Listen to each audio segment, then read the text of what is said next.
Doors be open. Que l'on ouvre les portes.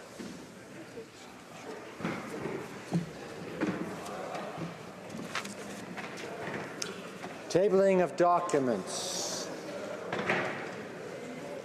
The Honourable President of the Treasury Board.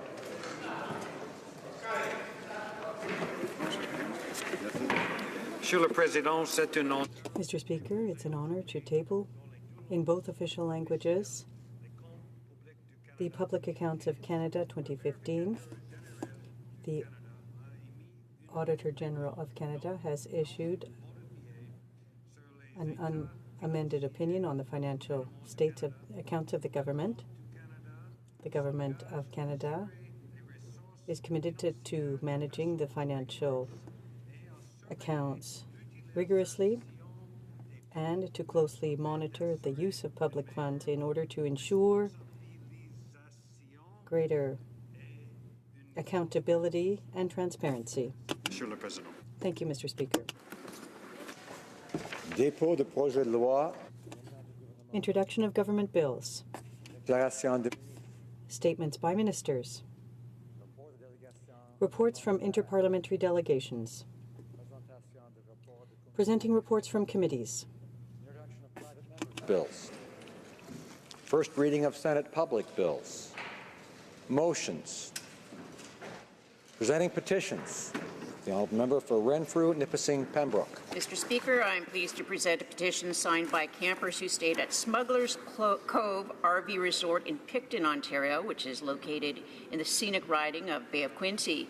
The petitioner is calling the government to ensure that campgrounds with less than 5 full-time year-round employees will continue to be recognized and taxed as small businesses. Member for Port Moody Coquitlam.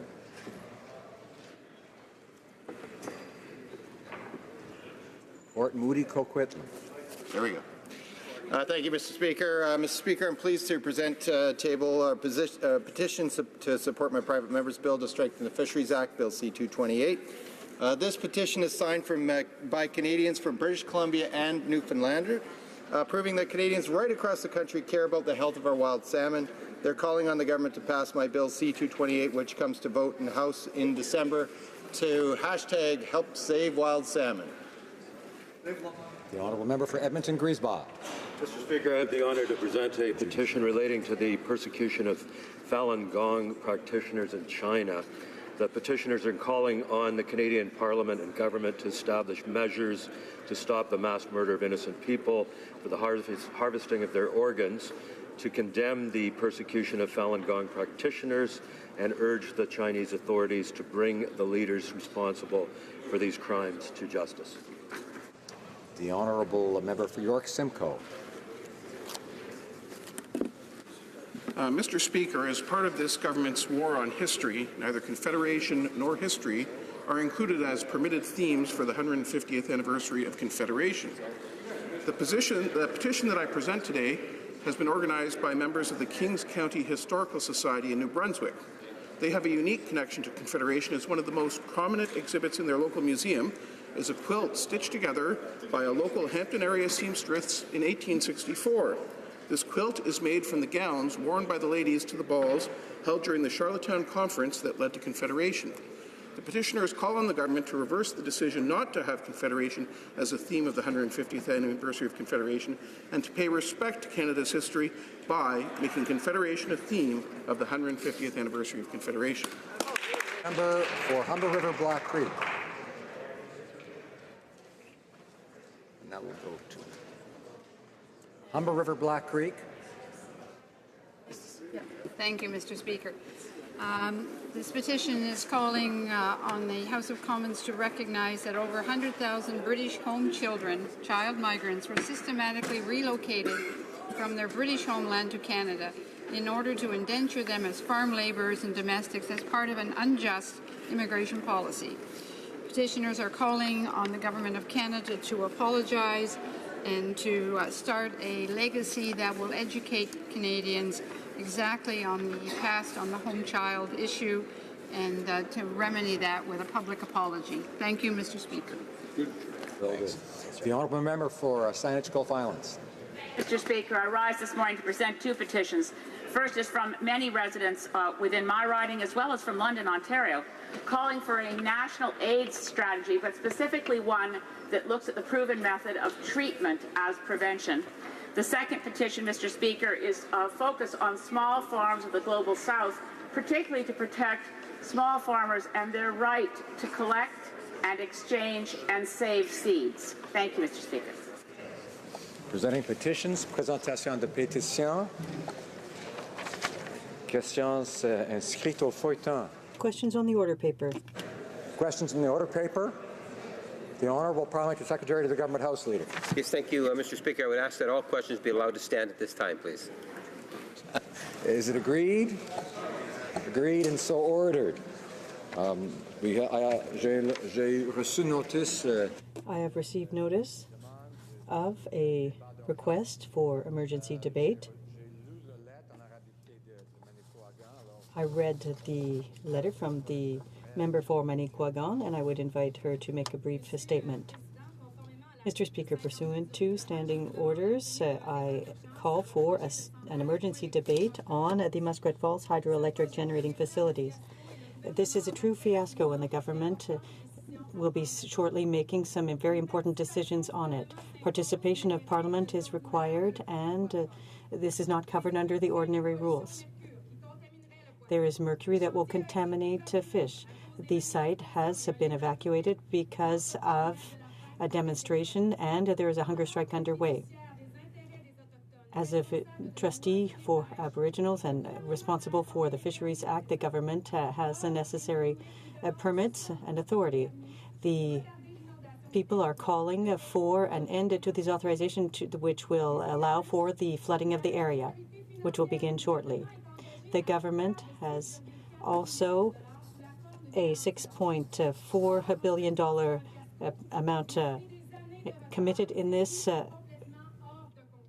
and the situation is completely out of control. This federal guarantee would turn into a direct participation, and taxpayers will have to pick up that tab. Initially, an estimated at $6.4 billion, the costs exploded and could well hit $15 billion or more. To date, expenditures undertaken by Newfoundland have hit the maximum provided by offered, and the province is therefore calling on the government to increase its commitment to $6.4 billion in loan guarantees. The government will have to respond quickly because Newfoundland is out of funding. A loan guarantee is not an expenditure, and it's not voted on in Parliament as a vote. The government could expose taxpayers to these funds, these expenditures, without Parliament participating. There is no other way to bring the issue to the table. The only opportunity for us is to call for an emergency debate. That is why I put forth this request, and I hope that you will grant it. Thank you, Mr. Speaker. I would thank the honourable member for her remarks. I appreciate them. Yes, these are very important matters, but to my mind, it has not met the criteria required under the standing orders. Orders of the day. Government Orders, Ways and Means number 9, consideration of a Ways and Means motion to implement certain provisions of the budget tabled in Parliament on March 22nd, 2016, and other measures. The honourable member for Montcalm has a point of order, but I assume that it doesn't have anything to do with the question of the debate, the emergency debate, on which I have ruled, stating that it does not meet the requirements. The honourable member for Montcalm, if he has a point of order, then. Well, Mr. Speaker, I didn't understand your decision. I didn't hear any justification. I just heard a statement. I would have liked to have heard some grounds for your decision. I presume that in the past the member was present for other requests for emergency debates, and he has seen in the past that the Speaker says yes or no, rules as to whether or not the request meets the specified criteria. That is the procedure. We'll now move on to orders of the day. Je dirige la députée au règlement, il peut les lire.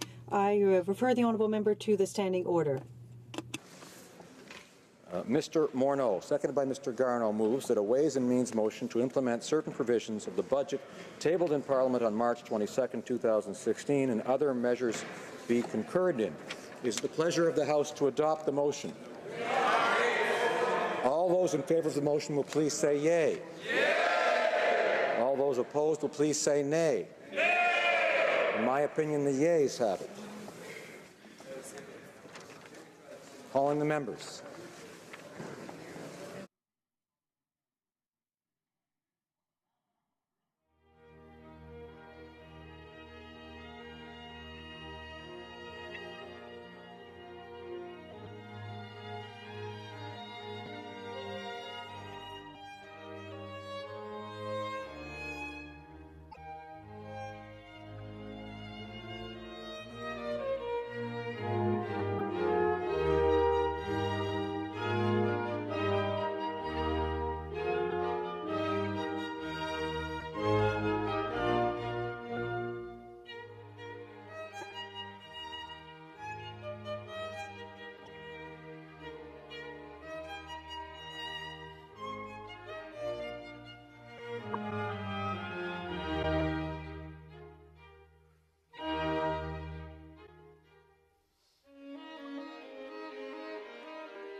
La question est la suivante. The question is the following one.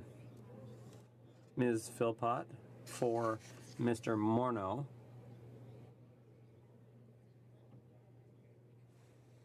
Ms. Philpott for Mr. Morneau, seconded by Mr. Garneau, moved that a Ways and Means motion to implement certain provisions of the budget tabled in Parliament on March 22nd, 2016, and other measures be concurred in.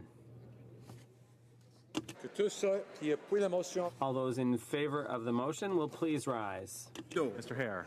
Mr. Hare. Ms. Qualtrough. Ms. Qualtrough. Mrs. Philpott. Ms. Philpott. Mr. Goodale. Mr. Goodale. Madame Joly. Madame Joly. Ms. Mahaichuk. Ms. Mahaichuk. Monsieur Dion. Monsieur Dion. Monsieur Leblanc. Monsieur Leblanc. Chager. Ms. Chager. Ms. Foote. Ms. Foote. Mr. Morneau. Mr. Morneau. Mr. Bryson. Mr. Bryson. Ms. Wilson-Raybould. Ms. Wilson-Raybould. Mr. Macaulay Cardigan. Mr. Macaulay Cardigan. Madame Le Boutillier. Madame Le Boutillier. Madame Bibeau. Madame Bibeau. Mr. McCallum. Mr. McCallum. Ms. McKenna. Ms. McKenna. Mr. Baines. Mr. Baines. Ms. Freeland. Ms. Freeland. Ms. Bennett. Ms. Bennett. Monsieur Poisson. Monsieur Poisson. Monsieur Paradis. Monsieur Paradis. Mr. Easter. Mr. Easter. Ms. Scrow. Ms. Scrow. Mr. Nault. Mr. Nault. Mr. Bagnall. Mr. Bagnall. Mr. Casey Cumberland Colchester. Mr. Casey Cumberland Colchester. Mr. McGinty. Mr. McGinty. Mrs. McCrimmon. Mrs. McCrimmon. Monsieur Lauzon, Argenteuil La Petite Nation. Monsieur Lauzon, Argenteuil La Petite Nation. Mr. McKay. Mr. McKay. Ms. Cara. Ms. Cara. Monsieur Picard. Monsieur Picard. Mr. Boissonneau. Monsieur Boissonneau. Mr. Cusner. Mr. Cusner. Ms. Haidu. Ms. Haidu. Mr. Carr. Mr. Carr. Ms. Monsef. Ms. Monsef. Mr. Leslie. Mr. Leslie. Mr. Sohi. Mr. Sohi. Monsieur Garneau. Monsieur Garneau. Ms. Duncan Etobicoke North. Ms. Duncan Etobicoke North. Monsieur Duclos. Monsieur Duclos. Ms. Fry. Ms. Fry. Monsieur Dubourg. Monsieur Dubourg. Ms. Murray. Ms. Murray. Ms. Gould. Ms. Gould. Mr. Virani. Mr. Virani. Mr. Wilkinson. Mr. Wilkinson. Mr. Fergus. Mr. Fergus. Monsieur Lametti. Monsieur Lametti. Ms. Jones. Ms. Jones. Mr. Sims. Mr. Sims. Ms. Vertanzi. Ms. Rathanzi.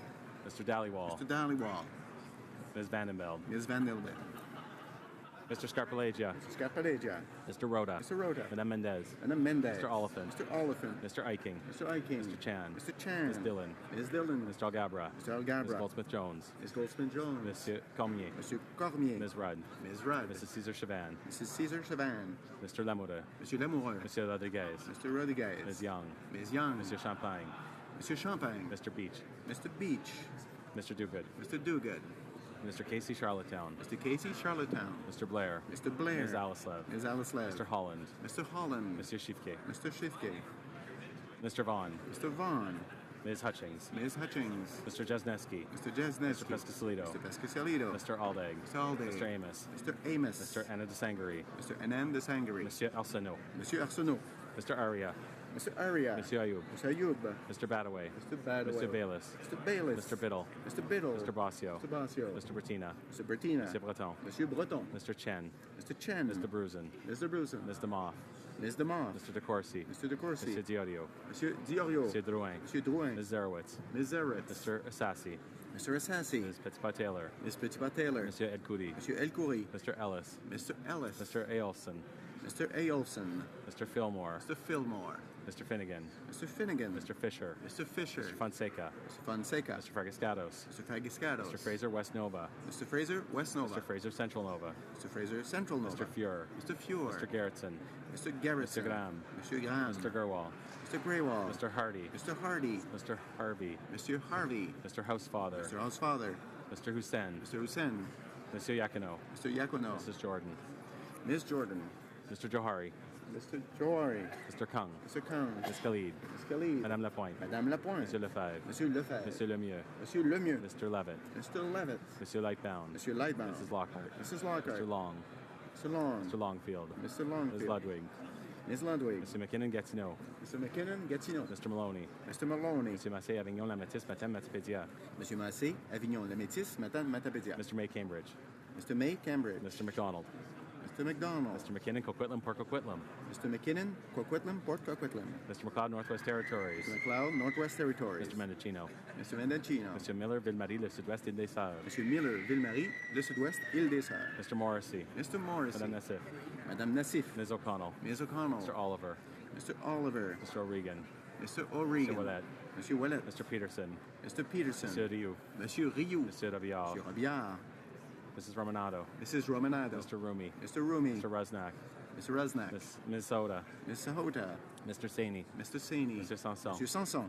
Mr. Sanga. Mr. Sanga. Mr. Sarai. Mr. Sarai. Mr. Seri. Monsieur Seri. Madame Shanahan. Madame Shanahan. Mr. Sheehan. Mr. Sheehan. Mr. Sidhu. Mission Matsqui Fraser Canyon. Mr. Sidhu, Mission Matsqui, Fraser Canyon. Ms. Sidhu. Brampton South. Mrs. Sidhu, Brampton South. Mr. Seacand. Mr. Seacand. Mr. Tabara. Mr. Tabara. Mr. Tan. Mr. Tan. Ms. Tassi. Ms. Tassi. Mr. Vandal. Monsieur Vandal. Mr. Whalen. Mr. Whalen. Mr. Tutu. Mr. Tutu.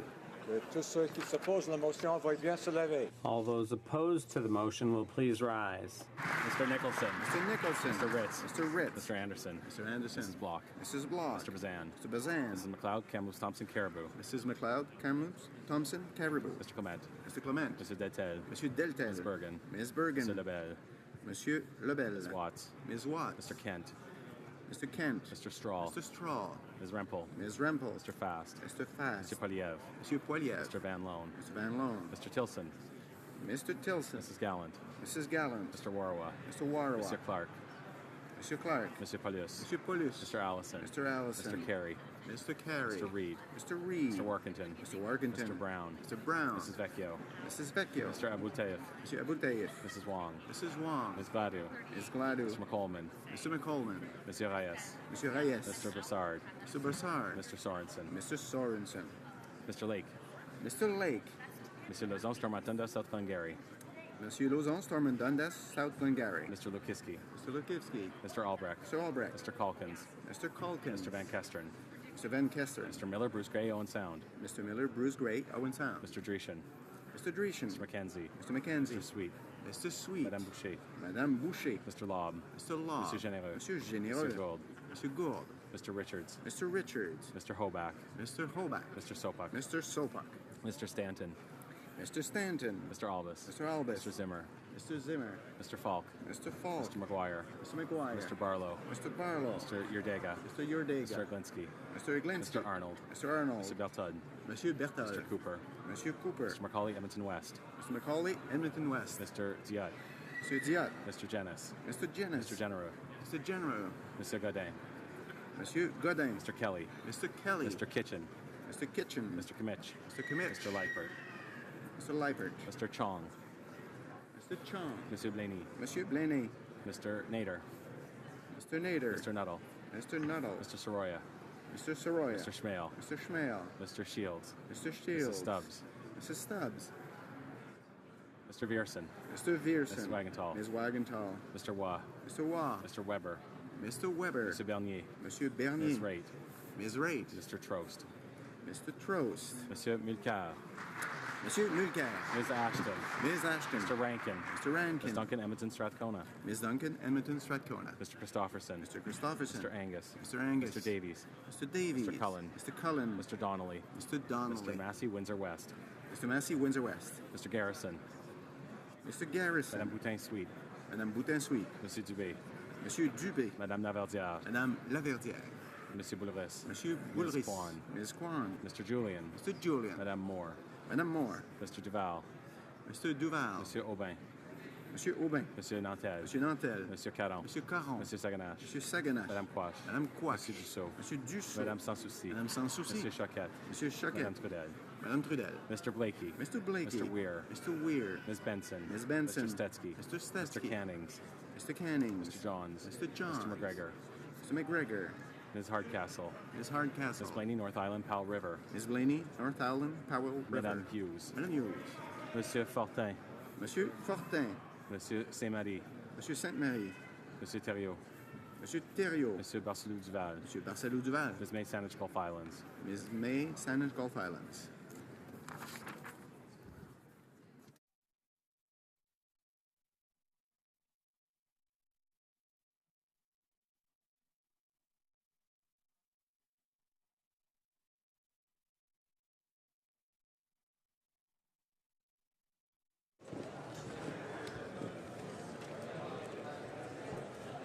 Yeas pour 176, 176. Nays contre 132, 132. Je déclare I declare the motion carried. the honourable member for North Okanagan Shuswap. On a point of order. Point of order, Mr. Chair. I'd like it noted that the member from Argenteuil, Le Petit Nation, was not in his seat as you started to read out the motion, so his vote should not be counted. The member for North Okanagan Shuswap has suggested that the member for Argenteuil, La Petite Nation n'était pas dans son siège quand j'ai lu la motion. Wasn't in his seat when I read the motion. Could I hear the member on the same point of order? Yes, I sat in my seat when you started the reading, so I was late. Okay, then the result will be adjusted. I'd like to thank both members, for their interventions. Thank you very much. Pursuant to Standing Orders 83-4 and 69-1, Mr. Morneau, seconded by Mr. Garneau, moves that a bill entitled A Second Act to Implement Certain Provisions of the Budget tabled in Parliament on March 22, 2016, and other measures be now read a first time and be printed. This motion is deemed adopted. First reading of this bill, promettre de ce projet de loi. When should the bill be read a second time? At the next sitting of the House.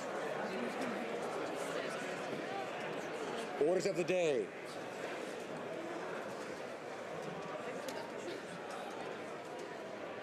Ordre émanant du gouvernement, projet de loi émanant du gouvernement. Government orders, government bills, commons.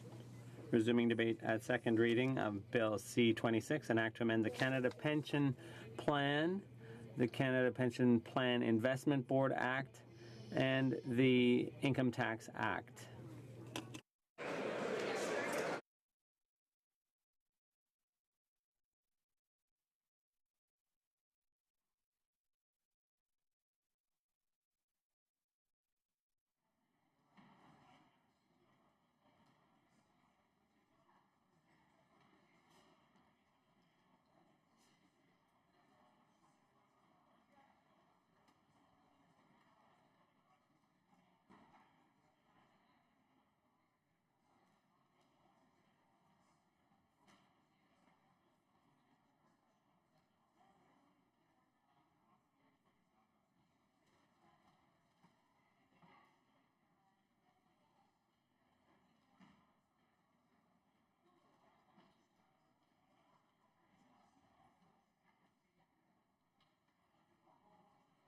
Order. Alors, j'encourage les députés qui veulent avoir des discussions. I would encourage all members who wish to enter into conversations to hold those discussions outside the chamber. Resuming debate. Mr. Speaker, I'm very pleased to stand today to speak about Bill C-26, an aim to amend the Canada Pension Plan, the CPP Investment Board Act, and the Income Tax Act. When I was campaigning last year, and in fact, since I've had many meetings and conversations since then, I've heard over and over again that people are worried about their financial futures, and specifically whether they will be saving enough to retire with security and with dignity. That is why I am pleased to share my reasons for supporting Bill C-26, which aims to address those concerns in a responsible and meaningful way by expanding the CPP. Earlier this year, the provincial finance ministers met with my colleague, the federal finance minister, and agreed that more needed to be done so that all Canadians could retire in dignity. They recognized that boosting the CPP would be a good way to do that. That's an excellent example of the consensus it takes to achieve what is wished for. And right across the country are working harder and longer than ever. According to a 2012 study, almost two-thirds of Canadians are working more than 45 hours per week. That is a 50% increase than more than 20 years ago. On top of that, advancements in technology means that workers are on call 24/7. But even with all this extra hours and their hard work, many are concerned that they will not have enough money for retirement. Far too many Canadians are facing significant drops in their quality of living upon retirement. And in fact, 1.1 million Canadian families are approaching retirement having not saved enough. This is why we have recognized the need to do more for workers, and we are taking action. Le RPC se veut une source de sécurité. This is a source of financial security for Canadians and has been for over half a century. It provides Canadians with foreseeable benefits year after year. Unlike private investment plans or private retirement plans, it is not subject to market volatility.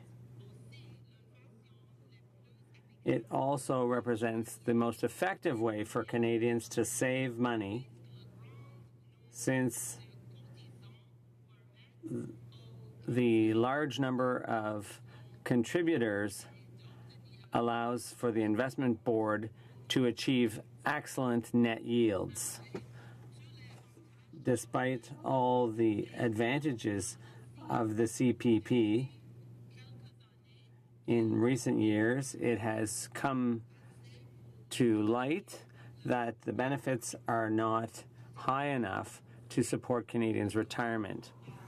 The government has heard those concerns and intends to do something about them. Bill C-26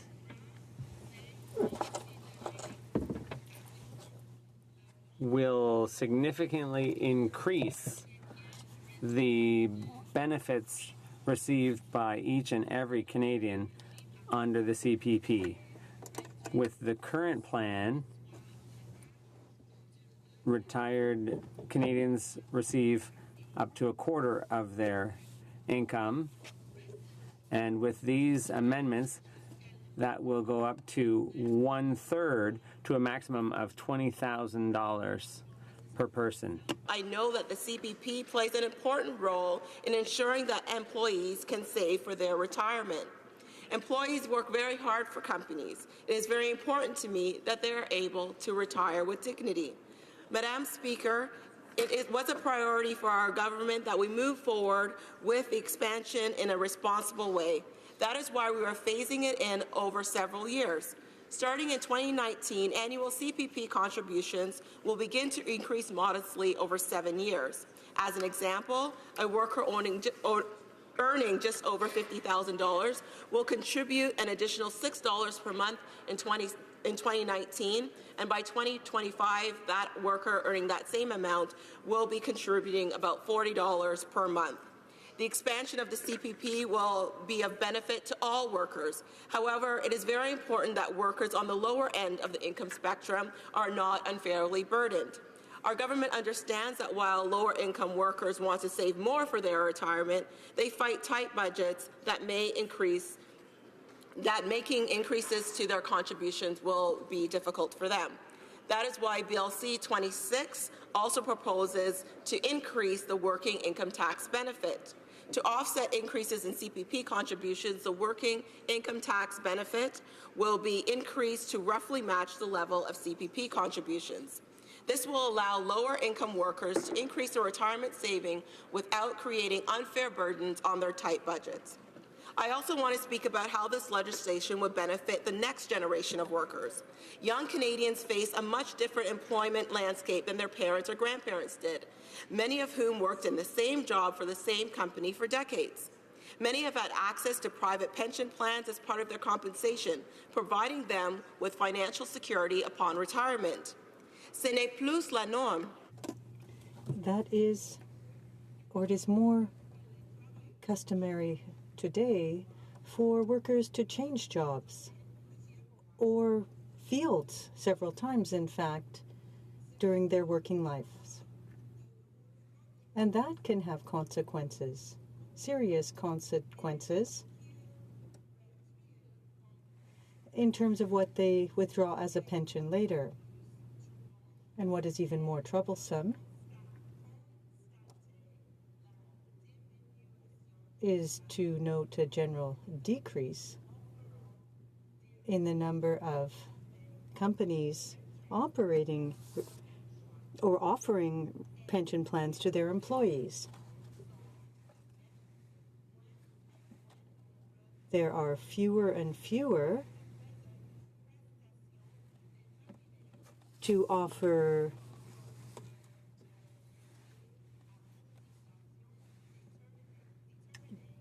defined pension plan programs, and what that means is less financial certainty for these workers once they reach their retirement. All of these factors, with rising life expectancy, it is becoming more likely that Canadians, and in particular young Canadians, will outlive their savings. The expansion of the CPP mitigates that risk. And in fact, young Canadians who are entering the workforce over the next few years will benefit the most from this change to the CPP.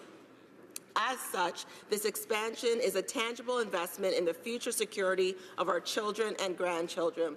Madam Speaker, in recognizing that this expansion will do most for our younger workers who are just beginning to make investments into their CPP, we must acknowledge that too many current retirees are facing significant challenges in making ends meet. That is why our government is also taking steps to improve the quality of life for seniors today. In Budget 2016, our government confirmed that we were boosting the Guaranteed Income Supplement top-up to benefit single seniors of up to $947 annually. This will help lift low-income seniors out of poverty and will provide the financial security of about 900,000 single seniors across Canada. This increase is directly targeted to assist those seniors who are most vulnerable. Madam Speaker, in closing, I would like to thank my colleague, the Minister of Finance, and his provincial and territorial counterparts for their hard work on this important issue. This expansion is an important part of ensuring that all Canadians have a secure and dignified retirement, and I'm very proud to stand here in support of Bill C-26. Thank you. Questions and comments. Questions et commentaires. The honourable member for Kitchener-Conestoga. Well, thank you, Madam Speaker. I want to thank my colleague for her remarks. This summer, I had the privilege of talking to an accountant who manages the payroll for a number of small and medium-sized companies. And when she heard about this proposed CPP increase, she was very concerned, because she's concerned that not only will it not allow firms to hire new people, but it may actually, in some cases, require the layoff of some people because of the increased CPP premiums over time. So my question is, how can it possibly be of benefit to have a few seniors earning a few more dollars in retirement when there's hundreds of thousands of jobs being lost across the country for people that really need the jobs now? Thank you, Madam Speaker. Honourable Parliamentary Secretary to the Prime Minister. Madam Speaker, I thank my honourable colleague for his question. And our government has taken a responsible approach to implementing the expansion of CPP. As I said in my statement, it starts in 2019 and it increases over time to 2025. And Madam Speaker, I want to be clear about the expansion. As I mentioned, it'll start for someone making about $50,000. It'll start at $6, and by 2025 be $43 extra that they are putting into their retirement. This will equal to roughly, if you do the math, about $2 per day that someone, Canadians, people in my riding of Whitby, will be able to securely put into a fund that they will be able to use when they retire, ensuring that they're able to retire with dignity. So I think many employers are really looking to this as a way to show that their employees that they are actually committed to ensuring that they are retire with dignity, as they currently do with their CPP contributions, but making it a little bit more. Thank you, Madam Speaker. And comments. Questions et commentaires. The Honourable Parliamentary Secretary to the Government House Leader. Yes, thank you, Madam Speaker, and I thank my colleague for sharing her thoughts on Bill C-26. And if I may just pose a more general question.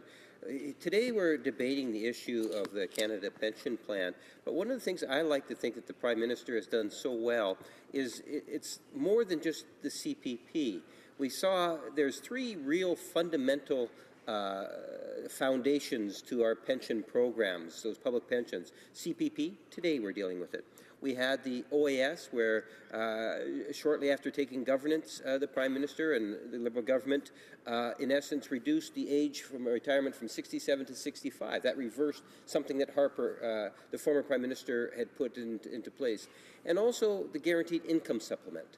And the Guaranteed Income Supplement increase will see some of the poorest, if not the poorest seniors from all regions of our country receive a substantial increase, somewhere in the neighborhood of $900 more, Mr. Speaker, helping those seniors that are most affected by the issue of poverty. And I'm wondering if my colleague would just share her thoughts as to what I believe, and I'm sure she thinks likewise, as a government that truly cares about our seniors. Parliamentary Secretary to the Prime Minister. Well, Madam Speaker, I want to thank my colleague for his question and for eloquently stating some of the initiatives our government has taken to really look at what is happening with our senior population, not just for today, but putting steps in place so that we could take care of them tomorrow. As mentioned, the OAS was rolled back so that seniors could retire at 65. You know, they've been planning to do so all their lives, and now, you know, hearing that they may have to work an extra 2 years. I know in talking with some of the residents in Whitby, they were concerned about that. The guaranteed income supplement of about $1,000 for them also helps. So it helps them today, but the expansion helps those tomorrow. For a brief question, questions et commentaires, questions and comments. The honourable member for Sarnia-Lambton. Madam Speaker, and I thank my colleague for her speech. Finance Canada has said that this new CPP increase will reduce employment, reduce the GDP, reduce business investment, reduce disposable income, and reduce private savings by 7%. So I wonder if the member could comment.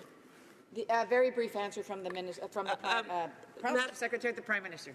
Madam Speaker, we know that Canadians are not saving enough for their retirement right now. And as I mentioned, that $2 a day that we will be expanding the CPP by would allow those people who currently put those $2 in a jar and take it out every time their car breaks down or something happens in their family, that $2 a day stays in a fund that allows them to have security and dignity when they retire, and that is what our government is looking forward to have for our senior population. Resuming debate, reprise de débat, l'honorable député de Sackville. The honourable member for Sackville, Preston Chesacook. Madame la Présidente. Good morning, Madam Speaker. To speak about Bill C-26, CPP. This, I'm also happy because it's another initiative that our government is bringing forward. It's an initiative that we've made commitments prior to the election and we continue to work on. I do want to thank our Prime Minister and our Minister of Finance for not wavering on this, because this is a very important initiative that needed the support of the provinces and territories, and we were able to successfully do that. Now, the CPP, we think right away when we talk about CPP, we're thinking about seniors, but this is also about the youth, because, you know, the youth, they will soon be seniors over time, and let me tell them, it goes by pretty quickly, if you want. So the seniors, the youth today, when they start in the workforce, they don't have in place the benefits that we have had our generation. We have industry, private sector here, who are not as willing, if you want, or capable of investing in the pension, or I should say that they choose not to invest in the pension fund, and therefore these young people don't really have that safe net, if you want, or guarantee at the end. And then when I look at seniors, we want them, of course, to retire with respect and dignity, those golden years that they work for all their lives. But it's going to be difficult because those youth will become seniors and the pension funds won't be there for them. There's also the question about those that's going to soon reach the senior age, if you want. There's a study or information that came out from the Department of Finance back in 2012 that indicated then that about 24% of individuals reaching, or that were soon to reach, if you want, the retirement age, about 24% did not or are not saving enough to make sure that they can continue their cost of living, they can continue the standard of living, if you want, that they are enjoying now. So that's also a challenge as well. So, Mr. Speaker, and I guess I should add the other piece is that we live longer as Canadians. And I think everybody is happy with that. I sure am. But what comes with that as well is that you need to save more.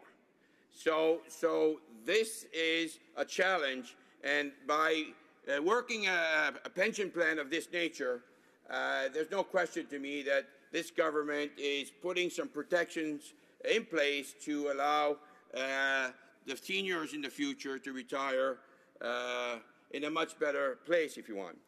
Donc, Madame la Présidente, Madam Speaker, allow me to talk about this agreement, to describe it, the one being put into place with the agreement of the provinces. It will launch in 2019, and it's a 7-year phase-in process. It will start slowly, and amounts will increase over the 7-year period. The gains invested will increase the benefits from 25 to 33%. So if we take an example for someone, an individual earning $50,000 a year in 2025, and after that would have $4,000 more in pensionable earnings. And so that's what's interesting about the agreement. It's also important to point out that lower income Canadians would not need to increase their contributions to benefit from these significant gains.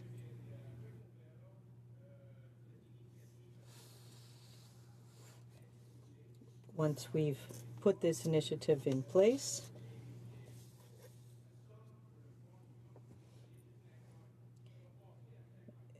the enhancement will be 50%, and so what that means that today people are receiving approximately $13,110, and that will increase to $20,000, which is a significant increase. So that's a good example of a government that's working closely with the provinces and the territories to ensure that Canadians will benefit. Madam Speaker, it shows our government is proactive. They're not sitting back and risking that times will be really tough and Canadians won't have something to retire with. They're being proactive. And when I say that, let's look at other jurisdiction. If we talk about the U.S., for example, the social programs, welfare program, could be somewhat in danger, and I'm quoting the security in the, I believe it's called the American Social Security Program, that's projecting that their CPP or social program in 2033 could be in, well, at least the benefits that the Americans are receiving now when they're retiring it's not guaranteed that those benefits will still be there in 2033. That could be devastating and for Americans today and in the future, and for future generations. And that's extremely dangerous. So our government, there's no question that our government is taking a proactive approach to this. And I believe that this is a shining example, if you want, of working together between the provinces and the territories. I believe this is what I would call true federalism, where people and communities and governments are coming together to put in place an initiative that will make life better for Canadians in the future. And, Madam Speaker, this is not the only initiative that our government has put forward. As you know, when we were first elected, the first main initiative we put in place was the 7% tax reduction for Canadians.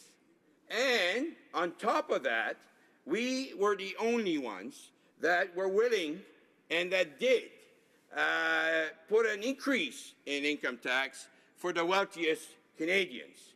That was a major initiative that our government has put in place. The second one, which we know, and as I travel across my riding, seniors share that, and Canadians that will reach the age of to retire soon, the fact that the OAS was returned or stopped, that it will be 65 years old. Canadians are extremely happy, and they don't have to work those extra 2 years. And that's another initiative that was major that our government brought forward. Now, there's all kinds of those, of course. We can look at the budget.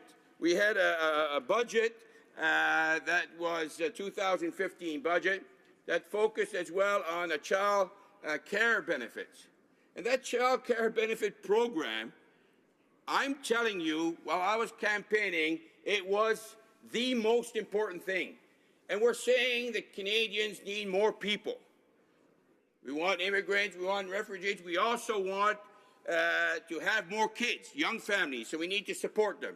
And we are supporting them with that major initiative of child care benefit as well. And of course, the infrastructure investment will create jobs, create foreign investment. Those are initiatives that will as well be very positive. So, Madam Speaker, I have to say in closing that I'm extremely happy with this initiative. I know that my people in my riding will be extremely happy with this, and I also know that Canadians will be happy. And this, Madam Speaker, is the Canadian way of doing business, and it's how government should work, working together to a betterment of all Canadians. Thank you. Questions et commentaires. Questions and comments. The honourable member for Kitchener-Conestoga. Well, thank you again, Madam Speaker. And twice now we've heard people from the other side talk about this is an issue that's going to address seniors' poverty. Well, Madam Speaker, there are those who disagree with that. In fact, I'd just like to read a quote from someone that we all will know, but I'll tell you who that is in a minute. Whatever the reason might be to expand the CPP, it is not to eliminate poverty. The poverty rate among seniors is now as close to zero as we can get. Yes, a little over 5% of seniors today still have income below the poverty line. This is according to the chief actuary of Morneau Shepell, and the co-author is our current finance minister. So even if the question is about poverty, Madam Speaker, these changes that we're proposing today will not be fully implemented for 40 years. So how can we honestly say that this is addressing seniors' poverty? The honourable member for Sackville-Preston Chesapeake. Thank you, Madam Speaker, and thank you, my honourable colleague, for the question.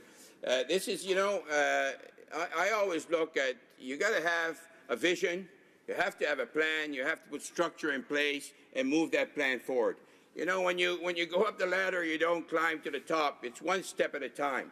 And these steps is what we've put in place, a very gradual approach on a 7-year plan that will help all Canadians. Because this is about seniors today. This is about those that will join the senior category soon. And this is about the young people that will be seniors over a certain amount of time. And that is what this plan is. It's a big vision project initiative with many parts of it into it. Thank you. Questions and comments. Questions et commentaires. The honourable member for Vancouver East. Thank you very much, Madam Speaker, and I thank my colleague for his comments as well. As the member may well know, 6 in 10 Canadians do not have a workplace pension, and to make matters worse, young Canadians are increasingly working precarious, temporary and part-time work without benefits, and let alone to build a pension or retirement savings program. So in the interim, as we note, that this plan won't really kick into effect until some 40 years for many people, what can be done and what is his government doing in the interim to address the issue of precarious work, particularly for young Canadians? L'honorable député de Sackville. Honourable member for Sackville-Preston Chesapeake. My colleague, and it's a very important question because I believe that many of the initiatives we've put in place in the last year is already contributing greatly to youth and work employment. For that, I mean that the investment in infrastructure, that's a major investment where it's job creation.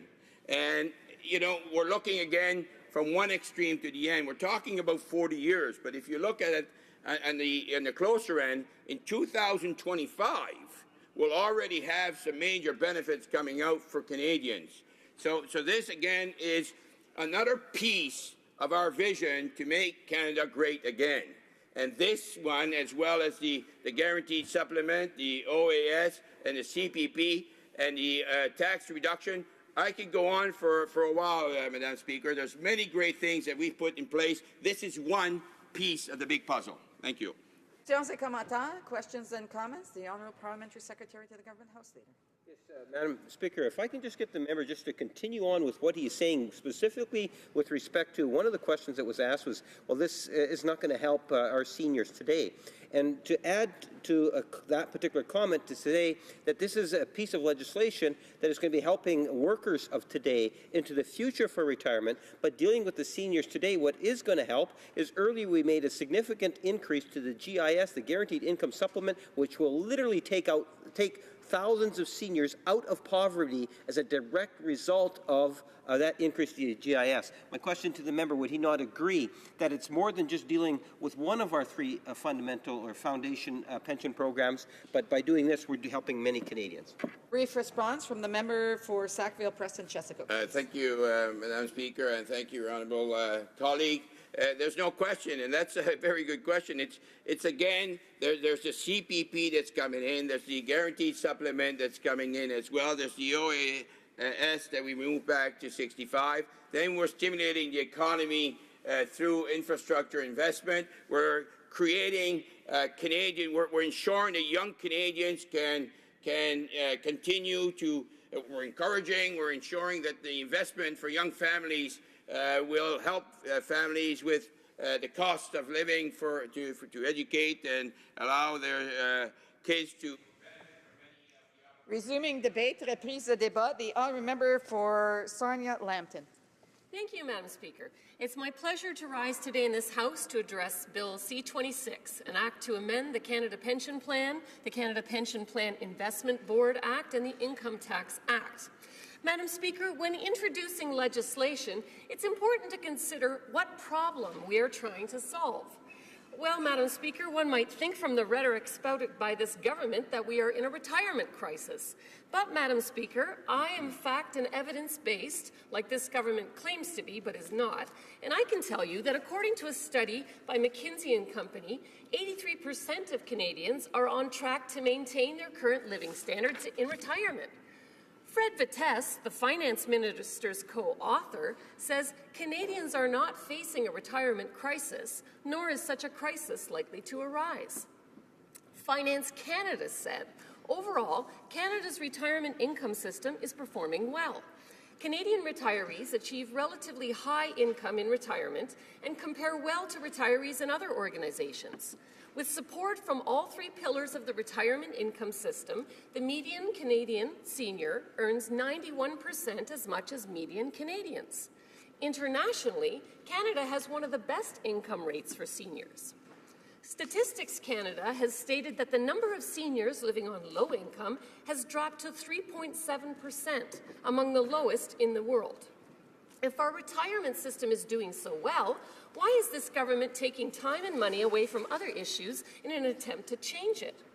The Canada Pension Plan is internationally recognized as one of the strongest and most reliable retirement systems, yet here we are about to make detrimental changes.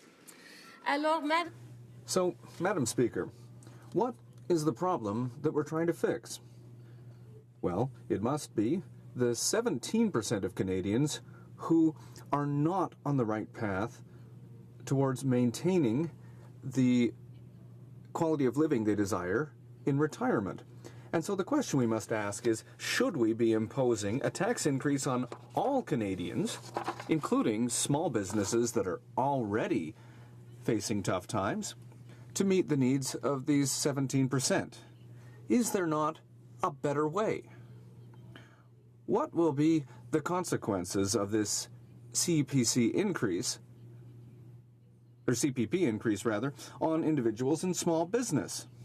Well, Madam Speaker, Canada's finance minister, or Canada's finance department rather, has said that Bill C-26 will reduce employment in Canada. In fact, it will cost 1,050 jobs every year over 10 years. And this means a reduction of our GDP, reduced business investment, a reduction of the income available for all Canadians, and also a decrease in private savings of 7% over the long term. The CEO of the Federation of Independent Businesses says that 2/3 of small firms say they will have to freeze or cut salaries, and over a third say they will have to reduce hours or jobs in a response to a CPP-QPP tax hike. The senior director at the Chamber of Commerce warns this comes at the worst possible time. An economy reeling from weak commodity prices and slower consumer spending will be lucky to eke out a growth of 1.5% next year.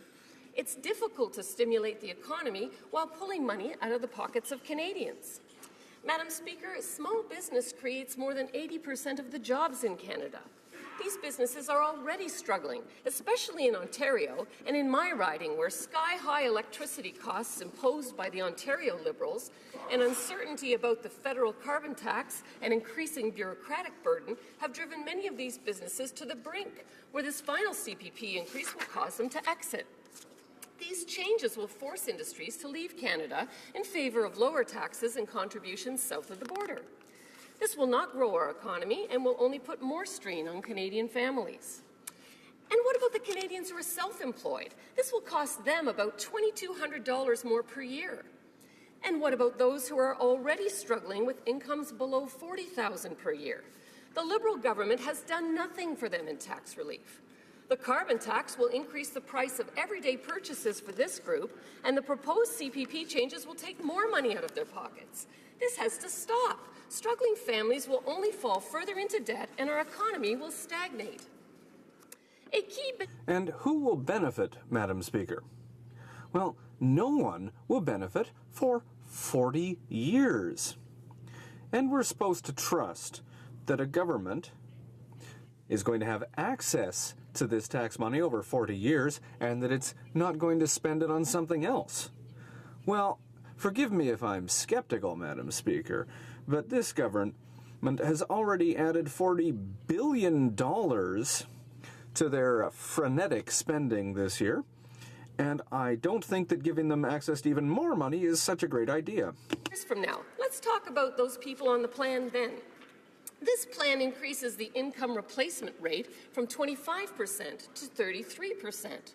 That's 8%, Madam Speaker.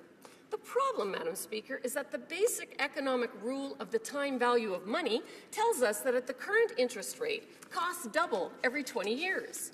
So in 40 years, costs will have quadrupled, and yet this benefit only increases 8%. Madam Speaker, this measure means people will be even poorer with the proposed CPP changes. These proposed changes will have a negative impact on this generation and will not help future generations. Madam Speaker, let's say we took the current maximum CPP rate and applied the Consumer Price Index rate of inflation of 2.5%. In 40 years, the current value will need to be at minimum 100%, actually 240% greater, not 8% greater. And so, Madam Speaker, this proposed CPP change does not help small business, it does not help those who are self-employed, it does not help seniors, and it does not help the young generation who will be needing retirement options in 40 years. Simply put, the proposed changes will do nothing but provide the government with more money to spend. Canadians will not profit from these changes, and in reality, many will suffer. The immediate and long-term loss of jobs, business opportunities, and disposable incomes will only further shrink our economy and limit the futures of Canadians. However, Madam Speaker, I am always one to come with solutions. Here are several possibilities. For seniors who are currently facing difficulty, well, let me suggest a new increase to the GIS. $60 a month isn't very much when you compare that to the $130 a month increase in electricity costs under Kathleen Wynne. For seniors who are trying to get by with less than $40,000 a year, we could use the existing GIS program without additional administration costs and increase the amount received by at least 3% per year to follow inflation. And we could add another 10%, or we should add another 10% when the carbon tax comes into force in 2018. I believe access to significant TFSAs and the voluntary CPP contributions will give Canadians control and flexibility to invest in their retirement when and how they feel comfortable. Changes such as the ones presented in this bill will slow our economy. It's simple. The less money Canadians have, the less they're able to save. So increase the TFSA and promote savings instead of taking more money from Canadian families. The financial instability of these proposed changes will create a significant effect on all Canadians, especially those with lower incomes. I have an idea for young people that need good retirement options in 40 years. How about creating well-paying jobs with good pension options? How about that, Madam Speaker? I can create 3,000 well-paying jobs with full pensions for young people in my riding with $12 million of infrastructure money if the infrastructure minister is serious about creating jobs. And for small businesses, how about implementing the tax decrease to 9% that this government promised? Any or all of these solutions would be better than what is proposed in C-26. As such, Madam Speaker, I won't support this bill, but I move, seconded by the member for Kitchener-Conestoga, that the motion be amended by deleting all the words after the word that and substituting the following. The House declined to give second reading to Bill C-26, an act to amend the Canada Pension Plan, the Canada Pension Plan Investment Board Act, and the Income Tax Act, because it will A, take more money from hardworking Canadians, B, put thousands of jobs at risk, and C, do nothing to help seniors in need. Thank you, Madam Speaker. Mrs. Gladue, seconded by Mr. Albrecht, moves that the motion be amended by deleting all the words after the word that and substituting the following. The House declined to give second reading to Bill C-26, an act to amend the Canada Pension Plan, the Canada Pension Plan Investment Board Act, and the Income Tax Act, because it will A, take more money from hardworking Canadians, B, put thousands of jobs at risk, and C, do nothing to help seniors in need. The motion is in order. Questions and comments? Questions et commentaires? The honourable member for Dufferin-Caledon. Thank you, Madam Speaker. Normally when we pass a bill in this place, it's to benefit something. It's to improve our way of life. It's to solve a problem. So this bill won't take effect completely for at least 40 years. So my question to the member is, knowing that, will this bill benefit anyone right now? Will it benefit anybody who's in their 20s, their 30s, their 40s, their 50s, their 60s, their 70s? Will it benefit? Will it benefit anybody in those age groups? The honourable member for Sarnia-Lambton. Thank you, Madam Speaker, and I thank my honourable colleague for his question. Certainly, this will not help anybody. Finance Canada has said this will reduce employment, it will reduce the GDP, reduce business investment, reduce disposable income, reduce private savings, and I already spoke in my speech about how, even the people that are going to be receiving the benefit 40 years from now are going to be worse off because of the time value of money and the purchasing power they'll have at that point. Thank you, Madam Speaker. Comments, questions et commentaires? The honourable member for Cumberland Colchester. No, I wouldn't do that. Thank you, Madam Speaker. And it's really interesting to listen to the debate, and because I have one of the other members, I think, said the other day that they have a lot of seniors, a high proportion of seniors in their riding. I too have a high proportion. If it wasn't for Canada Pension, I just don't know what they do. Also, Canada Pension provides disability, but the members have said that people will leave Canada because of this. It will cost employers because of this. But I'd like to set the clock back and ask the honourable member, if there was no Canada Pension, all these same arguments that the opposition is giving would apply. If there was no Canada Pension, so would you still be against Canada Pension? Because it's obviously all the same arguments would apply. So setting the clock back, would the member vote against establishing Canada Pension? Because the same arguments that are being used now apply. The honourable member for Sarnia-Lambton. Thank you, Madam Speaker, and I thank my colleague for the question. I would say that this government needs to quit dreaming about what might happen or what if we turn the clock back and start focusing on trying to create jobs and trying to introduce programs that actually are going to do something for somebody. This is going to do nothing but hurt small business. It's going to hurt all the people that are already struggling, and it's not going to help the people in the future. Thank you, Madam Speaker. Questions and comments, questions et commentaires. The honourable member for Vancouver East. Thank you very much, Madam Speaker, and I thank the member for her comments as well. While I agree that the plan that we're talking about today takes a very long time to kick into effect, and so in the interim, there are a whole number of people who are in need that are not getting the support that they need. The most recent figures available show that some 30% of the single elderly women live in poverty. And in fact, that number has tripled over the last 20 years, Madam Speaker. So I'm wondering from the member if she could offer some suggestions as to what could be done now to effectively lift vulnerable elderly women out of poverty. The honourable member for Sarnia-Lambton. Thank you, Madam Speaker, and I'd like to thank my colleague for that excellent question. I certainly think that some of the solutions I talked about in my speech, and I love the targeted program that she's suggesting, where we go and we take a look at what is the problem, and we say, okay, elderly single women are having a struggle, and so we decide that we're going to, give them specifically an increase. Those are the kind of solutions I'd like to see. Thank you, Madam Speaker. Questions and comments, questions et commentaires. We have time for a very brief question. The honourable member for Dufferin Caledon. Thank you, Madam Speaker.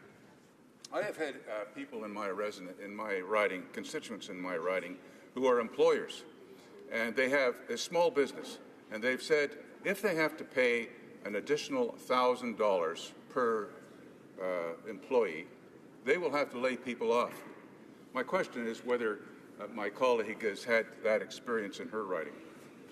Member for Sarnia-Lambton. Thank you, Madam Speaker, and thank you to my colleague for that question. You know what? Small businesses in my riding are already starting to go out of business, okay? We've got huge electricity prices that the Ontario Liberals brought in. This threat of the carbon tax that's coming federally is going to be horrible in my riding because we have petrochemicals and oil and gas, and all of these have options to go to the States and take their carbon footprint with them. So I think this is just going to be added burden to small businesses. If you think about 10 employees, you're talking about more than $10,000 or $15,000 a year. Resuming debate, reprise de débat. The honourable member for Humber River Black Creek. And I'm really pleased to be able to stand today and to talk about C26.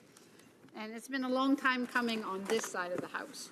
I listen to my colleagues, and they clearly have an ideological slant very different than how we think on this side of the House. So I'm pleased to see that C26 has been presented, and I say this, of course, as at one point I was a Liberal critic for seniors and pensions. So we've had lots of to and fro, and I'm glad to see that today's debate and discussion is being done also in a respectful way. So as the former critic, I think back to the dozens of times, and I say dozens, that I asked the previous Conservative government to make changes to the CPP. And I'm reminded of their constant foot-dragging and excuses for inaction, because their ideology is clearly very different, as I said, than this side of the House. They said that pension reform was something best left to the provinces. They also said that pension reform had no business on the floor of the House. Well, I'm very proud to say we're going to prove them wrong again, as we did many years ago when we introduced CPP. So you see, seniors, like those living in my riding at 7 and 11 Arletta, helped to build this country. And they deserve better than to be relegated to the shadows of the Conservative Economic Inaction Plan. For nearly a decade, Canadian seniors were told that better was impossible, and that Canadians needed to tighten their belts and do more with less. This was an argument that maybe resonated with the core Conservative supporters, but missed the mark with seniors with backgrounds in physical work that paid less but demanded more. Seniors with low incomes, failing health, and challenging circumstances know too well the heartbreak of deciding between groceries and hydro, between rent and a grandchild's Christmas gift, or any number of other impossible choices demanded because of a pension that just didn't keep pace with increasing costs. Well, today, because this government and our commitment to do the right thing for seniors, that shameful history of taking seniors for granted will finally be behind us. Today, for the first time in far too long, Canadian seniors like Lucia Catania, who I spoke to just yesterday on this issue, have a reason to smile and have hope, because real change is taking root within their own homes and within their bank accounts, but most importantly, for the future of their children and their grandchildren. In the last election, the Liberals promised to protect income splitting for seniors, which we did. To restore the old age security and GIS eligibility age to 65, which we did. To increase the annual GIS payments and to enhance the CPP, which is exactly what we're doing now. So we have protected the income splitting, we've restored the age to 65, we allocated $670 million per year to double up the GIS for the lowest income seniors, and now, of course, we've got Bill C-26, which will be to enhance the Canada Pension Plan. So these are not small changes, but this is real help for real people in the future. That's right, in just 1 year, this government has started to reverse years of contempt and neglect at the hands of the Stephen Harper and his ideologically driven Conservatives. Of course, it is important to note that to amend the CPP, the following was required, which we were told was next to impossible for at least the last 5 years.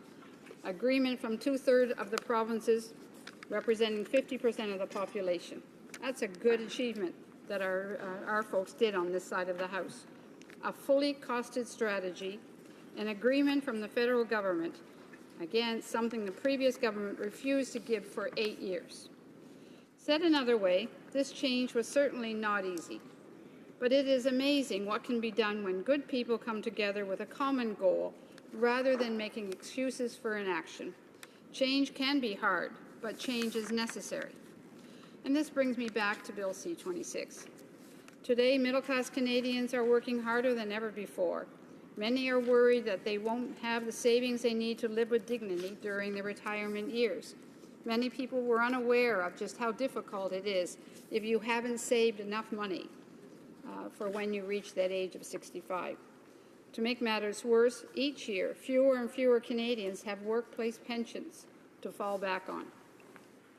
The Conservative wait-and-see strategy failed to do anything except make matters worse, and it is going to take time to fully reverse the damage by the years of neglect.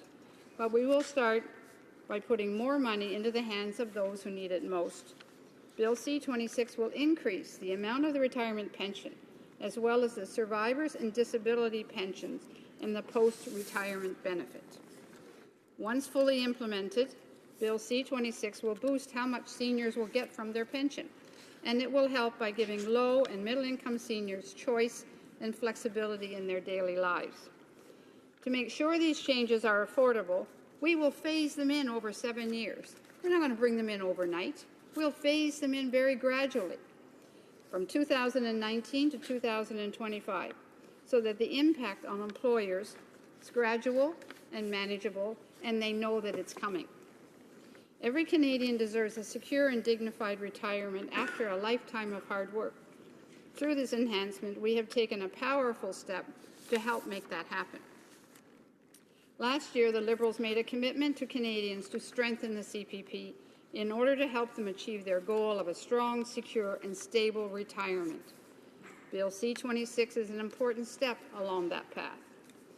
It will increase the maximum level of pensionable earnings by 14% in 2025, provide for the making of additional contributions by 2019, and it will allow for the creation of the additional Canada Pension Plan account and the accounting of funds in relation to it, which will be a vehicle for many people who want and have the ability to put an extra few dollars away. They'll be able to do that now and know that it's going into a fund that is well run and that will be there for them to ensure their retirement. Many of these measures were part of a detailed pension reform white paper that I prepared in 2010 with the help of many industry experts. So as we celebrate this victory today, I'd like to thank people like Jean-Pierre Laporte, James Pirlo, Bernard Dussal, and many others who worked on the white paper that made this change possible that we are looking at in C26 today. We may have toiled in darkness for many years, but now there is a government that is not afraid of change. Liberal administrations of the past clearly understood the need to protect seniors and help prepare people for those senior years. Whether we are referencing the Old Age Pensions Act, delivered by the Mackenzie King government, the Old Age Security Act, delivered by Louis St. Laurent, or the Canadian Pension Plan and Guaranteed Income Supplement, both delivered by the Lester Pearson government, Liberal governments have a collective legacy of valuing their long-term pension security of Canadians. Bill C-26 is the next chapter in that story, and I'm glad to support the legislation on behalf of the people and the communities of Humber River Black Creek. Thank you very much, Madam Speaker. Bravo. Questions and comments, questions et commentaires. The honourable member for Kitchener-Conestoga. Thank you, Madam Speaker, and I want to thank my colleague for her remarks. She referenced in her remarks the implementation of CPP in 1964. And in fact, Madam Speaker, Judy LaMarche, the Liberal minister who was responsible for establishing CPP in 1964, had this to say. It, referring to CPP, is not intended to provide all the retirement income which many Canadians wish to have. This is a matter of individual choice, and in the government's view, should properly be left to personal savings and private pension plans. End of quote. Finance Canada in 2015 goes on to say, overall, Canada's retirement income system is performing well. Canadian retirees achieve relatively high levels of income in retirement and compare well to retirees in other organizations for economic cooperation and development countries, or OECD countries. With support from all three pillars of retirement income, the median Canadian senior earns about 91% as much as the median Canadian, and that is well above the OECD level of investment at 84%. So 84% in OECD countries. Canada has 91%. So internationally, Canada has one of the lowest low-income rates for seniors. So my question, Madam Speaker, is where is the panic? And even if there was one, in terms of poverty, this isn't going to be implemented fully for 40 years. So how is it helping seniors? Member for Humber River Black Creek. Well, certainly nobody's talking about there being panic, but if you go back, what would we do if we didn't have the CPP? I meet with people in my office all the time that have small CPPs because they didn't contribute long enough. Many of them didn't go to work until after their families were raised, and the CPP is all relative to what you put in is what you get back.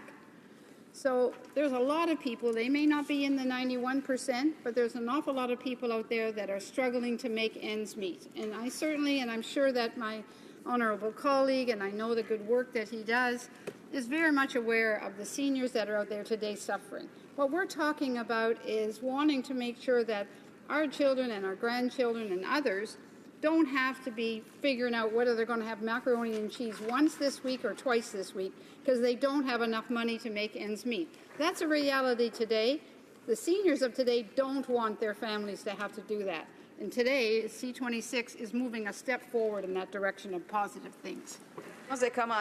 Questions and comments. The honourable member for Malpeque.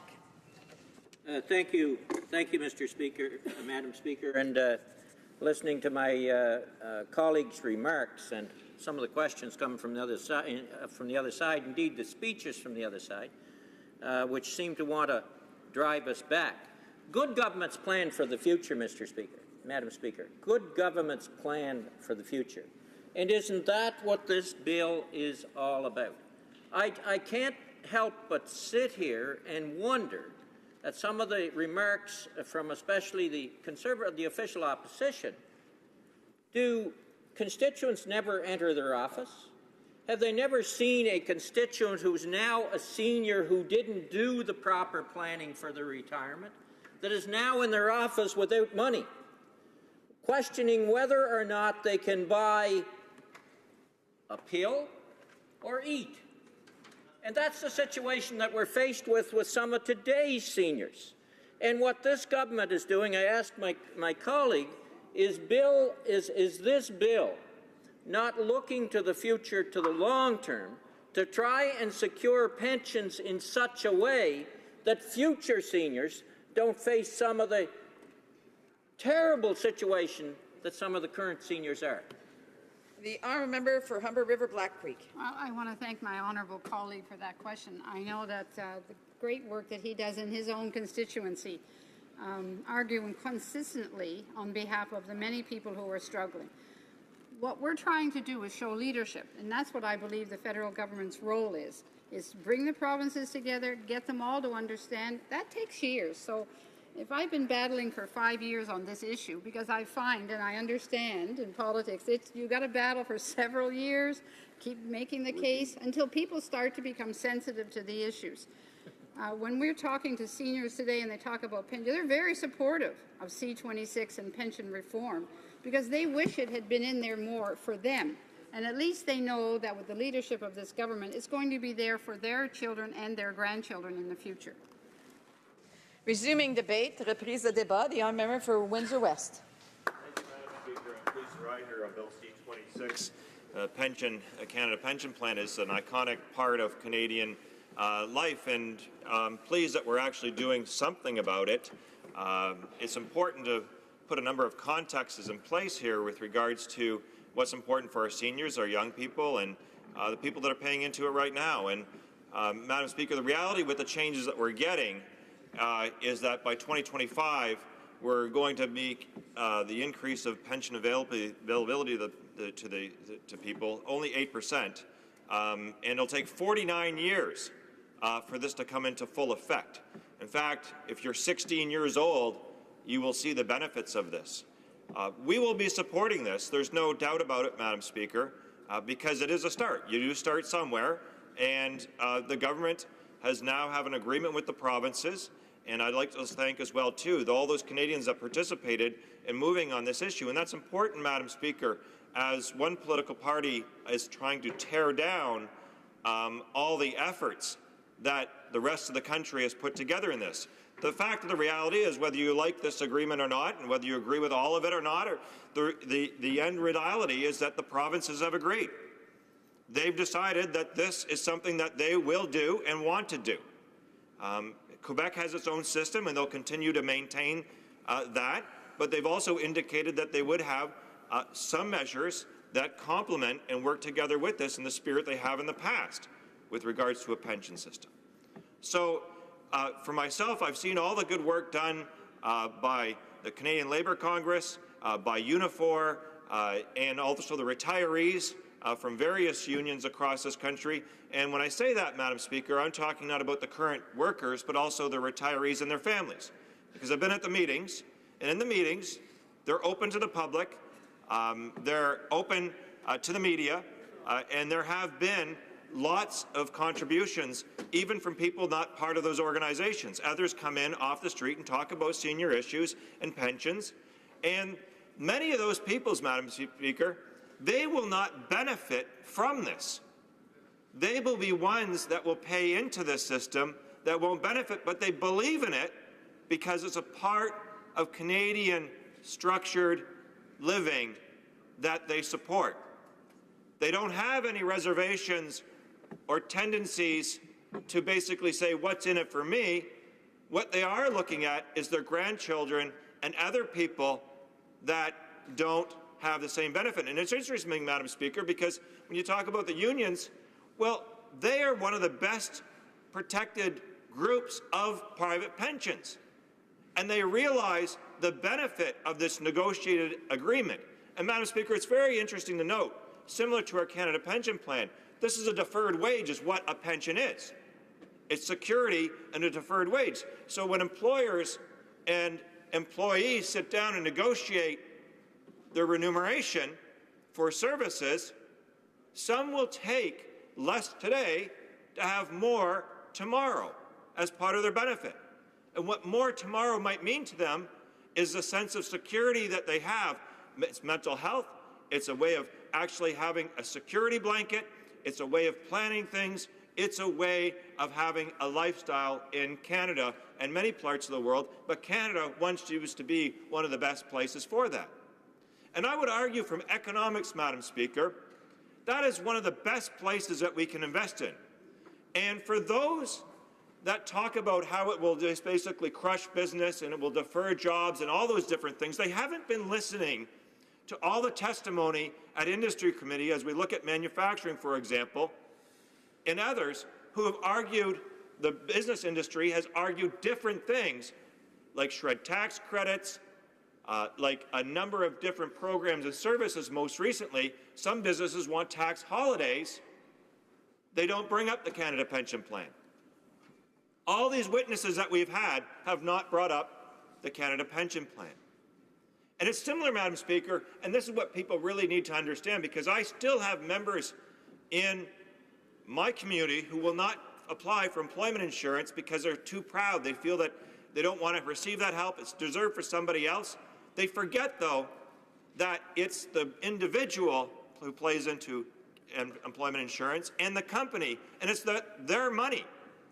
And what the governments of the Liberals and Conservatives have done over the years, over $54 billion of theft from them. So they need to apply and to get that benefit, if they can qualify, because it's their money. Similar to this with the Canada Pension Plan and pensions.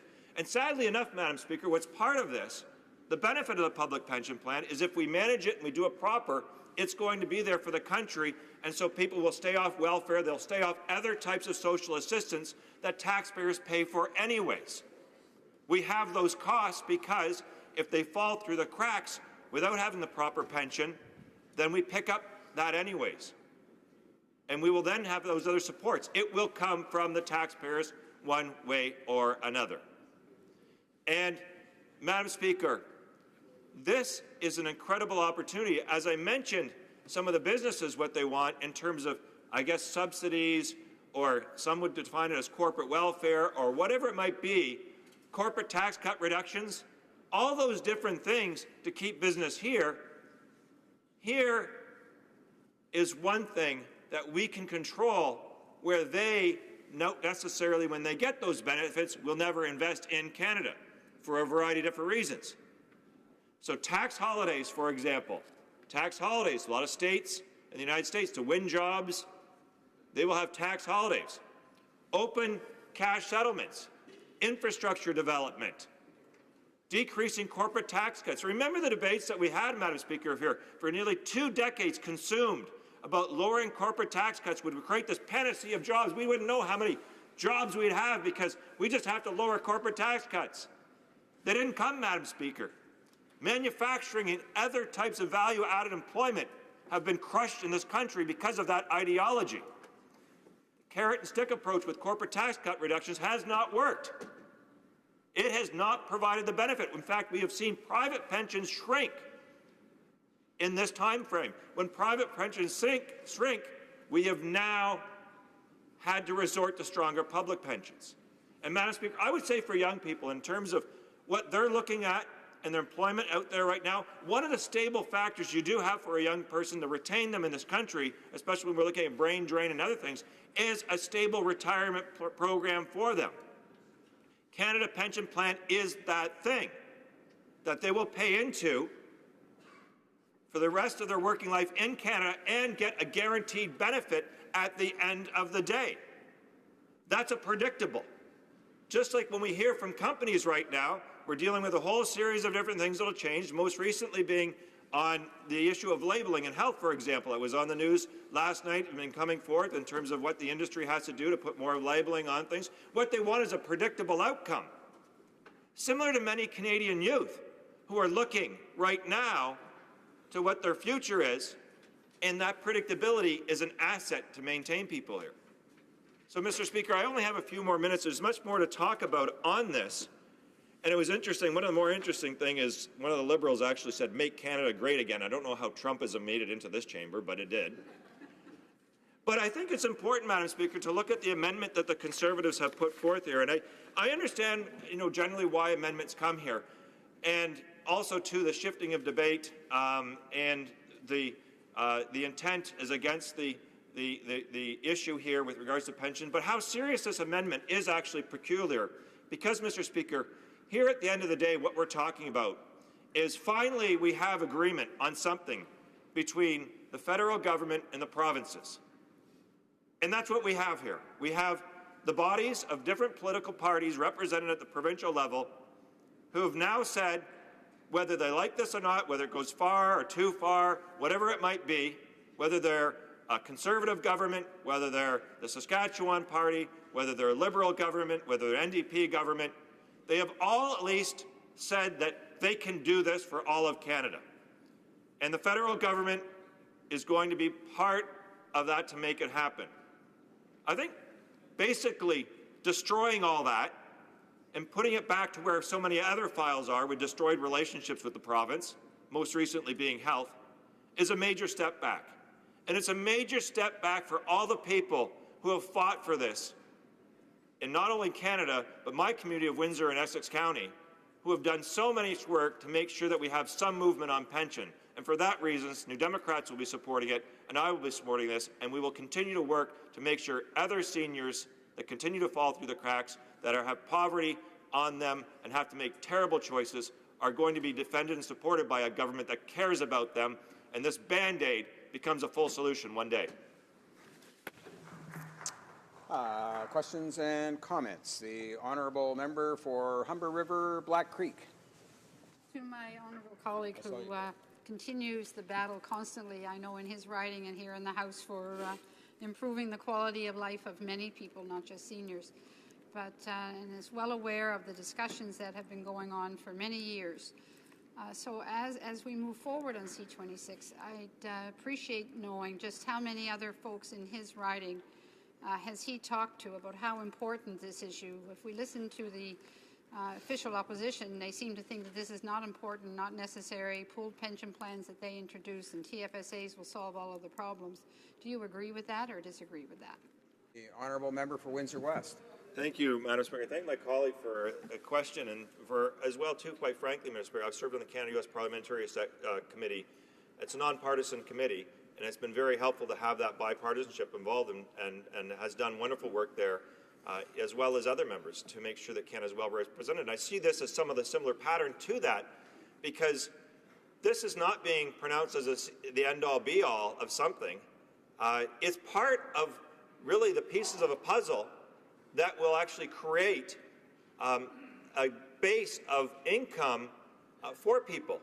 And so it is an improvement, and I give the government credit in the sense that they have an agreement with the provinces on an issue.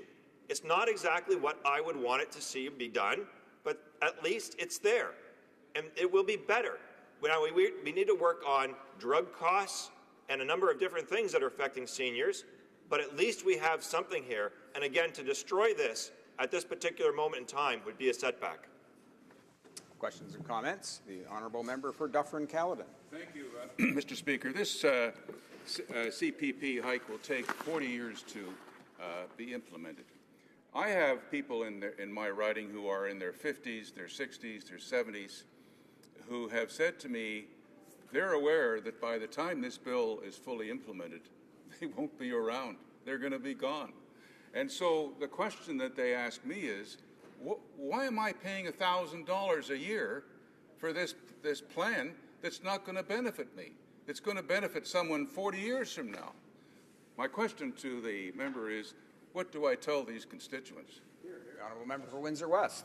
Well, thank you, Mr. Speaker. And if they're in their 60s and 70s and still paying into CPP, that shows you that what we have to do to work on having a good retirement income to start with. And I'm sure they wouldn't want their grandkids, same with that legacy of not having a choice to retire or on wanting to work is a big thing. So I would say to that member, they're most likely members that we've had in our town halls that have said, we want to do this for our grandchildren. And we hear the same arguments, Mr. Speaker, of those people that don't have kids or they have kids in school anymore. They say, I shouldn't pay any more education tax because my kids have already graduated and they're out of school. But we do so because we believe in a strong Canada and we believe on not leaving people behind. And I am confident the people in my constituency and his will support making sure we don't leave this as a legacy of poverty behind for other people. Questions and comments? The honourable member for Cumberland Colchester. Thank you very much, Mr. Speaker. And there's a lot of things I'd like to comment, but I only have a short time. But I want to say that in my area, in Nova Scotia, employers are moving away from private pensions, and they're hiring people. They'll hire three part-time people instead of two full-time people. And my own children were employed in that regard. And they've just now, three of them have now got jobs with pensions, but until then they didn't. But my question is, the Conservatives are using arguments that this will put a burden on the business community. It'll drive people out of the country and people will leave and everything. And I believe that they would use the same argument if there was no Canada Pension Plan and we were talking about initiating a Canada Pension Plan. I wonder, does the honourable member from Windsor West think that the Conservatives would vote against the Canada Pension Plan altogether if there was none? The honourable member for Windsor West. Yeah, it baffles me, and thank you for the question, that they would even consider destroying this particular bill. It's really odd to suggest that this is going to basically fold up tent and operation of many successful businesses. And actually, when you look at my riding, where we produce automobiles and basically create opportunity for them to sell vehicles elsewhere in profits, they would not over this. I mean, there is other ways to control costs, and there's other ways to successfully help the business industry. This is one that is done for people, where we know where the subsidy in the sense is going, is that it's going to making sure that the private pension plans are actually augmented by the public one. So, the reality is, Mr. Speaker, I can't get into all of the, I wish I could, but I would say that this could end up, if the Conservatives had it their way, it'd be similar to their child care program, where nothing was done by the private sector because they weren't interested, and fair enough to them not to be interested because it's not their job. This is our job, and so is child care, and that's why we have to do it. Reprise du débat. Alors, la députée de Portneuf, Jacques Cartier. Resuming debate, the honourable member for Portneuf, Jacques Cartier. Well, thank you, Mr. Speaker. Now, what I'm hearing in the House this morning is who said that the Conservatives want to destroy the Canada Pension Plan? Nobody. I don't know where that comes from.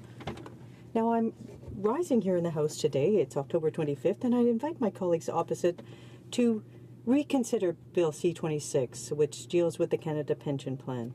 I think that the government has far more important priorities to deal with before it decides to once again tax employees and businesses. From an economic perspective, I'm not sure that employees and employers can have confidence in this government. The government's already demonstrated that after just a year. It's been a disaster. They promised a $10 billion deficit, but in the budget of March 2016, they recorded a $30 billion deficit. And it's now October 2016, and experts are talking about a $34 to $40 billion budget.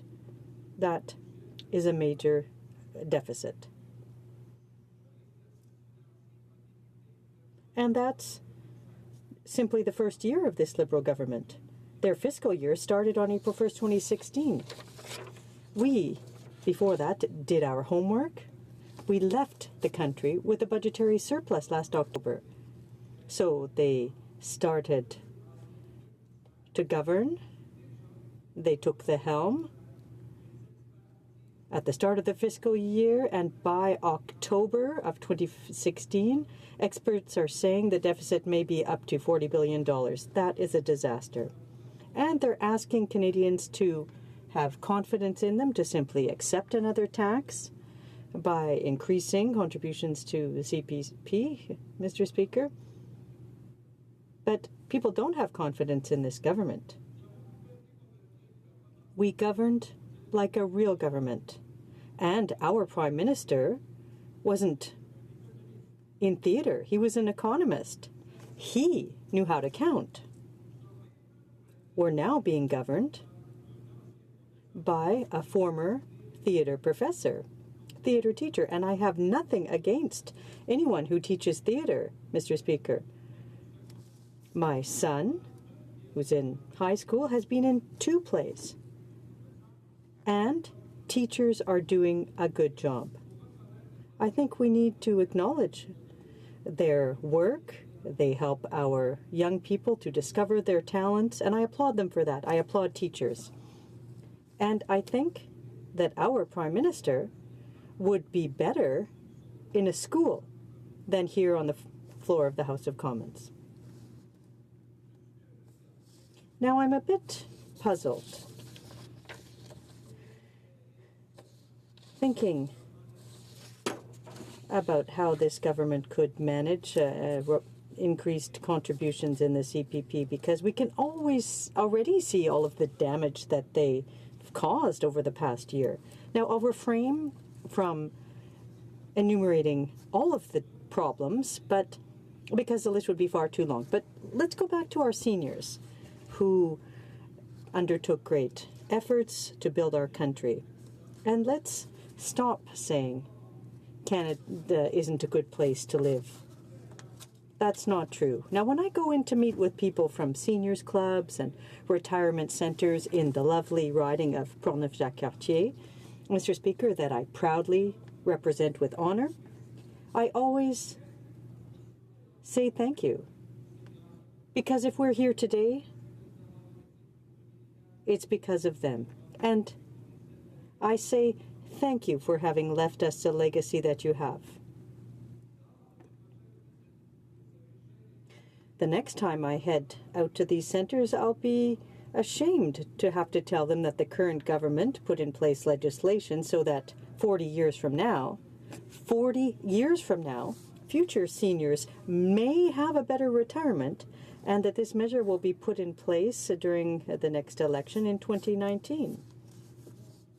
They will all say, and we're close to them, we meet with them, and the 338 members in this House all visit senior centres and retirement homes. And what people are going to tell us is that's ridiculous. We'll never benefit from that money. And seniors, Mr. Speaker, are very intelligent. They'll undoubtedly add that the Liberals have wasted this pension plan away. We can't have confidence in them. And others will add, I don't want to entrust my money to them, the money that I have worked so hard over the course of my life to save, to them. Now, we know that the population is aging, and we've taken steps to help people to prepare for a comfortable and respectful retirement. We enabled workers to put additional money into a tax-free savings account for people opposite who weren't aware of how good it was. And I point that out because the people opposite, the Liberals, when they came to power, quickly reduced the maximum eligible contribution to the TSFAs. And now what did that do? What impact did that have? What's the impact, and why did they need to act so quickly? Brokerage firms saw their business slow down. Now, I don't claim to be an economist, Mr. Speaker, but you know what financial institutions do with the money that is saved, that we save? They either lend it or invest it. Do you know what that does? It creates jobs, and it keeps our economy going. And when the economy is doing well, that creates collective wealth, and it helps the government to balance their budgets, as we did in 2014-2015. That's not all that difficult to understand, and as I said, Mr. Speaker, I'm not an economist, but that's a very basic principle. And I think that it's very clear what vision. The Liberals, Mr. Speaker, are being blinded by camera flashes. We believe in Canadians. We believe that people are able to save and provide for themselves in retirement. Before this government came to power, they were linked to the government of the sponsorship scandal. The previous Conservative government, our government, believed in people and believed that we needed to have people who needed to have money in their pockets, the money that they'd worked so hard to earn. Who do people believe in? The former Conservative government, not the Liberals opposite. We think that Canadians should be managing their own money. The current government simply wants more money in its coffers in order to do a better job of wasting it and spoiling their friends. Now, this new legislation will take $2,200 out of Canadian families' pockets. They're taking away $2,200. They have no plan, Mr. Speaker.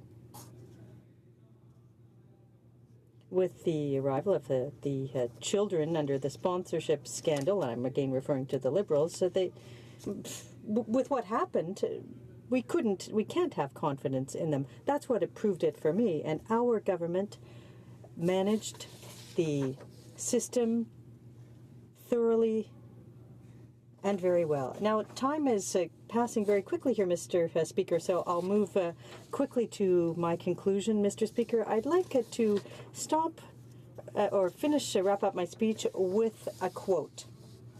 Because what this government is trying to create a distraction and take Canadians as fools. Regardless of the reason for expanding CPP, it's not the elimination of poverty. The poverty rate among seniors is now almost as low as it can be. Do you know who said that? The current actuary from Morneau Cheptel. But what I'm saying is that the current minister was associated with that firm.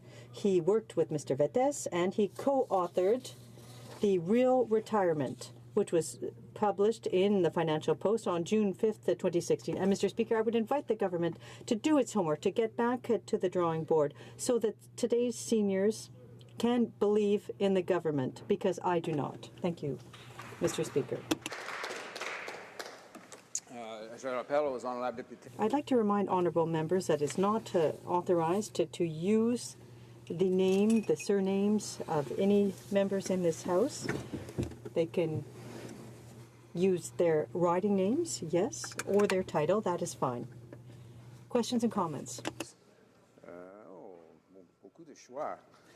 My goodness, a lot of choice. John's East. Thank you, Mr. Speaker. I just listened to what the member had to say about seniors in his community who will not benefit from changes to the CPP. But in my opinion, in all the conversations that I've had with seniors in my riding, they all say that even if they won't benefit themselves, they're very happy that their children, their younger friends under 50, and that other members of the community will benefit from a better program with defined benefits in their pension. So I'd like to ask the honourable member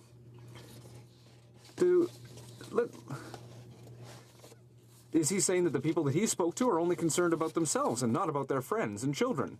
The honourable member for Portneuf-Jacques-Cartier. Well, Mr. Speaker, listen, the riding of Portneuf-Jacques-Cartier is not the richest of all of the 338 ridings in Canada. There are definitely variations in income for each family, each individual, each senior who lives alone. Now, Mr. Speaker, StatsCan tells us that in Canada, 3.7% of Canadian families are families who live below an acceptable level of income. These 3.7% are very important, yes, Mr. Speaker, and we put in place a pension plan where we invited those between 65 and 77 years old. So we rather added an extra 2 years between 65 and 67 years to improve things to that 3.7%. So we shouldn't dramatize here. We shouldn't say that all seniors are living in poverty in Canada, Mr. Speaker. The honourable member for Anna Lubin. Mr. le Président. Thank you, Mr. Speaker. And the member for Portneuf-Jacques-Cartier said that the government wants more money in its coffers, and it's probably true that the government would like to have more money in its coffers. But I'd like to ask him if the member for for Portneuf-Jacques-Cartier understands that the CPP is a separate fund, that it's not part of the government's budget. The honourable member for Portneuf-Jacques-Cartier. Yes, I'd like to thank my colleague for his excellent question. Now, Mr. Speaker, with the government across the way, I have to say that I don't feel safe. I don't believe in the economic strength of the current government. I'm afraid, I don't trust them, and when they put a plan in place that projects 40 years in the future, no, we have to live with the realities of today, and our seniors today need to be treated well. We've worked on that. We will continue to work on that, and I would invite the Liberal government to do the same thing, Mr. Speaker. Questions and comments? The honourable member for Beauport-Limoilou. Thank you, Mr. Speaker. And my question is for the member for Portneuf-Jacques-Cartier from the region of Quebec City. For a year now, we've seen a Liberal government that has broken many election promises. And the member talked about the Minister of Finance, who has contradicted himself in his policies today with what he's written in the past. So I'd like to ask my colleague to go back on what he thinks of the Liberals' string of broken promises and the fact that they're not following the convictions that they followed in their private lives. The honourable member for Portneuf-Jacques-Cartier. I'd like to salute my colleague with whom I have the privilege of working to represent the riding of Quebec City. And there, I should note, there is the riding of Quebec City, there's the city itself. So let's be clear, he represents a riding in the region of the city, and I thank him for his hard work. There are so many broken promises. The Liberals were elected on a number of promises. They are leaving environmentalists behind, they're leaving families behind. The only plan they have, I wouldn't dare say it in this House, Mr. Speaker, but it's a plan for something that's coming, and we're going to be talking about it in a bill this spring. It's the only plan they have, and that's worrying for Canadian families who work every day, who are doing what they can to earn money, and I hope that we're going to give them the possibility of doing what they want to do with the money that they have earned, give them tools for them to be able to do more. And if they do more, there will be more, and that will allow us to offer social programs that are better for all Canadians, Mr. Speaker. Resuming debate, the honourable member for Regina Leuven. Thank you, Mr. Speaker. A strong pension system is a cornerstone of a decent society. Adequate pensions provide retirement security to those who build our country. Pensions reduce the extent to which seniors must draw upon other social welfare programs. When retirees spend pension income in their local communities, it provides an important and relatively stable source of consumer demand. So pensions are critical to our economy and to our broader society. And that's why most other advanced countries established robust, universal public pension systems to cover all workers. Mr. Speaker, even the United States set up a public social security system that is more generous than the current Canada Pension Plan. Here in Canada, I believe we made an historic error. We set up a public pension system only as a complement to workplace pensions. The CPP replaces only about a quarter of employment earnings on the assumption that employees would have another pension from their employer. Well, that assumption has been severely tested in recent years, and I would suggest that the Canadian approach to pensions is actually very similar to the American approach to health care. This reliance on the workplace for benefits has many pitfalls. Workers can lose benefits if they change jobs or if their employer goes bankrupt. The aggregate costs of administering separate plans in each workplace or separate accounts for each employee are far higher than administering a universal plan that covers all Canadian employees. And in any case, we're at a point where only about 1/10 of private sector employees have a defined benefit pension plan in their workplace. Mr. Speaker, of course, we can and must do more to safeguard workplace plans where they exist. One idea would be to enact a national pension benefits guarantee fund as exists in the United States and at the provincial level in Ontario. This is something that the Government of Canada could try to initiate for the whole country that would serve as a backstop to workplace pension plans. However, the fundamental solution is to enhance the Canada Pension Plan to provide more defined benefit coverage to all Canadian employees regardless of where they work. Mr. Speaker, the CPP is universal, efficient, portable between employers, and indexed to inflation. We in the NDP and our allies in the trade union movement advocated doubling CPP benefits over time to replace half of employment income. The government's plan to eventually expand the CPP to replace 1/3 of employment income does not go far enough, but it is a significant step in the right direction.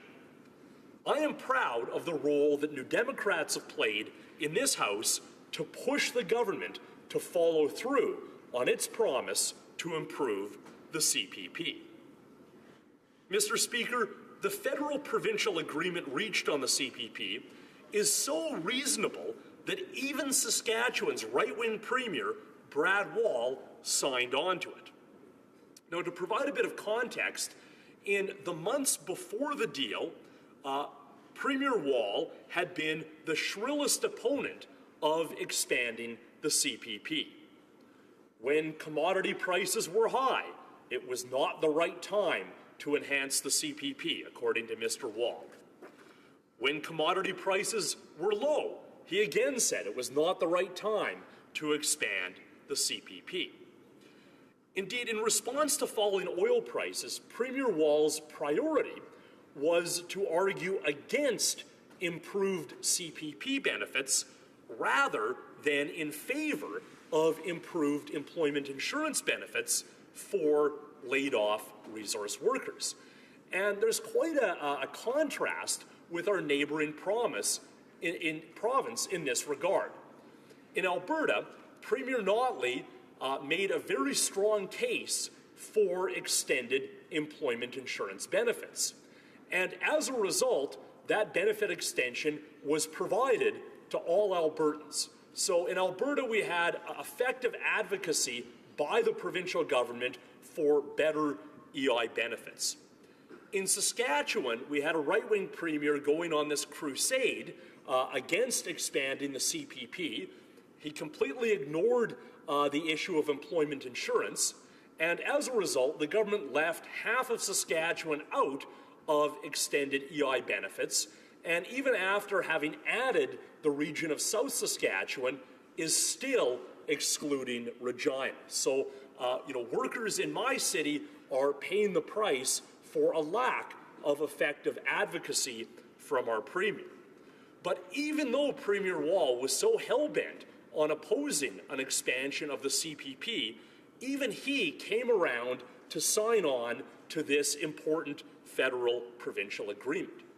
So, Mr. Speaker, it's really quite striking that premiers of all stripes, and including a very right-wing premier, as I mentioned, have signed on to this reasonable compromise, and yet in this House, the federal Conservatives are opposing improvements to the Canada Pension Plan. I mean, I really think it speaks to just how out of touch the Conservatives are with the reality of working Canadians, that they alone are standing up and opposing any kind of enhancement of the CPP. Now, Mr. Speaker, while I would certainly argue that this bill is an important step in the right direction, obviously it's not sufficient. Obviously, much more needs to be done to help current retirees and to help lower-income working people. So we want to see the government do a lot more to improve the guaranteed income supplement for seniors. I would note that in the proposed bill, the enhanced portion of the CPP is actually a separate line on income tax. Might there be a way of exempting the additional benefits from the GIS clawback? That's just one idea that could perhaps help lower income seniors. Another idea would be to expand the working income tax benefit as a way of compensating lower income employees for any cost of increased contributions. The government has said it's going to do this, but Mr. Speaker, we absolutely need the details. We need to see something concrete for working Canadians. So, Mr. Speaker, I think on balance this is a good bill. The NDP is going to support it, but definitely the government can and should do more.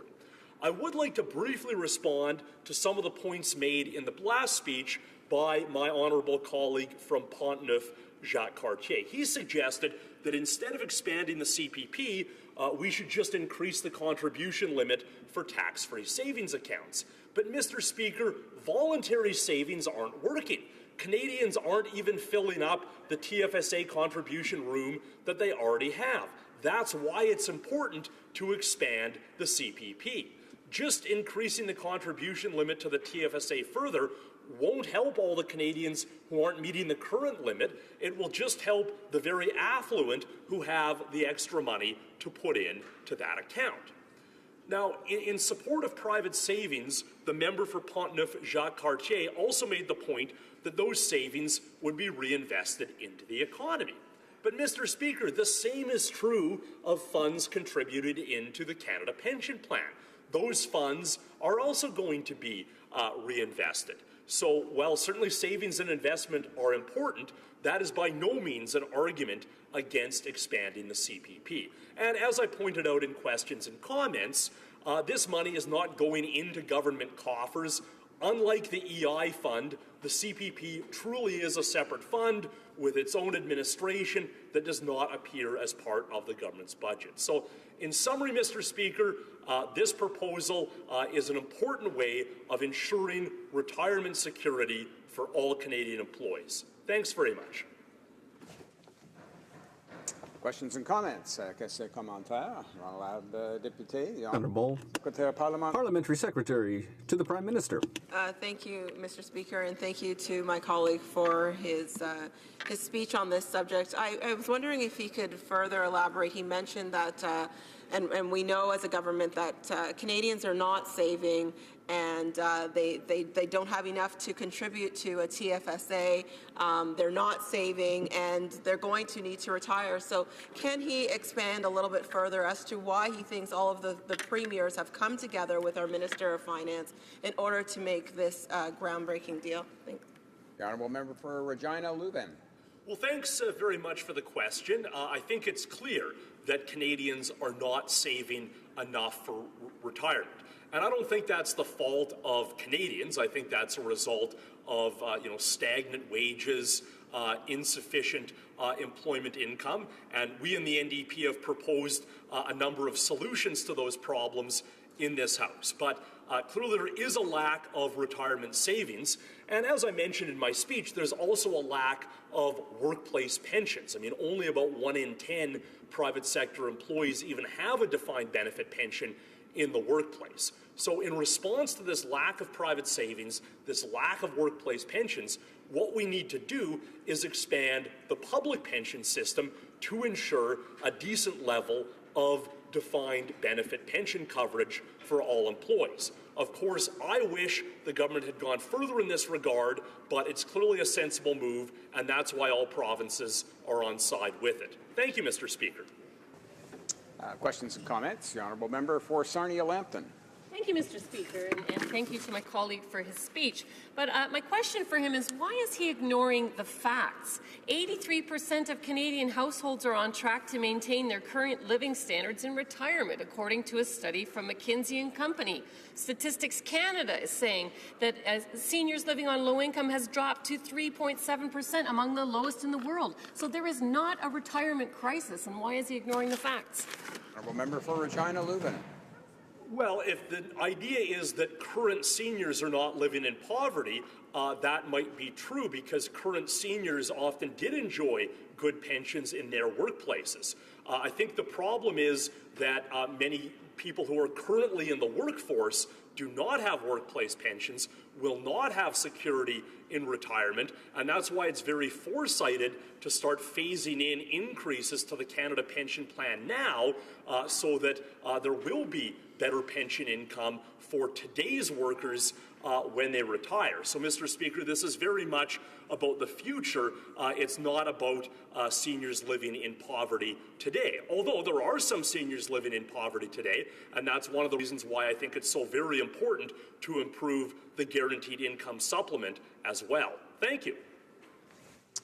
Questions and comments? I guess I come on to the honourable member for Dufferin-Caledon. Thank you, Mr. Speaker. I'd like to make a couple of responses to the member from the NDP caucus. Finance Canada, those are the people that advise the government on this type of bill and did advise the government on this type of bill, they have made an analysis that shows that higher CPP premiums will hurt the economy.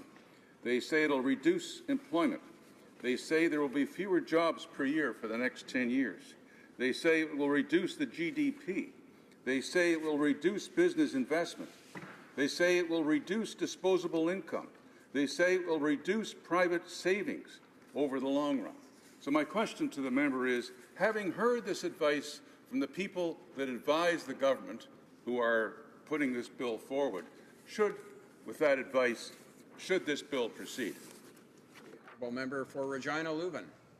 Well, Mr. Speaker, I really appreciate the question, but what my honourable colleague has done is to present a number of quantifiable statements without actually giving any numbers. So a critical question is, by how much does this increase in CPP contributions reduce private savings? I mean, if every additional dollar of CPP contributions reduces private savings by 50 cents, then there's still a net increase in retirement savings as a result. So really what the Conservatives would need to show to sustain this argument is that every additional dollar contributed to the CPP will remove a full dollar from private savings. And that's not at all clear, and the member hasn't even tried to make that claim.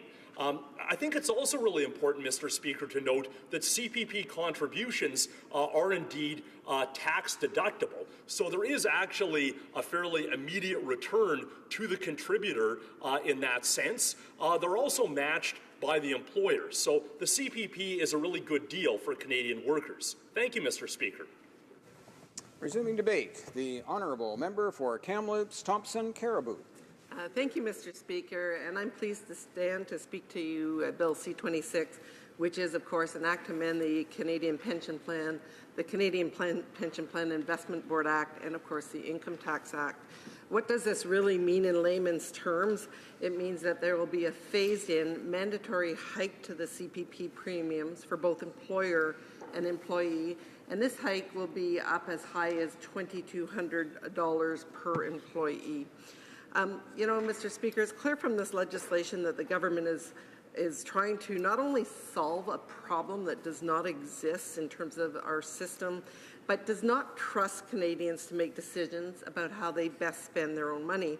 I think actually this bill should really be called the Win Bailout Bill or Liberal Election Tit for Tat, because of course we know that the Ontario government got itself into a really difficult position with some commitments in terms of what they were going to do with the retirement fund, and indeed the federal Liberals had to come to her rescue. But, Mr. Speaker, I'm going to give you a few examples about the negative impact of this legislation. But first of all, I really think it's important, and it's something I think that's been a bit lacking in the conversation that we've had to date, is about the tool that they're going to use, of course, which is our Canada Pension Plan and our Canada Pension Plan Investment Board. Most Canadians are very aware of this pillar of our retirement program, but very few have much of an understanding of the underlying dynamics.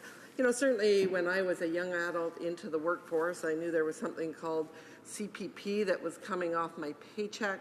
But I also, the big rumor at the time when I was initially contributing was that this CPP was going to run out of money, so I really had to worry about saving my own money anyway. You know, that clearly has not happened, but I think we are making assumptions about this plan, and I think we need to, pay some attention to this plan and what it's all about. I do want to draw your attention to an October 17th article by Andrew Coyne, and he raised some really important issues that have, again, as I noted, not been raised in this debate. And I'm going to spend a minute or two talking about the issues that he raised, either by quote or paraphrase, because I think they're absolutely critical, and they represent concerns that I've had over the last couple of years. The first is CPP is supposed to be cheaper than private plans on the account of its larger scale. Most Canadians have no idea, but there's been a 22-fold increase in the costs at the investment board over the past decade. So they have gone from $118 million to more than $2.6 billion. So really, that is an absolutely enormous increase that has happened over just a short time frame. At roughly 1% of assets, and that's not counting the distribution costs, the CPP is now significantly more expensive than most private exchange funds. Mr. Speaker, I think the Liberals should be truly alarmed about that. This is something that they need to get a handle on. He goes on to say, the CPP doesn't help you to save, it forces you to. If you're already saving as much as you can, as you would like to, it is unclear why the government's judgment should be substituted for yours. Or if you're already saving as much as you can afford to, forcing you to save more is hardly going to leave you better off. And then as far as forced savings are justified, it has never been clear why they must also be invested through the CPPIB. So the CPP2, as we'll call it, is to be fully funded, and there are systemic risks that are associated with the portfolio as a whole. This fund has greatly increased these risks in the last years. 40% are now in private equity, illiquid assets like roads and bridges, and they're not traded on the public market. So again, we have a pretty significant increase in the cost of managing this fund, and we have a very significant change in the risk portfolio. There's nothing perhaps wrong with this if all Canadians are aware, 1, you know what you're getting into, 2, you can tolerate the extra risk, 3, you've properly priced and accounted for it, and 4, the returns are worth it. And the CPP, in his opinion, met none of these tests. And the 19 million contributors, perhaps it's like me when I was a young adult, it comes off your paycheck and we really don't know what's happening with the fund. So, Mr. Speaker, I think the first thing that the Liberals have failed to do is really look at what is happening and what they need to do about that. We should not blindly move forward giving a greater monopoly to the CPPIB without some careful review regarding the rapidly escalating costs and risks. And so really, truly what we are creating is a bit of a monopoly in terms of forced government savings. So in addition to my concerns that I've just raised and shared some pretty, I think, important information, I think I want to give you a couple of examples of how this enforced savings program is going to cause some negative impacts. I think a lot of my colleagues have shared a number of sort of examples, but I would like to talk about a few more. I have someone that I know quite well who has a technology firm that is doing exceptionally well now, but it was a real struggle when he was first getting this firm up and going. There was, when he was first starting, there was times where he was concerned about making payroll. He was, like many entrepreneurs, he was putting a lot of energy in, but it was going to take a while for him to start to see the return on his investment. So a small company, a few employees, We already know that this government has chosen to raise the small business tax. So if he was lucky enough to make a little bit of money, it was going to go up. That money typically would have been reinvested into the business. But now he also has, with those 10 employees, an additional cost, and it could be $10,000. Well, there's a few things. One, that $10,000 could have gone into reinvesting into the company to actually make it bigger and to help it become successful. That $10,000 might have been, perhaps the employees and the employer might have preferred to have some stock options.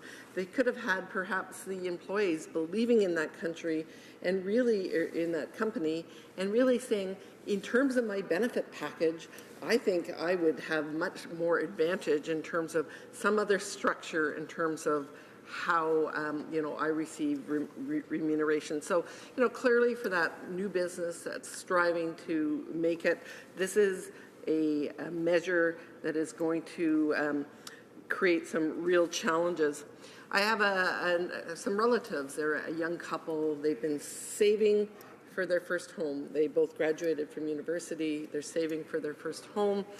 And they had the down payment. They were all ready to go. They lived just outside of Toronto. And then all of a sudden the mortgage rules have changed. So the mortgage rules have changed. They can't qualify for the amount that they needed in terms of purchasing this home. So not only has this government changed the amount that they are going to have to raise for a down payment, they're making it more difficult for them to save. So they were putting a couple of $1,000s a year away to pay off their student loans and to buy their first home.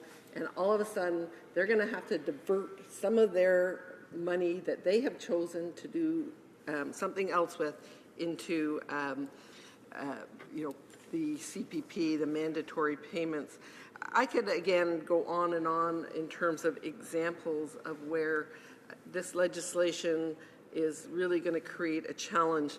But, Mr. Speaker, mostly in conclusion, I think the government here is fixing a problem that does not exist. We've heard clearly that it doesn't exist. They're forcing Canadians to do something that perhaps is not in their priorities. We have entrepreneurs who could take that $1,000 a month, who are investors, who might have something else that they could do with that $1,000, whether it's in their own investment portfolio or if it's investing in their business. They're going to be negatively affecting the economy, and they're using a platform which they have not fully assessed in any comprehensive way in recent years, the escalating costs and the risks. So, I think the Liberals of today are a very different Liberal of before. And when this was first introduced, and we've heard this again in the debate already, Judy LaMarche in 1964, she stated, the CPP is not intended to provide all the retirement income Canadians wish to have. This is a matter of individual choice, and in the government's view, should properly be left to personal savings and private pensions. So, Mr. Speaker, I think the Liberals need to really reflect on the path they're going down, and we should all have very significant concerns. Thank you. Questions and comments? The honourable member for Avalon. Thank you, Mr. Speaker. And I'd like to thank an honourable colleague for her speech. But she mentions the small business tax and the fact that it didn't go down or whatever. But as a former small business owner and an employer, I always felt the bigger need was that if your customers had money to be able to hire you to do the necessary work, you could grow your business from that. Not by getting a very small tax break, which you would see very little of, because in order to enjoy that tax break, you had to be profiting big dollars for that to take effect. But she mentions workers not being able to save or being able to save for their own retirement, and in the other statement she says they're not able to save for the purchase of a home. But I'd like to know what she would say to the seasonal workers, the construction workers, whether it be electricians, plumbers or whatever, that are working without a defined pension from their employer, moving jobs from here and there, and what do they do for retirement when they decide to retire? This is a good idea. They know they'll have at least a secure Canada Pension Income Fund to depend on. For Kamloops, Thompson Caribou.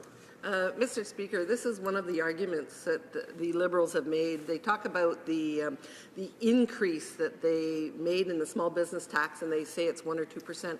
What they don't seem to realize that if you go from 9 to 10.5%, that is not a 1.5. That is closer to a 10%. So let me tell you, if you were a small business owner, which he says he is, if all of a sudden your taxes are going up by 10%, your payroll taxes are going to increase significantly more with the Canadian Pension Plan increase in deductions, it can make all the difference in terms of whether your business is a success or not, whether you can expand your business or not. So I think don't just take my word for it. The Canadian Federation of Independent Business has clearly articulated that this is a concern for small business.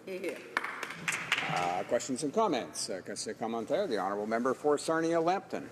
Thank you, Mr. Speaker, and I'd like to thank my colleague for an excellent speech.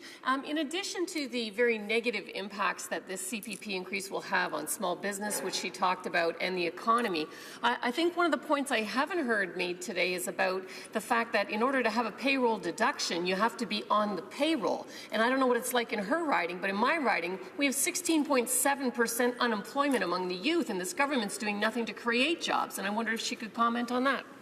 Honourable member for Kamloops, Thompson, Caribou. Thank you, and that also is an excellent point. I was recently in Calgary where in Alberta I understand there's 100,000 workers that are unemployed right now, and we don't seem to be focused on that as an issue. We have a softwood lumber agreement that has not been signed, and we're looking perhaps towards some punishing trade wars that are going to happen in our forests. So I could give example after example where the ability to create the jobs that we need. The government said when they were going to spend $10 billion, it was to create jobs. They're now at $30+ billion. And to be frank, Mr. Speaker, we have not seen the job creation that they promised with that approach. Questions and comments. Question and commentaire. Resuming debate. The honourable member for Yellowhead. Here, here.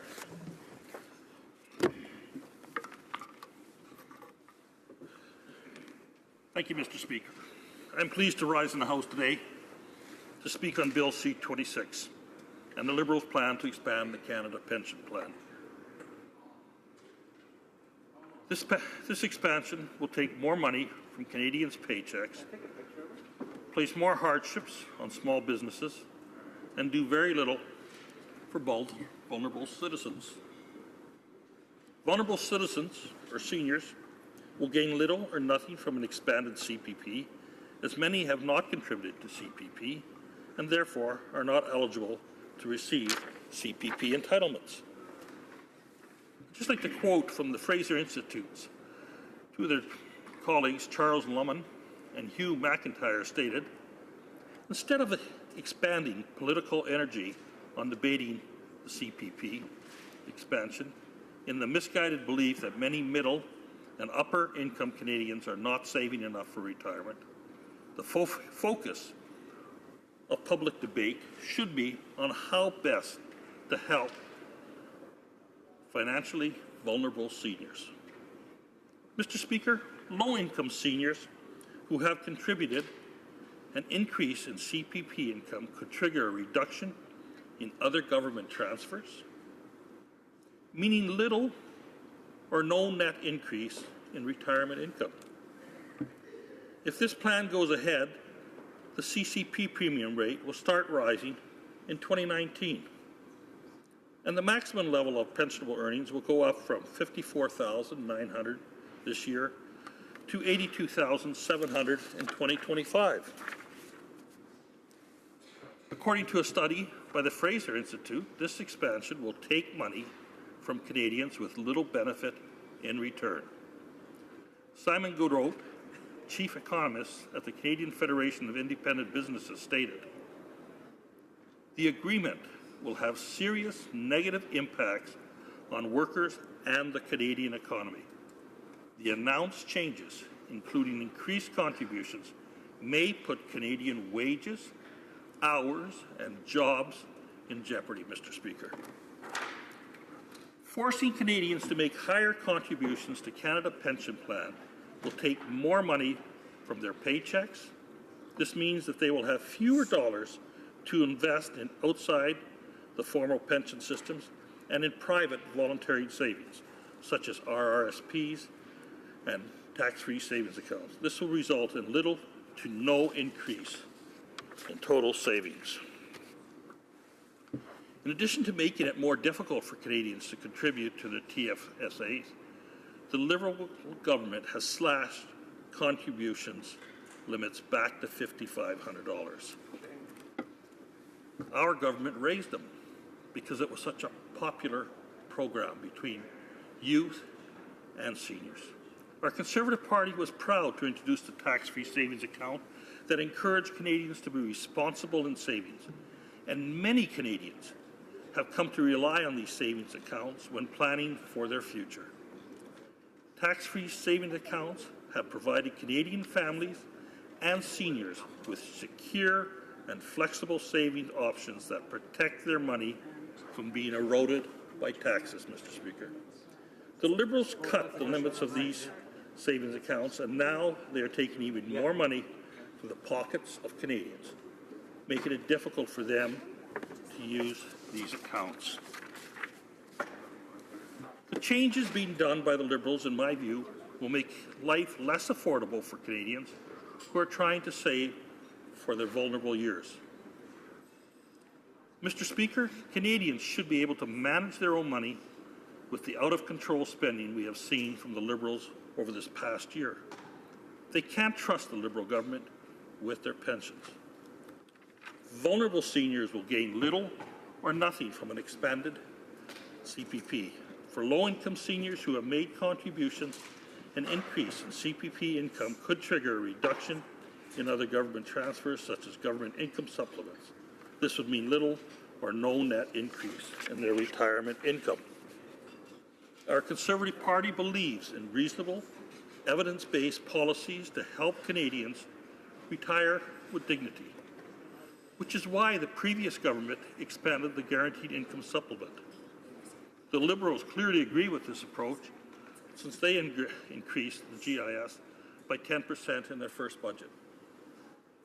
The Canada Pension Plan expansion may not effectively target those middle earners at the greatest risk of pension problems. Employers and employees may decide to shrink their workplace pensions over the earning range when CPP is newly expanded so that the workers are not overcovered. Increase in payroll contributions after 2019 may result in downward pressure on wages or employment.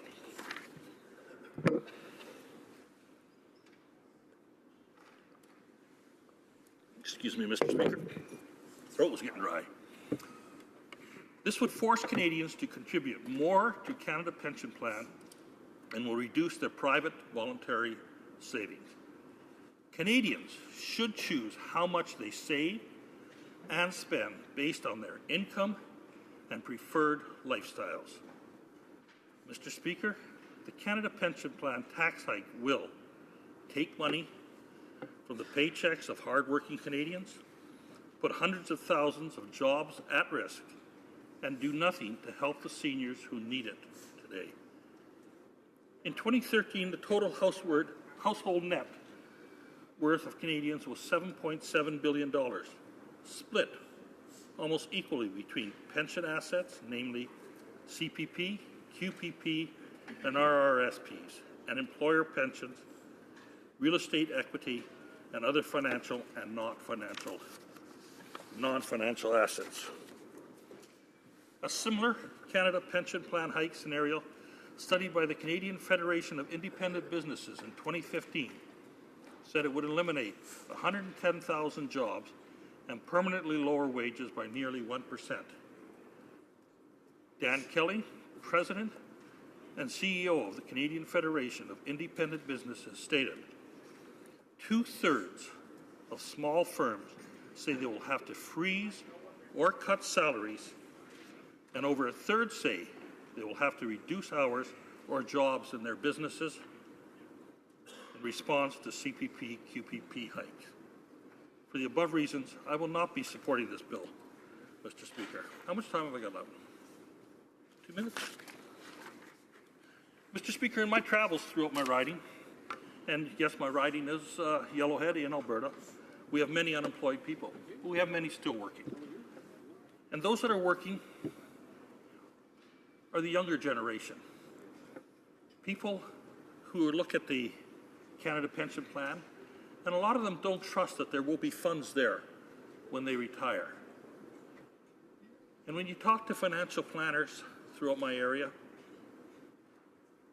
we are finding that many young people, those even starting in the work job, those that have been there for 10 years, are putting money away for their retirement and understand what it means to pre-plan their own destiny.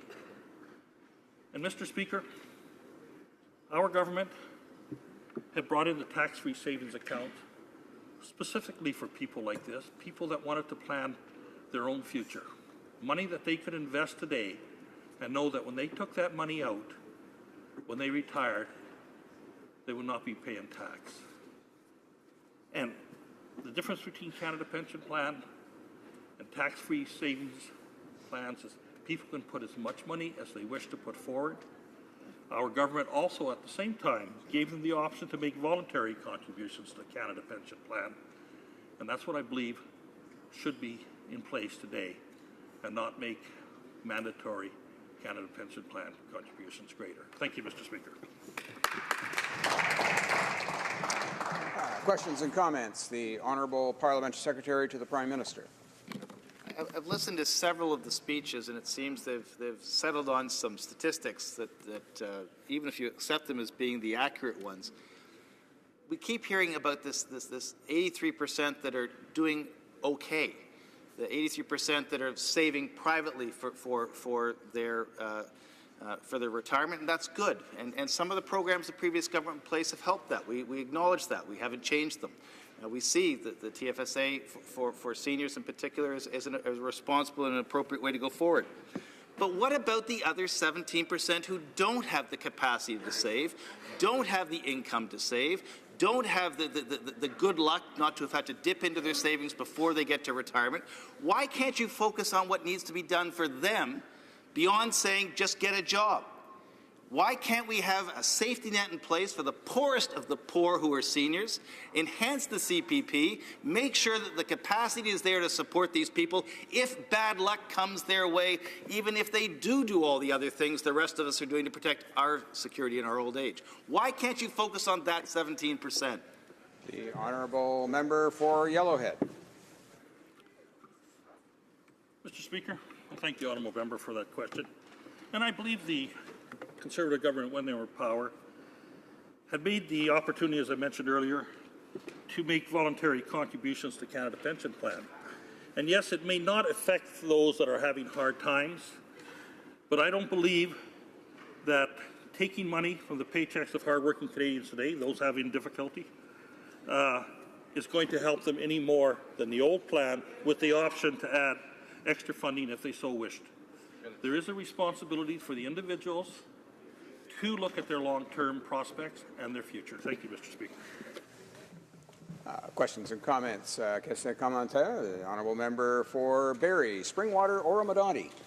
Thank you, Mr. Speaker. It's been great to listen to the member's speech and also the member's question just a minute ago, and just to follow up on that question to the Honourable Member. It's interesting to hear talking about the 17%. I happen to come from the lowest 5% in terms of income in society. But my question to the member is, do you agree with the member across the floor who believes that taking more money out of the paychecks of the lowest 17% somehow makes them more successful? The Honourable Member for Yellowhead. I'd like to thank my honourable colleague for that message. And the answer is simply no. It's just going to make it more difficult.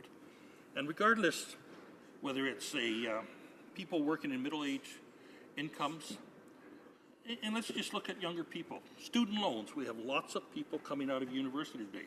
Taking more money and forcing them to pay more money to Canada Pension Plans will make it harder for them to pay off their student loans. Make it harder for young families, middle-income families, to plan for holidays.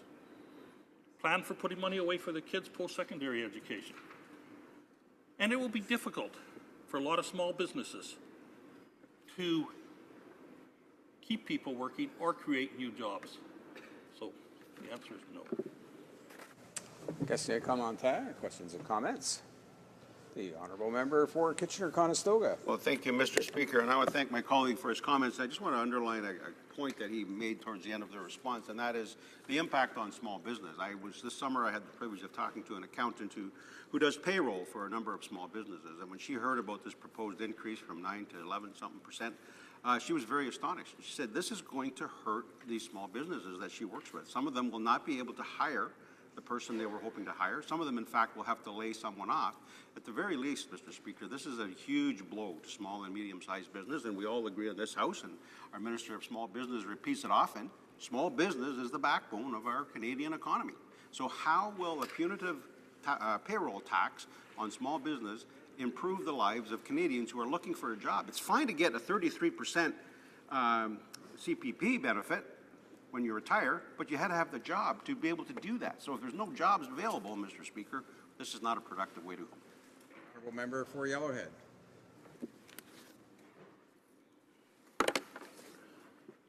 Thank you, Mr. Speaker, and thank you for the honourable member for that question.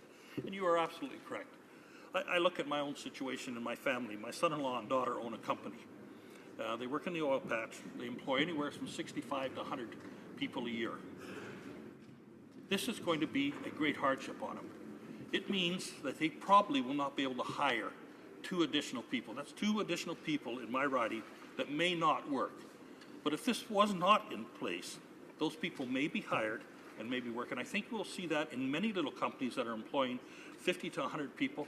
That's $50,000 to $100,000 a year more that they have to look at.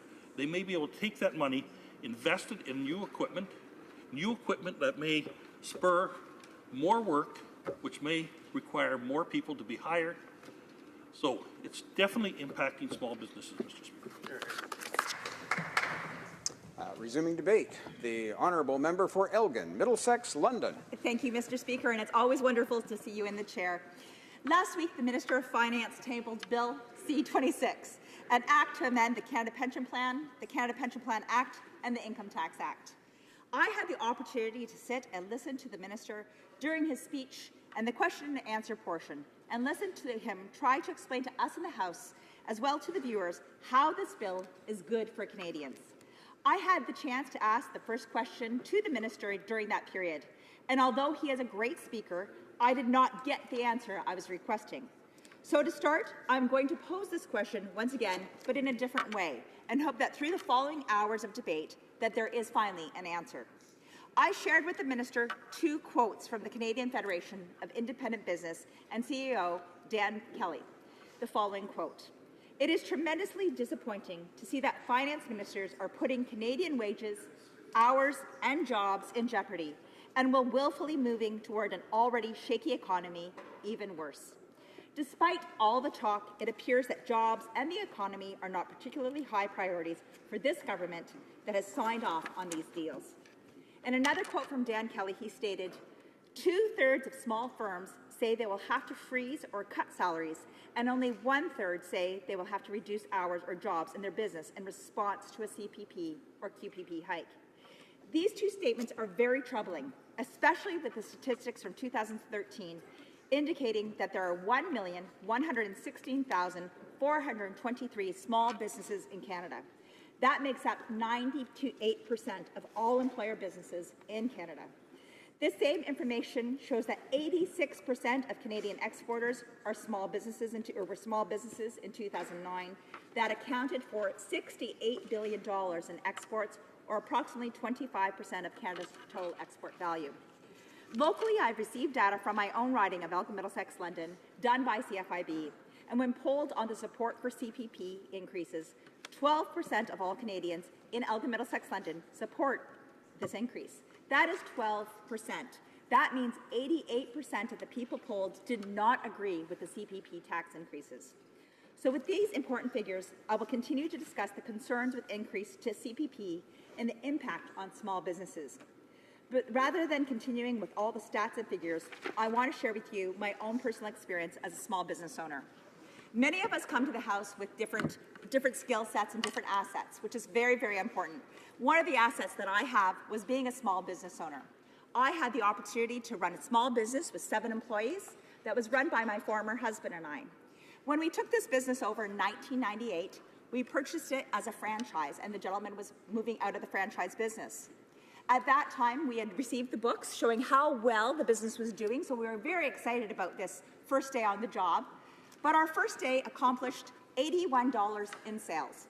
So my former spouse and I had paid 2 staff throughout the entire day because the hours of business were open from 7 a.m. to 11 p.m. We paid 2 staffers throughout the day, looking at their shifts. And at the end of the day, our cash received for the items that we sold was $81. Now, obviously the issue here is we need to look at how to run a proper business. How can we do this? We had many, many obstacles in front of us, but one of the first things that we needed to do was reduce our costs. And by doing so, we had to look at what were some of the costs that a business could reduce without impacting what you're selling. I was in a small coffee shop. We were a coffee house where there was entertainment 5 nights a week. We served in an area where there was TD Bank and many other local businesses. So we were a very common stopping ground for people on their way to work and off their way to work. So one of the first things that we did was business promotions. And that began to bring in some sales. But at the same time, we had extraordinary expenses.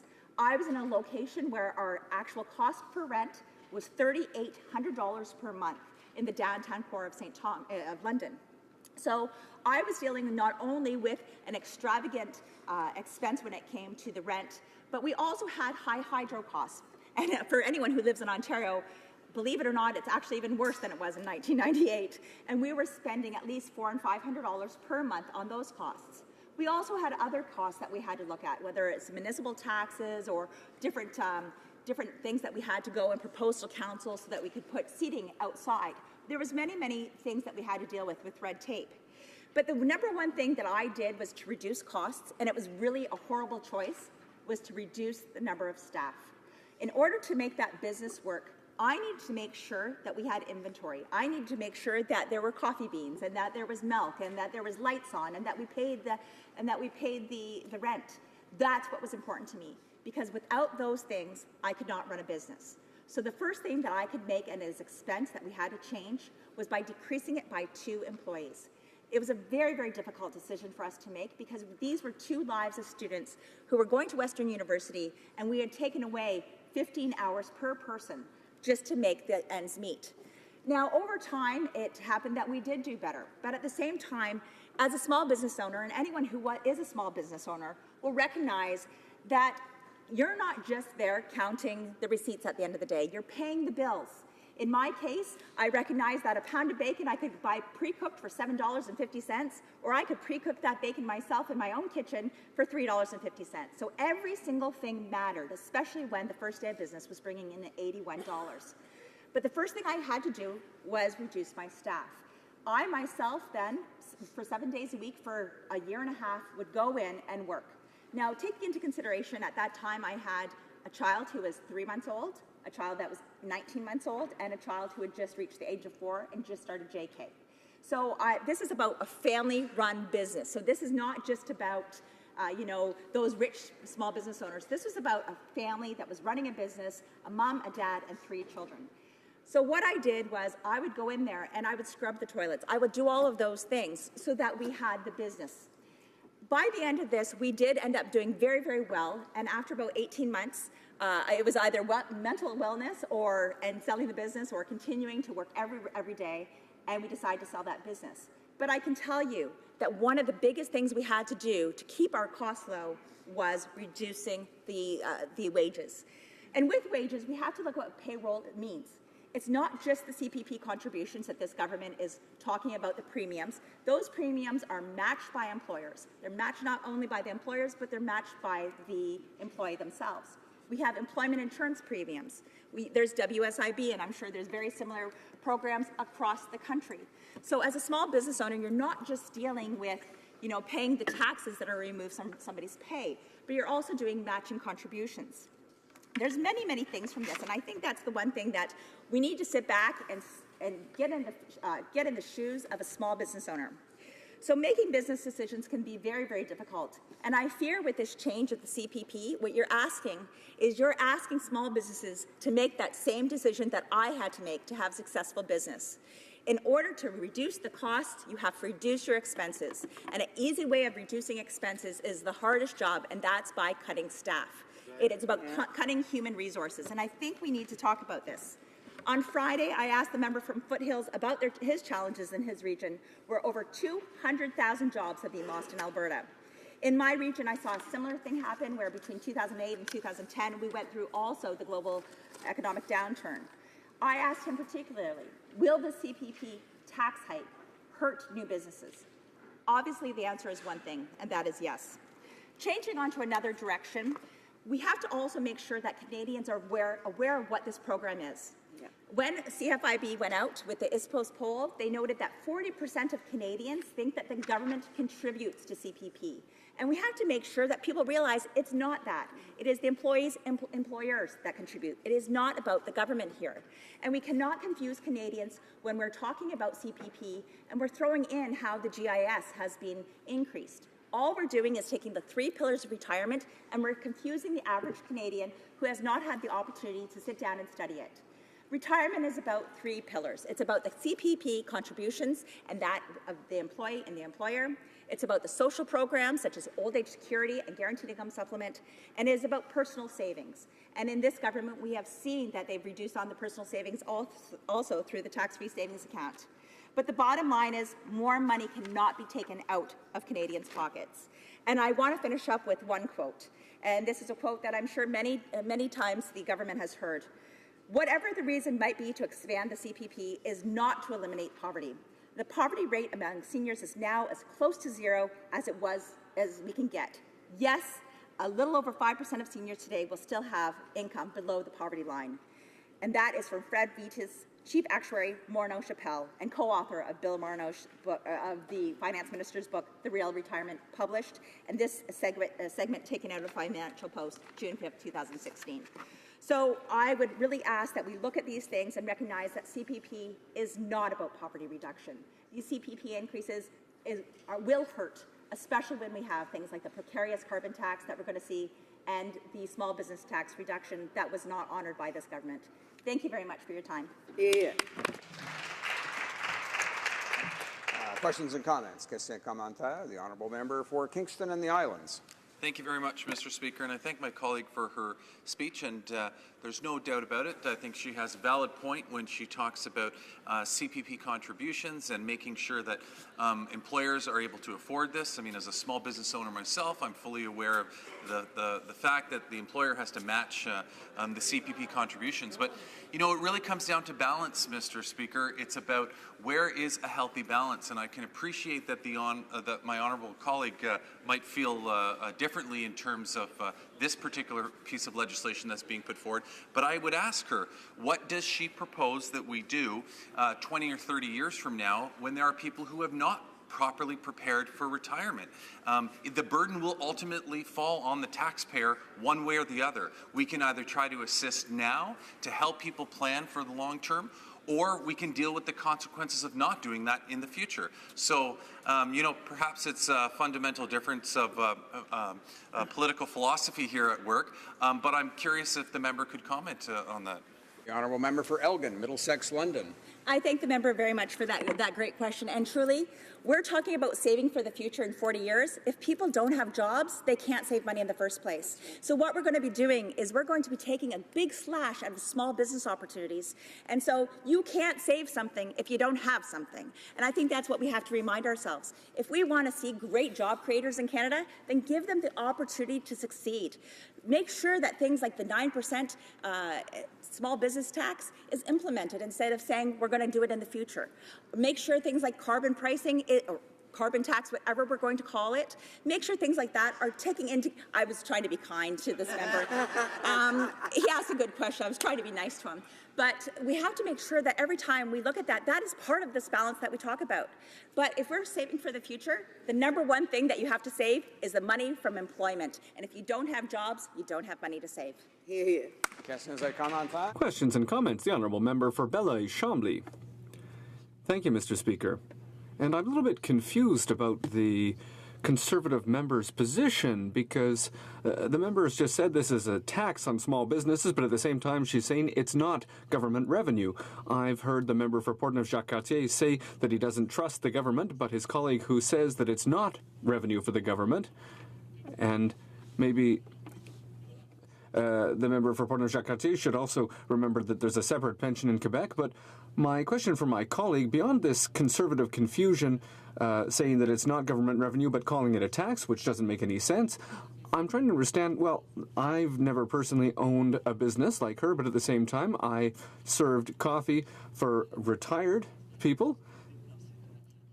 They've spent money in that business, and there are businesses, well, businesses need clients, so how reconcile the position of saying it's not good for small business, but at the same time we want to ensure that seniors have money to spend in those same businesses? For Elgin, Middlesex, London.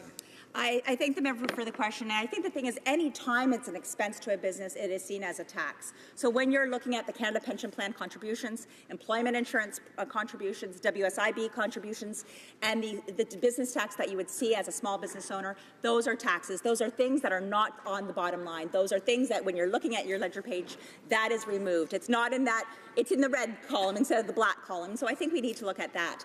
I'm not confused by any means. On this thing, I'm pretty darn definite that I shouldn't say I'm pretty darn definite. That's horrible. But I'm definite that this is not a good thing for Canadians. I see that we can sit there and try to sell it as a future option, but we can't be selling future options when people don't have options today. Thank you.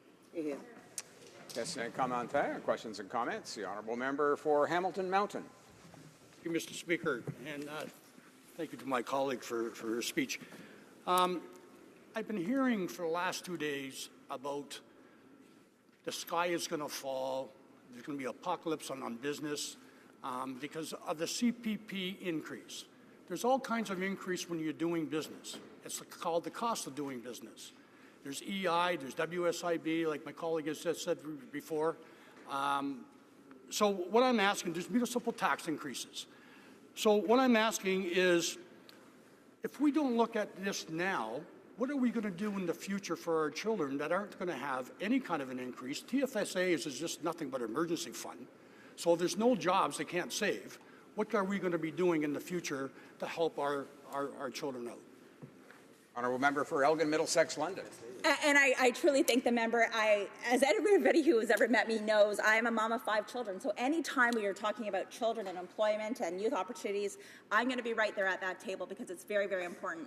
But CPP is not the golden retirement that it's being led out to be. It is a small part of the retirement. And the sky is falling. We have to look at the fact, I don't think I've ever said that in my life, but the sky is falling. We've got to look at the municipal taxes will continue to increase, that the carbon tax, the carbon tax will be there. There's going to be so many things, and businesses have to deal with it. We are in a global economy. So it's fine to say we need to save for the future, but there's no saving if small businesses do not exist. Resuming debate, the Honourable Member for Beloeil-Chambly.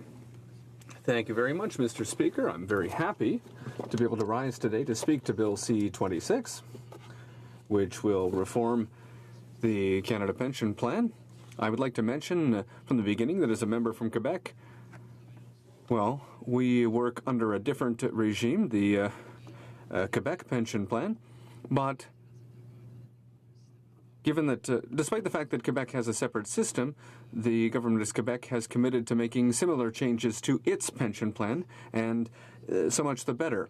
However, the debate on this bill is an opportunity to speak about the overall situation that is affecting not only those who are currently retired, but those who will be retiring soon or even in a very long time, because at the end of the day, as legislators, our role, or one of our main roles, and I think this is sometimes forgotten, is to think about the long term and to plan for the long term. And Mr. Speaker, we have a real problem today with retirement, because despite the fact that living costs are going up, despite the fact that it's becoming harder to save for retirement, whether it be for those who are retiring in many years or those who are retiring tomorrow or for those who are already retired. Well, one of the reasons for that is that businesses, more and more, are not offering private pension plans. Or if they do, they're not offering sufficient pensions. Look at, for example, businesses that go bankrupt and the effect that that has on employee pension plans. We've seen, obviously, the cases, many cases in the crisis of 2008, and similar things can certainly continue to happen in the future. It's also important to note, Mr. Speaker, that despite what I've heard from certain Conservative members, senior poverty is a problem, and it's a very important problem, a serious problem that we need to deal with. It's not just a question of the Canada Pension Plan. It's also a question of OAS or the GIS. And despite the fact that the Liberal government has committed to improving the GIS, and that's something that a change that's been needed for a very long time, Mr. Speaker. They've promised to index the GIS to the cost of living. That's something that hasn't been done yet, and it's something that's very important because, as I've said, when you retire, living costs count, but living costs increase, but revenue doesn't, and that's a major problem. A couple of weeks ago, October 4th, I was at the Salon des Aînés in Chambly. It was their 10th anniversary. It's a community organization that serves seniors in the Chambly area.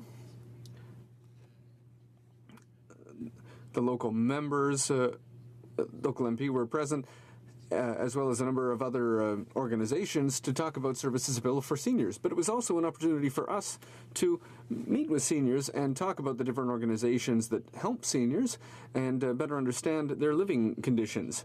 And, well, I won't claim that I am familiar with the living conditions of seniors in my colleagues' ridings, but the seniors in my riding are facing challenges.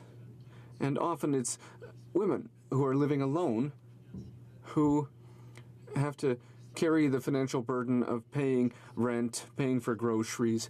These are very difficult situations, and it's important that we take seriously our responsibility to ensure that they have stable, good income and that we improve the fiscal tools at their disposal.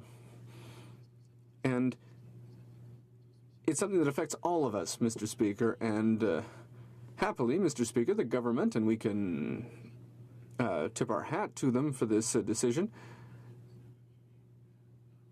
is going to lower the OAS eligibility age from 67 to 65 years, and we can certainly salute them for that, because that was a bad decision that didn't do anything to help workers, and that was punishing workers who work, for example, in mines or other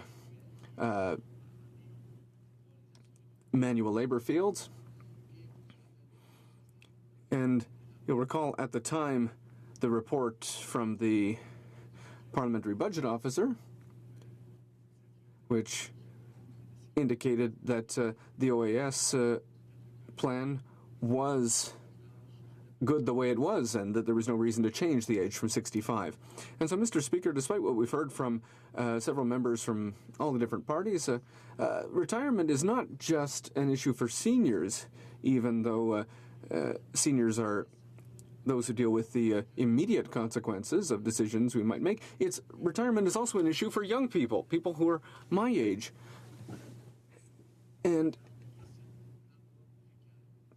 it's particularly important given the question of precarious employment. This is an issue that affects everyone, not just young people, but it particularly affects young people. And it's why it's a good thing that we're having this debate on the need to offer stable retirement to the next generation. And that we're doing it at the same time as the Minister of Finance has said that young people should simply accept precarious work and simmer down. The fact remains, Mr. Speaker, that this is completely unacceptable, that we expect young people to just be happy with temporary summer jobs. And yes, they'll be retiring in a long time, but if we don't start taking this issue seriously today, then we're going to have to face a very big problem further down the road.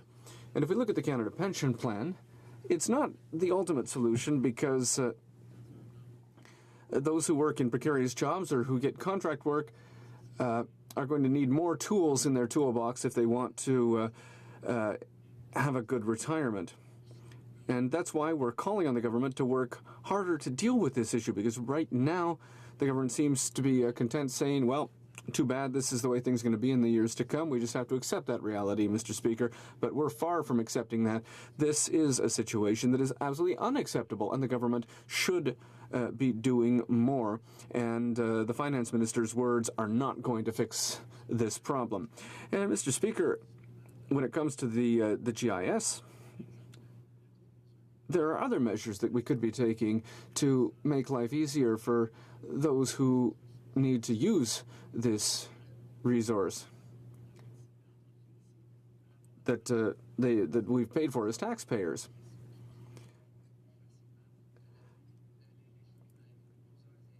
This is something that could make life easier for more seniors. We could reduce red tape for seniors. But I'd like to come back to some other elements beyond the question of retirement, but once again, to look at all of the measures that are in place, because I've heard Liberal members talk about the fact that all of the different elements are important. And if I look at somebody who came to meet me in my riding office recently, well, and I won't name that person, but for privacy reasons, but a few years ago, there was an excellent presentation from my colleague from Burnaby New Westminster who presented to my fellow citizens the different for example, tax credits that are available for persons with disabilities. And there's a couple that I know, they're retired and they have a child who benefits from certain measures in those different programs for persons with disabilities. And today, because of little changes that don't come up in question period, that don't make the headlines, little subtle changes that are found in the budget, well, because of these changes, this couple and their child no longer benefit from certain tax credits. And who's paying the price of that, Mr. Speaker? Well, it's a couple of seniors, retired seniors who are taking care of their child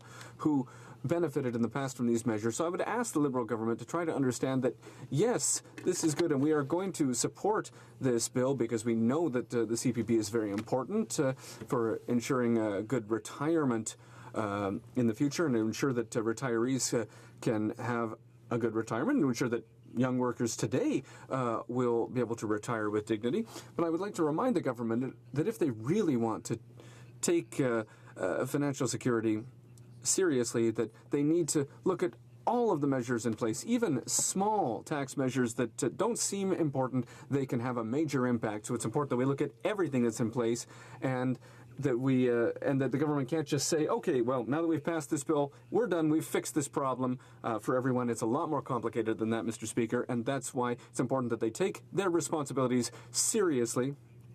I look forward to questions from my colleagues. Thank you, Mr. Speaker. Questions and comments? The Honourable Member for Beauport-Limoilou. Thank you, Mr. Speaker, and I'd like to thank my colleague from Chambly for his very interesting comments. In my riding, there are a lot of seniors, so this is a major concern of mine, their standard of living. And every week in my riding, I see how terrible the situation is for many of them. I volunteer at the soup kitchen and I see what they're going through. And beyond their financial insecurity, I see the insecurity of those who surround them, or rather who aren't there. They feel very lonely. They're often alone. The community that they used to belong to has fallen away. Their relatives have moved away, are no longer there to support them. Their friends are dying, and so on. And so I wonder what my colleague from Chambly thinks. Does he have any ideas for how to restore the sense of community that is slowly disappearing. The Honourable Member. Thank you, Mr. Speaker, and clearly we are aware of the challenge he's referring to, the challenge that seniors face, the isolation, the solitude, the loneliness. A lot of good work is being done by various organizations, and we're very happy that they're doing that. But at the end of the day, although there are people working very hard in our ridings, it's up to us as legislators to take responsibility and do something about this. So without sweeping aside the problem that he raises, I would say that a number of his colleagues seem to imply in their speeches that seniors don't need help, that they're not as poor as the Liberals are letting on. And that's false. He himself has seen how precarious the situation of seniors is in many places. So as lawmakers, we should be making sure that they have the resources they need to pay their rent and for their groceries. Questions and comments? Honourable Member for Kingston and the Islands. And I thank my colleague for his commitment to supporting this bill. He sees the value in this, and that's very commendable to my colleagues across the aisle. But he touched on a really good point, and it's come up a number of times in this debate, and it's specifically with respect to the fact that the labor market is changing. The jobs that are out there now don't have the same, 30, 40, 50 years ago, you could get one job, spend your career in it, have a pension afterwards, and you were taken care of. But the reality of the situation is things are changing now. And as things change, we have to adapt and change the way that we go about making sure that the services are provided for people when they get older, and in particular our seniors. So I'm curious if he wants to expand on that a little bit about the fact that, for many younger generations, the labor market's changing. The average individual will have 7 careers now throughout their time in the labor force. And I'm curious if he can, shed or give some of his opinion on that matter, and how this particular initiative will help to prepare people for the future. Thank you. The Honourable Member for Belleuil-Chambly. Thank you, Mr. Speaker, and I'd like to thank my colleague for his question. I should say right away that the issue of job churn, well, we have to distinguish between someone who changes their career and the fact that there's a lot of job insecurity out there. In a lot of workplaces, even unionized ones, for a long time there were well-paid jobs, but now we see a 2-tier pension system. Young people, new hires, for example, at Canada Post, we debated this here in the House in 2011. The employer was trying to negotiate a new collective agreement that would provide new hires a poorer pension plan than for grandfathered employees. So that's a problem. So younger workers may want to look around, change careers and so on, but even the formerly well-paid stable jobs are starting to go the way of the dodo, and that's what we're concerned about, Mr. Speaker. There's time for one more short question and comment. Similkameen Nicola. Thank you, Mr. Speaker. Appreciate the member's contribution to the debate. I'll be very, very brief. There is currently, depending on which accounting method you use, an $8 billion or $24 billion unfunded liability within Canada Pension Plan. These changes, I believe, do nothing. Is the member concerned that these new enhancements may end up being used to fill that unfunded liability rather than going to the people that contributed to them? The Honourable Member for Belleuil-Chambly. Thank you, Mr. Speaker. There's still a lot of work to be done to make sure that the Canada Pension Plan is stable, but I think we should stop frightening people and giving them the impression that their money is going to be stolen from them. My colleague from Windsor West put it well. He said that when governments do dip into various funds like the EI fund, those premiums belong to workers and employers to ensure that they can retire in dignity, and young people deserve nothing less. Debate. The Honourable Member for Renfrew, Nipissing, Pembroke. Mr. Speaker, I rise on behalf of the people of my riding of Renfrew, Nipissing, Pembroke to participate in this important debate regarding Bill C-26, an act to increase taxes by charging a job-killing payroll tax on working Canadians. It amends the CPP, the Canada Pension Plan Investment Board, and the Income Tax Act to implement a job tax. In politics, as in business, timing is everything. I want to be clear to all Canadians following this debate. Well, I believe that we all agree that any specific action that assists in allowing individuals to retire in dignity is good public policy. Canadians need more than platitudes from the party in power to know if what is being proposed is in their best financial interest and in the best interest of our country. Changing elements of this country's social safety net is not something that should be done on an ideological or partisan basis. Conservatives are individuals who take the position that individual choice is preferable. Choosing one's retirement is no exception to our rule of freedom to choose. Individuals from the left take the position that big brother, big government should make all the decisions, which in this case is choosing a retirement. Somewhere there has to be compromise, which is the current Canadian system of retirement savings. Canada is a mix of the old age pension, the supplement, which tops up the OAS in the absence of any other income with an eligibility requirement, as well as a variety of tax-assisted savings plans such as registered retirement savings plans, tax-free savings accounts, public and private pensions.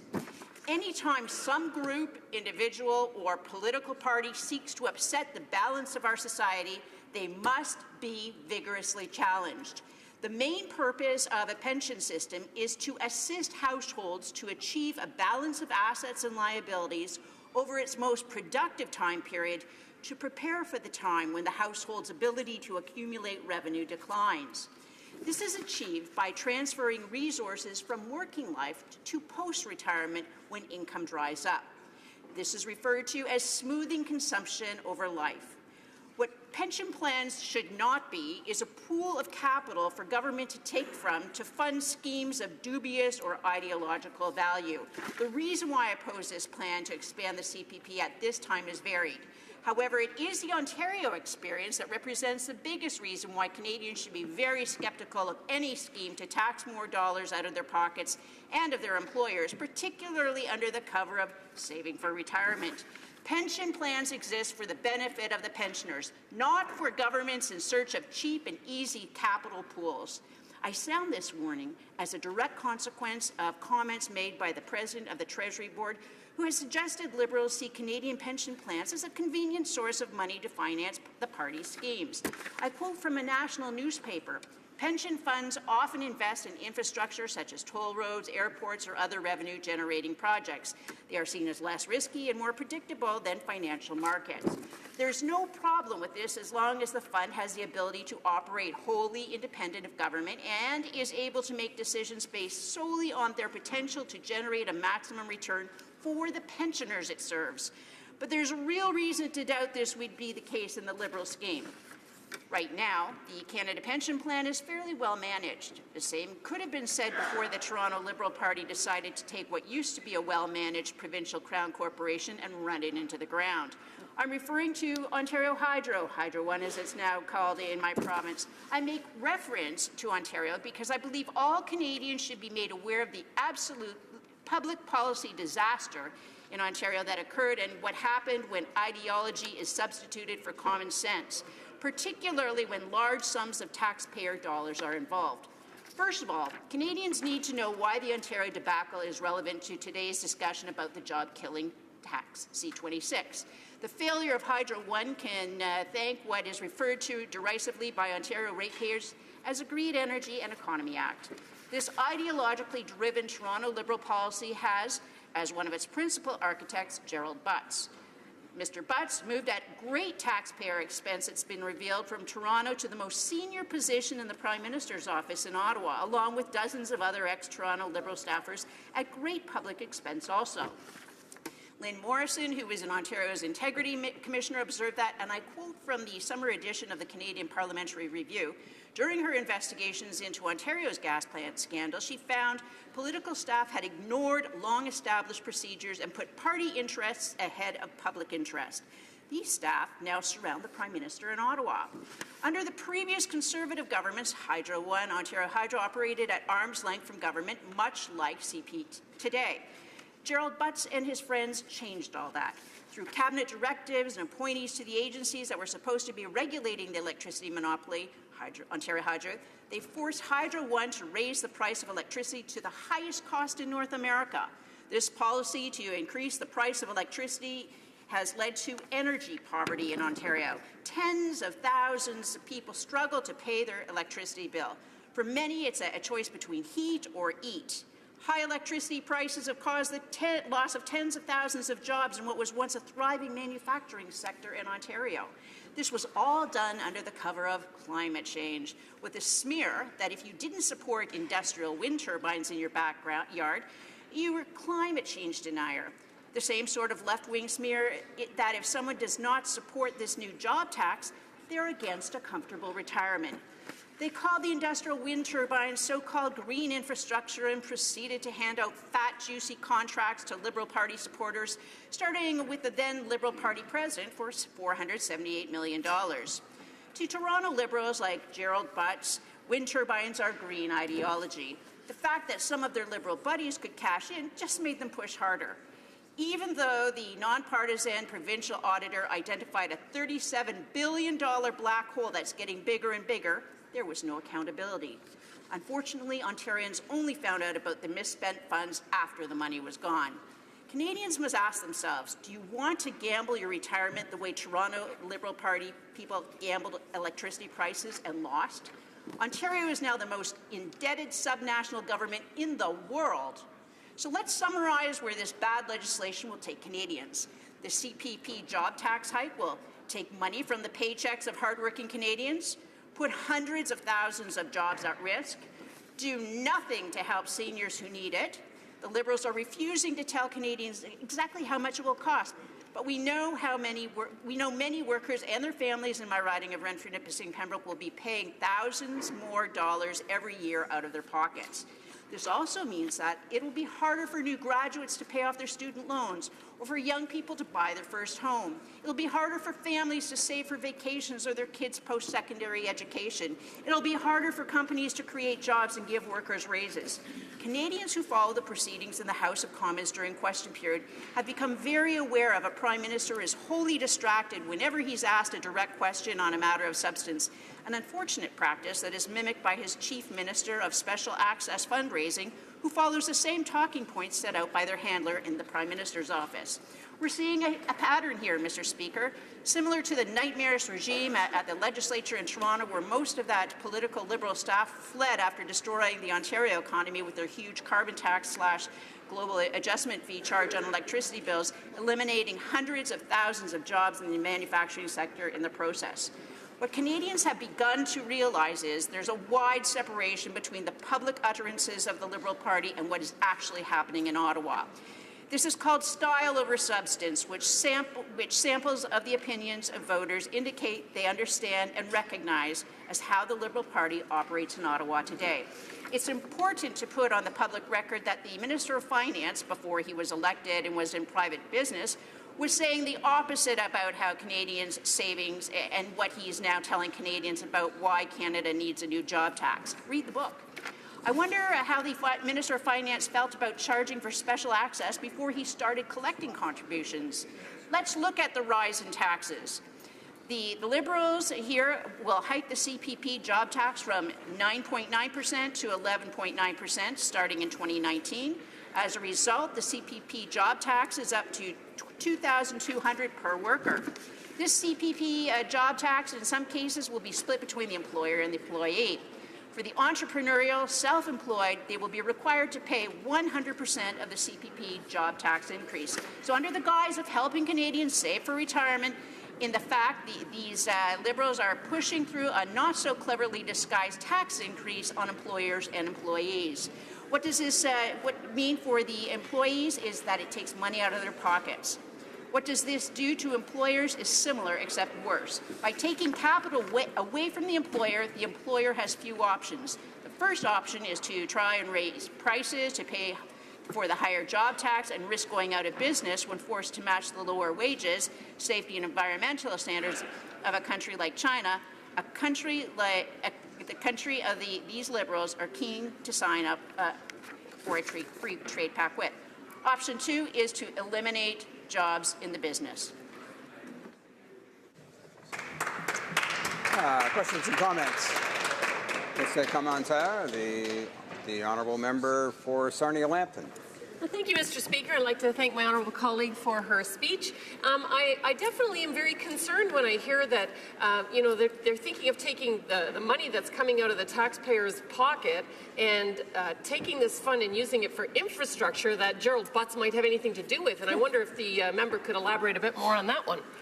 Well, the other option is to permanently lower wages by either implementing an immediate wage freeze or negotiate reductions from all employees for the same work.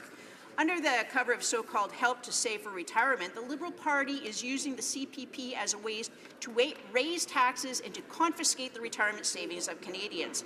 Unlike conservative tax-free savings accounts or registered retirement savings plans, if a CPP contributor dies, either through natural means or the Liberal Party's policy of assisted suicide death, the contributions of the taxpayer contributor are confiscated.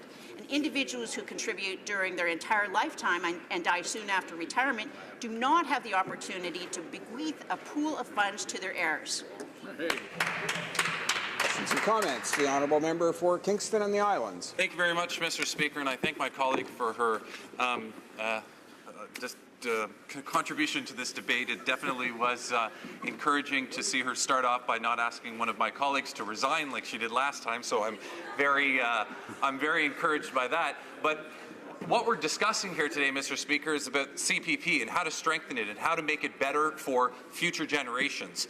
And, a lot of the discussion that we're hearing come from the other side of the aisle is about how this is, adding more on to the burden of small businesses and to the people who are contributing to CPP today. But the question is, how do we properly plan for the future?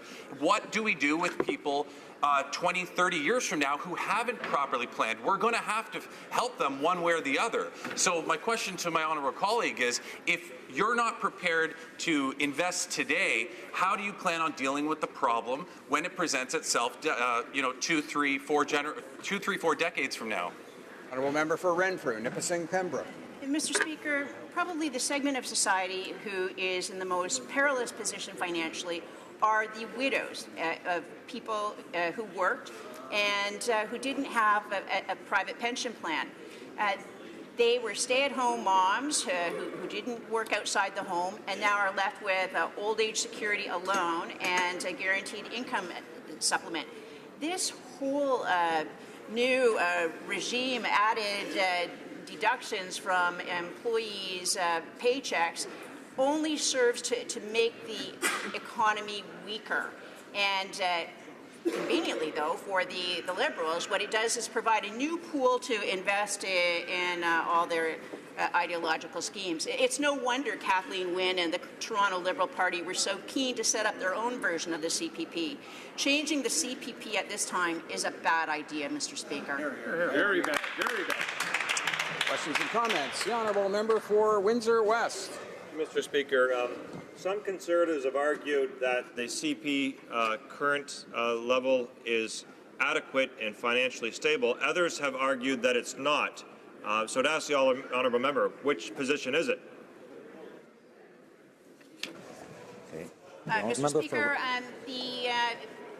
my position and the position of the Conservatives is that this CPP hike is a tax hike.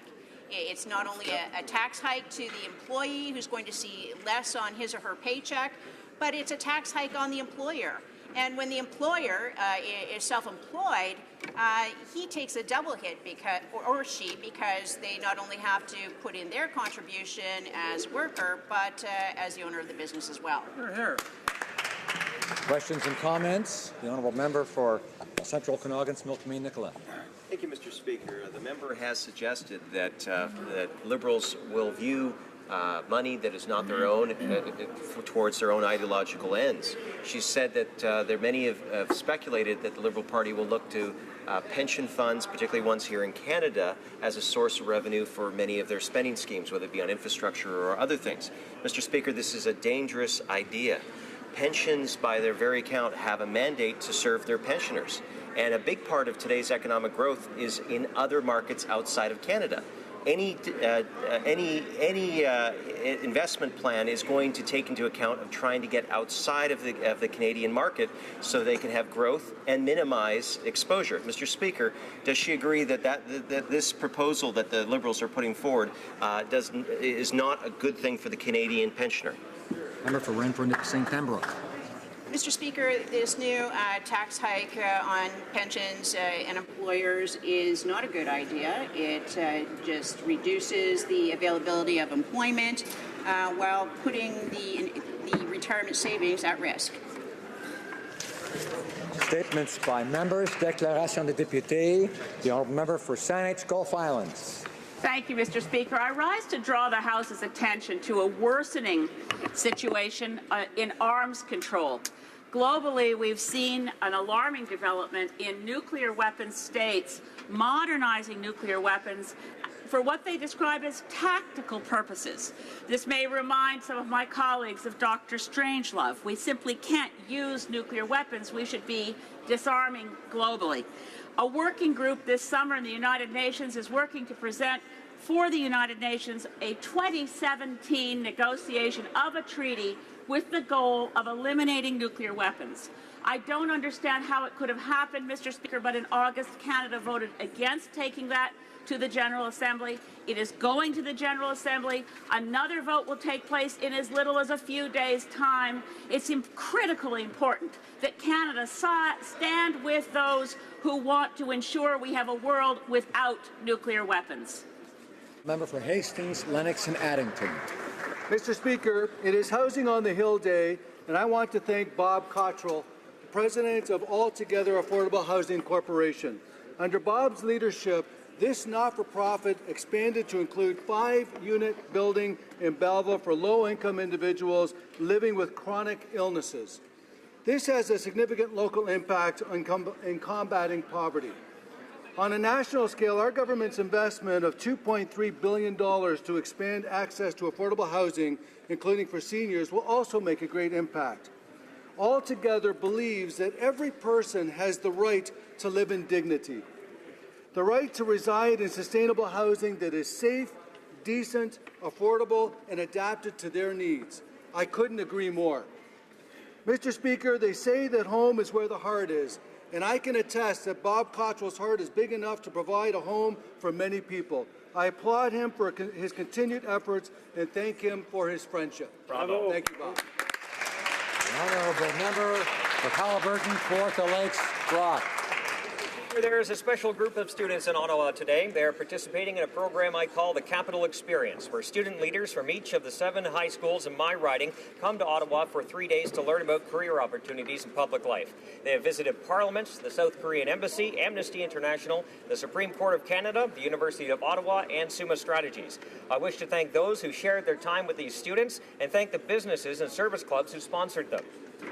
Today, Speaker, I welcome to Parliament Sage Krofchick and Colby Farrell from Brock, Olivia Earle and Danica Freider from Crestwood, Olivia Anstis and Taylor DeAndrea from Fenland Falls, Andrew Carmount and Rachel Reddering from Haliburton, Cassandra Sherlarenko, Ellen Duke Watson, and my co-op student Jared Zidman from IE Weldon. Lily Virtue and Summer Schweitzer from LCVI, Chris Flynn and Lauren Geniak from St. Thomas Aquinas. I ask all my colleagues to join me in wishing these young people all the best as they make decisions regarding their future. The honourable member for Nepean. Thank you, Mr. Speaker. Canada is a trading nation. We need global trade to sustain the prosperity we enjoy in our wonderful country. We need to promote more bilateral and multilateral trade agreements. We need to honor our trade commitments. Mr. Speaker, like every government in the world, the federal government of Canada is the biggest buyers of the goods and services in our country. We need to use this buying power to develop and sustain small businesses in Canada. Small businesses employ more Canadians than the large ones. There are many contracts offered by the Government of Canada which fall outside the scope of these bilateral, multilateral trade agreements. Hence, Mr. Speaker, I suggest, subject to all bilateral, multilateral trade agreements, the Government of Canada, when awarding contracts for the purchases of goods and services, provide preference to Canadian small businesses. Thank you, Mr. Speaker. Honourable Member for Churchill-Kiwatanuk-Aski. Mr. Speaker, tomorrow we will be hosting a national forum on the Hill entitled The Precarious Generation, Millennials Fight Back. We invite all to attend this first-of-its-kind forum. Les milléniaux ont quelque chose. Millennials have something to tell us about their future, the stories that we've heard rather from them, who are moving and more powerful than we might ever have imagined. Consultations across the country are hopelessness, anxiety, and phrases like, I've done everything I needed to do, and I still can't make it, or the deck is stacked against me. Les jeunes travailleurs. Young workers only represent 15% of the workforce, but account for more than 1/4 of the unemployed. 48% of young people have part-time jobs, and it's often not by choice. Generation is a struggle for all Canadians. It is part of a global struggle against exploitation and marginalization, a struggle for a better social and economic system for us all. And tomorrow's forum is only the beginning. Thank you. The Honourable Member for Léonard Saint-Michel. 16 marks the 150th anniversary of an historical milestone in Canada's history. Nous soulignons. Today we celebrate the adoption in 1866 of the Civil Code of Lower Canada. That is 1 year before Confederation, setting out principles, stating the law, while ensuring the consistency of the rules, and therefore allowing citizens to enjoy the benefits of a lawful society. These are only some of the virtues of the Civil Code. Today, many modern states offer their citizens this tool, which is a powerful civilizing force. My colleagues, to mark the 150th anniversary of our Civil Code and its colossal contribution to the legal duality of our country. The member for Simcoe North. Mr. Speaker, today I pay tribute to Joe Roberts, a man who grew up in Midland in my riding, but who in 1989 was a teenage addict living on the streets of Vancouver. With the help of family and a caring police officer, he was able to turn his life around. He went on to lead his own enterprise. He became financially independent and has shared his story with audiences across the country. 5 years ago, he and his colleagues created Push for Change, a project to raise the issue of youth homelessness to greater attention from policymakers and the public. 35,000 young Canadians face this reality every year. Last May 1st in St. John's, Newfoundland, he started pushing a shopping cart on a 9,000-kilometre trek across Canada, and he's speaking out in every community he visits. Today is day 178, and Joe is here visiting parliamentarians with his wife and campaign director, Marie. I invite all honourable members to join in saluting Joe Roberts' campaign and his Push for Change.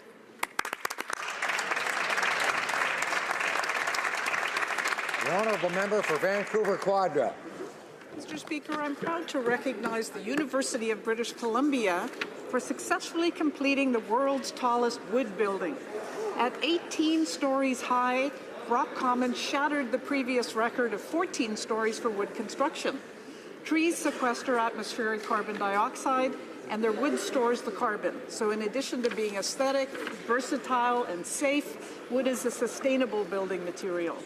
Expanding possibilities for wood construction is good for the environment and good for the economy too, since wood product innovation provides new markets, new jobs, and new export opportunities. UBC's newest wood building will serve as a living lab for continuing this innovation. Mr. Speaker, BC's forest industry leadership, our world-class university and its partners, and this record-busting building have shown that through green innovation, the economy and the environment do go hand in hand. And when it comes to green buildings, the sky's the limit. The honourable member for Alfred Pellan. Mr. Speaker, on this, the International Artists' Day, I want to pay homage to our Canadian artists, and particularly Alfred Pellan, for whom my riding is named. I'd also like to highlight a Canadian artist from Laval who has been acclaimed by international art critics and whose unique style is emulated. Ms. Santina Semadar-Panetta, who has exhibited in the greatest museums in the world, is just coming back from the Carrousel du Louvre in Paris with the first prize in hand. Leonardo da Vinci Universal Artist Award, and she will be the only Canadian artist representing Canada at the International Biennial in Sicily in March 2017. I invite you to discover her art at santinasamadar-panetta.com. Je suis fier. I am proud to count this great artist among my constituents in Alfred Pellan. Thank you, Mr. Speaker. Carleton. Today, 70 Special Olympians, their parents and volunteers are on Parliament Hill to share their incredible stories. Special Olympics Canada provides sporting opportunities to over 35,000 athletes of all ages, 100 of whom will be going to the Games in Austria next year for Canada. They represent a powerful movement of those who show greatness by conquering hardship every day. Almost 1 million disabled people have the pride of a job, and many more want the same opportunity.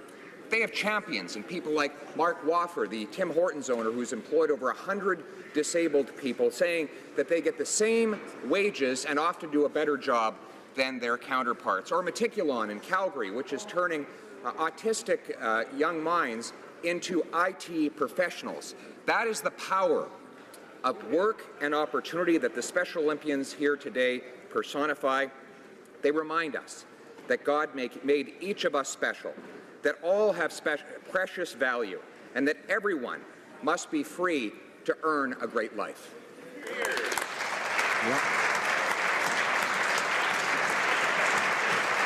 The honourable member for West Nova.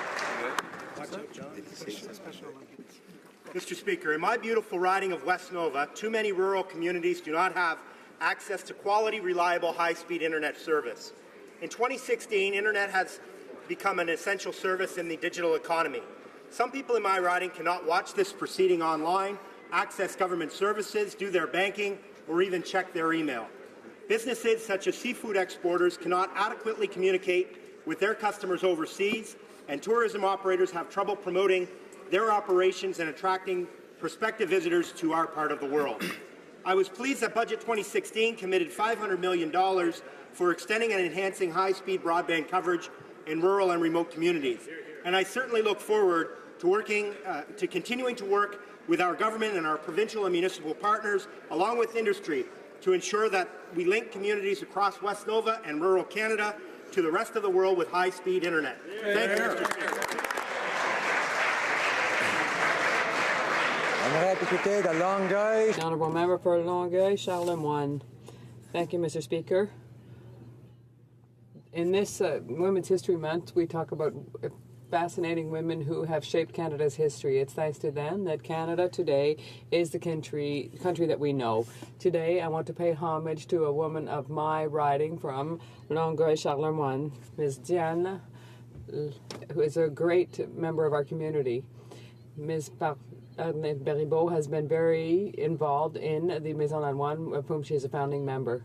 This organization, which is a local one, improves the lives of men, women, and children in my riding.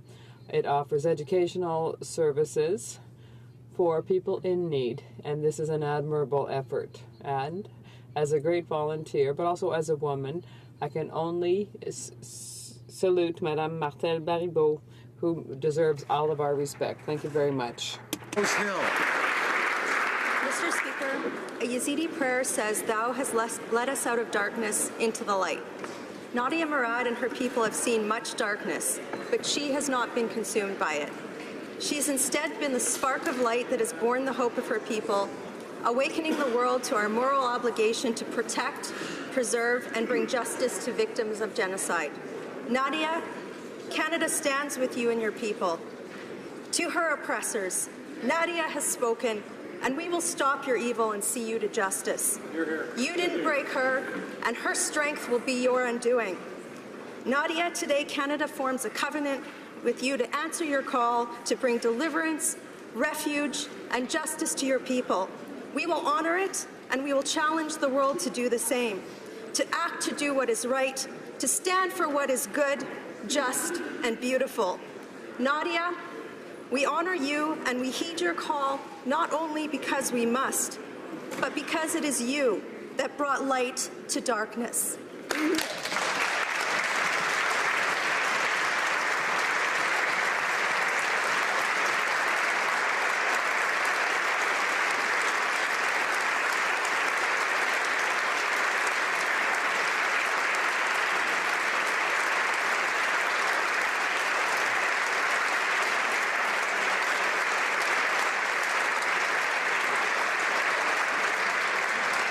Member for Spadina, Fort York.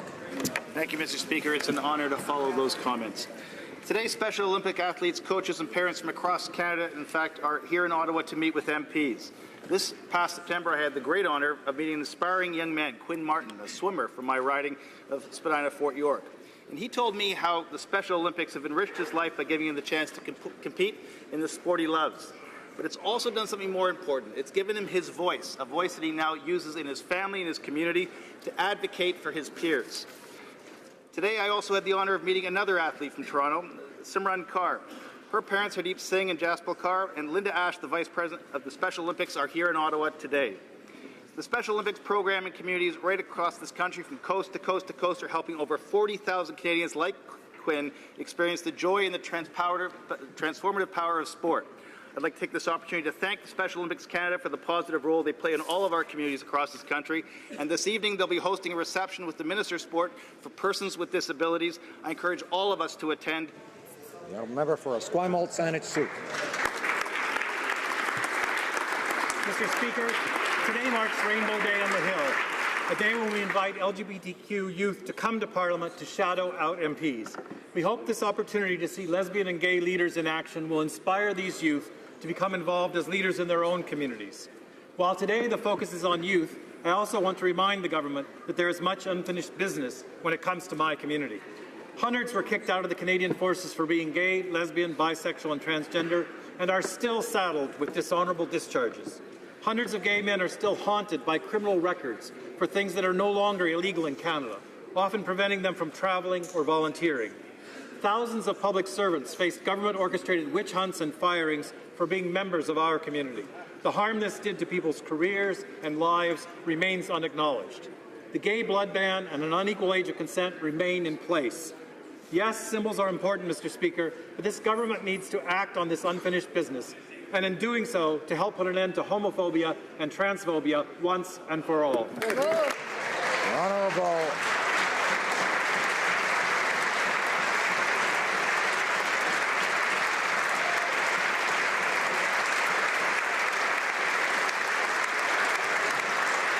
Honourable member for Foothills.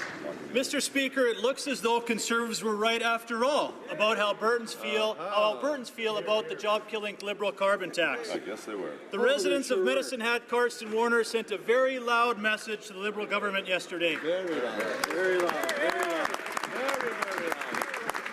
The electors of Medicine Hat, Cardston, Warner recognize we need some blue skies to balance out the Liberals' not-so-sunny ways. Yeah. This by-election was about Canadians standing against the Liberal government's massive deficits, tax hikes, and their plans for a job-killing carbon tax. I personally know how grueling it can be to run in a by-election. I want to congratulate Mr. Motz, his team, and his volunteers on their win. He will be an outstanding representative for his riding, and like all Conservative members, he will be a strong voice for the Canadian taxpayer.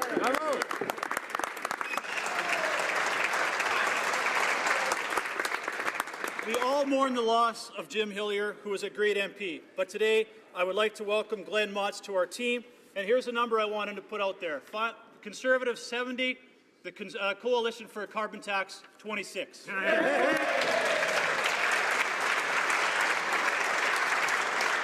Honourable member for Kelowna Lake Country. Mr. Speaker, today is Navy Day on the Hill. This is a unique opportunity to recognize the importance of Canada's Navy and naval organization, a time to celebrate Canada as a maritime nation. Whether conducting search and rescue operations, deploying combat-ready ships, or providing humanitarian assistance, a strong Navy is vital to ensuring Canada's safety, freedom, and prosperity. Mr. Speaker, the Canadian Navy is in the midst of the most comprehensive fleet modernization in its peacetime history. The National Shipbuilding Strategy will ensure we have relevant maritime capability that will defend both our nation and international obligations well into the 21st century. Today, I ask all members of this House to join me in recognizing the significant contributions of Canada's Navy, to thank both our sailors and their families for their dedicated service and support in defending Canada and its interests at home and abroad. Thank you, Mr. Speaker.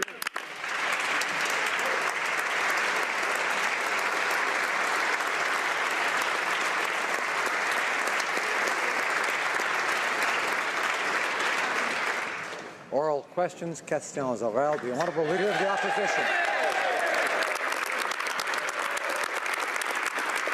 Mr. Speaker, almost 8 months ago on International Women's Day, I asked the Prime Minister to bring Yazidi women and girls who've been victimized as sex slaves to Canada. Since then, Germany has brought in over 1,000 Yazidi sex slave survivors as refugees. Nadia Murad is one of these women, and she's here today asking for Canada to do its part. It's time for Canada to step up. How many Yazidis will the government commit to bring to Canada in the next 120 days? Right Honourable Prime Minister. I thank the member opposite for her question and her leadership on this file. It's important to emphasize that Canada will always be an open country, willing to step up and support people in need from all around the world. That's what we did over the past year, welcoming 30,000 Syrian refugees. That's what we're going to continue to do. And I'm pleased to see Nadia again today and reassure her that in the coming months we are committed to bringing in vulnerable refugees, Yazidi refugees. Leader of the Opposition. Well, Mr. Speaker, I thank the Prime Minister for his verbal commitment, but we won't rest till we see action. Monsieur le Président. Mr. Speaker. Monsieur le Président, la chancelière. Mr. Speaker, the German Chancellor Angela Merkel called upon the international community to establish security zones in the conflict zone in Iraq. Mr. Speaker, will the Prime Minister answer this call and help to establish these security zones? The Right Honourable Prime Minister. Yes, Mr. Speaker. The reality is that this government understands how important it is for Canadians to strengthen an image of Canada as being open, Canada's ability to be open and to accept people from all around the world. This is why we welcomed 30,000 Syrian refugees, and that is why we have committed to continue helping bring Yazidi refugees in the coming months. Mr. Speaker, the Honourable Leader of the Opposition. Agreement represents jobs. It represents 80,000 new jobs for Canadians and $500 million new customers for Canadian businesses. But the Prime Minister isn't taking it seriously. He didn't get the deal done, and he's failed Canadian families that are looking for work. Conservatives understood the benefits of this deal that it brings to Canada. We fought hard to get it over the finish line. With so many jobs at stake, will the Prime Minister get on a plane and do whatever it takes to get this deal done? Right Honourable Prime Minister. From the day we took office, Mr. Speaker, we saw the difficulties and the challenges that would remain in getting CETA accepted. That's why we made changes to make it a more progressive deal, to fix the ISDS provisions that were of concern to Europe. We worked with multiple countries on improving relations and responding to concerns they have, and we are very pleased with the kind of work that we've been able to do to get CETA to this point, and we look forward to having a positive resolution in the coming days. Honourable Leader of the Opposition. Mr. Speaker, speaking of getting on a plane, I want to thank the Prime Minister for making the trip to Medicine Hat to rally our troops.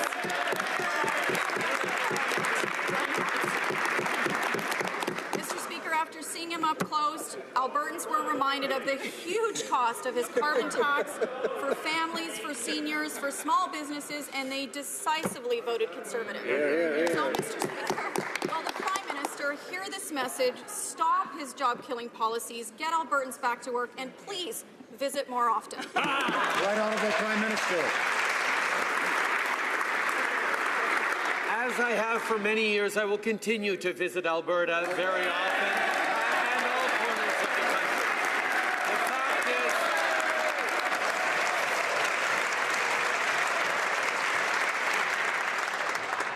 glad we're all in a good mood today. Right Honourable, order. I know you want to hear the rest of the Prime Minister's answer. The Right Honourable Prime Minister. I will continue to get out across this country and listen to Canadians and talk about how to build a stronger economy and protect the environment at the same time. I will not write off any corner of the country and will continue to engage and show Canadians that every voice matters to me, and this gives me a great opportunity to congratulate all the candidates who stepped up in our democratic process and indicate that I'm looking forward to welcoming the new member from Medicine Hat, Cardston Warner, to this House. Thank you very much.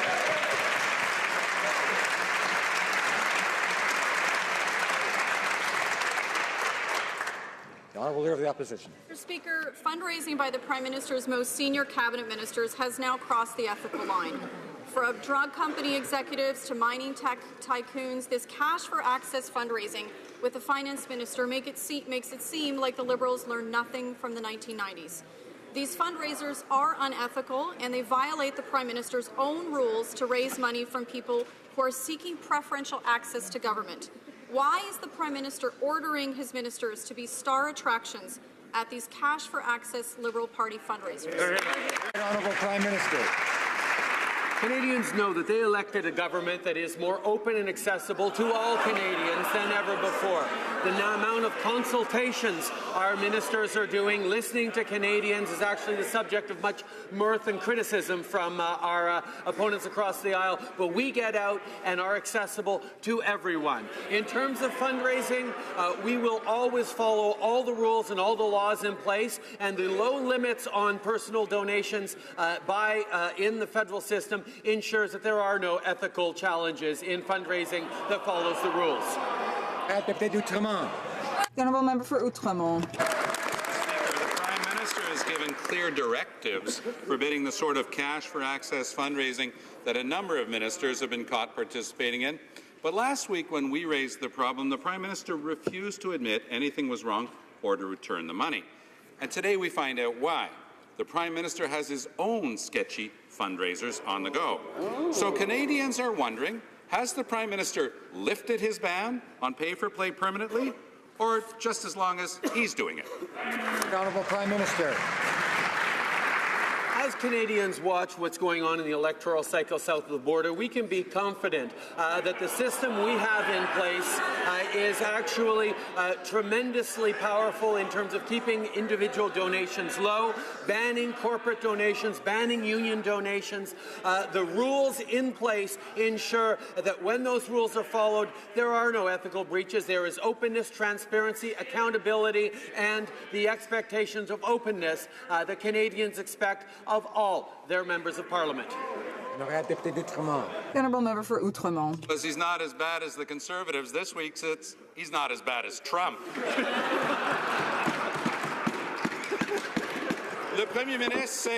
The Prime Minister knows that his government needs to behave in a manner that is ethically beyond reproach, given their history. He said providing privileged access to people who are ready to write a $1,500 check to the Liberal Party clearly does not constitute ethical behavior. So can the Prime Minister be sincere in his efforts to serve the public interest and to end the government's practice of giving the wealthy access to ministers? The Right Honourable Prime Minister. In our federal system, we have very clear, restrictive and robust rules concerning fundraising. It's impossible for someone to give more than $1,500 per year to a federal party. And these are the rules that we are following and that all the members of this House follow. This is what Canadians expect, and that's why we don't have money influencing political decisions as parliamentarians, and all Canadians can be proud of our system. The Honourable Member for Outremont. Mr. Speaker, the situation in Muskrat Falls is getting worse every day. This government promised a new nation-to-nation relationship with Aboriginal peoples. And the Prime Minister said, no relationship is more important for me and for Canada than our relationship with Aboriginal peoples. But what has come of this fine sentiment? Will the Prime Minister finally take action on this file and protect the health of Aboriginal peoples who depend on fishing? The Right Honourable Prime Minister. Indeed, Mr. Speaker. we made commitments to Aboriginal peoples, and this indicates that respect, collaboration, and partnership is essential. This also applies to our relationship with the provinces. The provinces are working with the communities affected. They're consulting First Nations, and this is something that's very important in the decision-making process about the project. We trust the province in this manner. And their supporters travelled all the way from Labrador to bring concerns about Muskrat Falls to the Prime Minister here in Ottawa. And all they got in return was a flippant, insulting comment from a Liberal backbencher that shows just how out of touch this government really is when it comes to realities in Labrador. These are fundamental issues of Indigenous rights and health. What is the Prime Minister doing specifically to address the concerns raised by Inuit and Innu about poisoning of their fishery with methyl mercury? What is he doing? The Honourable Prime Minister.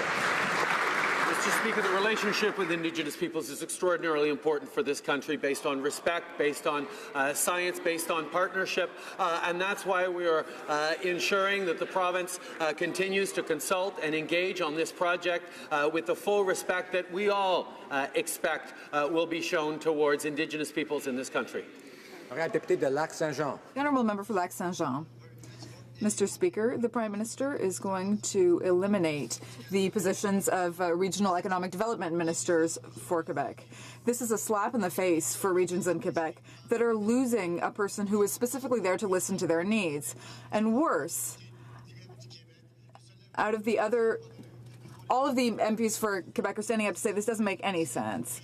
So are we finally going to do something to help our regions? We need people who understand the specific needs of the different regions in Canada. Will they finally admit that this doesn't make any sense? The Honourable Minister of Innovation. Mr. Speaker, we have a strong team of 40 MPs across this area working for Quebec. With Economic Development Canada, our government is working to support economic development in the regions of Quebec.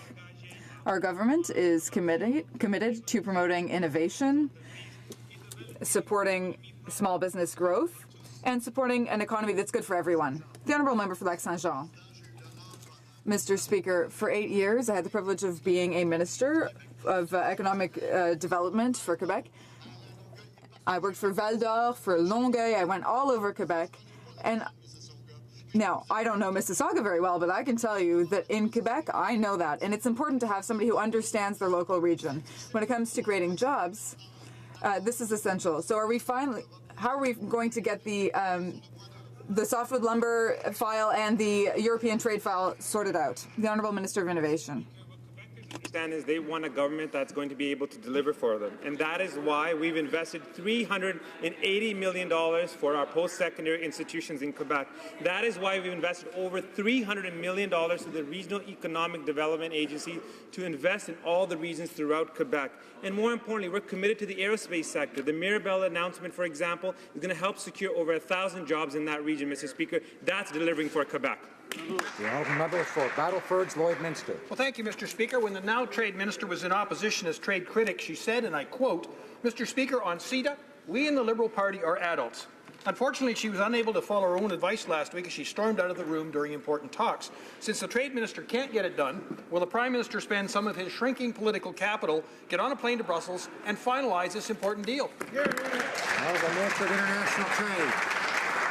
Mr. Speaker, I am all in for Canada at the negotiating table, and I will continue to deliver for Canadians on trade time after time. As it happens, I'm 48 years old, and I'm proud of the achievements in my life, from growing up in northern Alberta to raising my 3 kids in Toronto today. I'm sure every member in this House is equally proud of their achievements and their work for Canadians. For any member to infer that any other member is not an adult diminishes us all.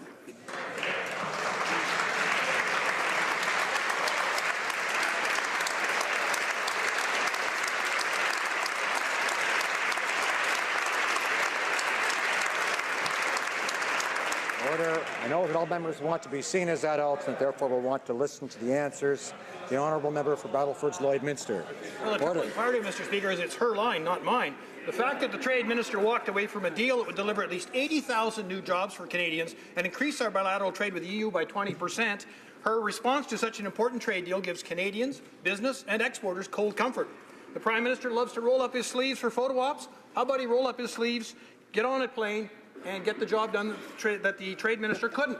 If he can't do that, maybe he'd like to double down and get TPP done. Honourable Minister of International Trade. Mr. Speaker, when it comes to CETA, Canada has done its job. In fact, Stephen Harper's former Director of Policy said, and I quote, "There is not much to fault this government for on CETA. I think they have been working hard. In fact, I know they have been working hard to conclude this deal." Perrin Beatty, a former Conservative minister and CEO of the Canadian Chamber of Commerce, said, and I quote, "Canada has done what it can. This is a matter of internal politics within Europe, and they have to resolve it themselves."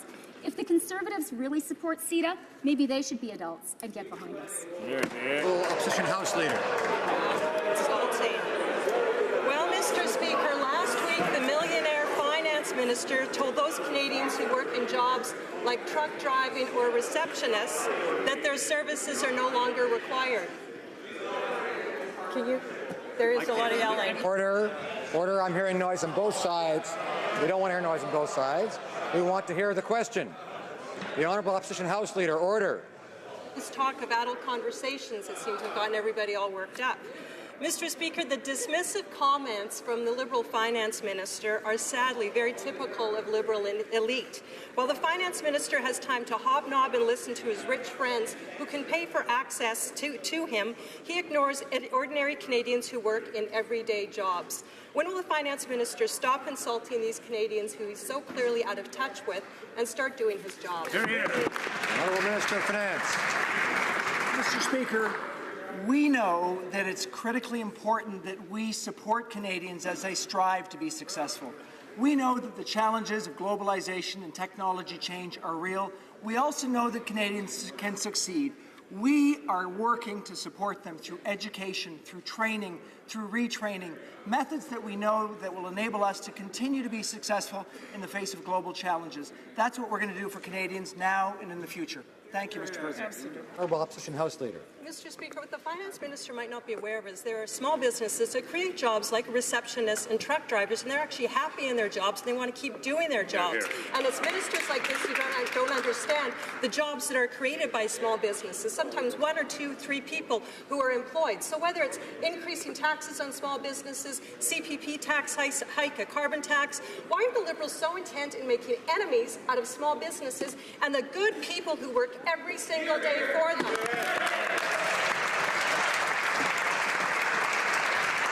Honourable Minister of Finance.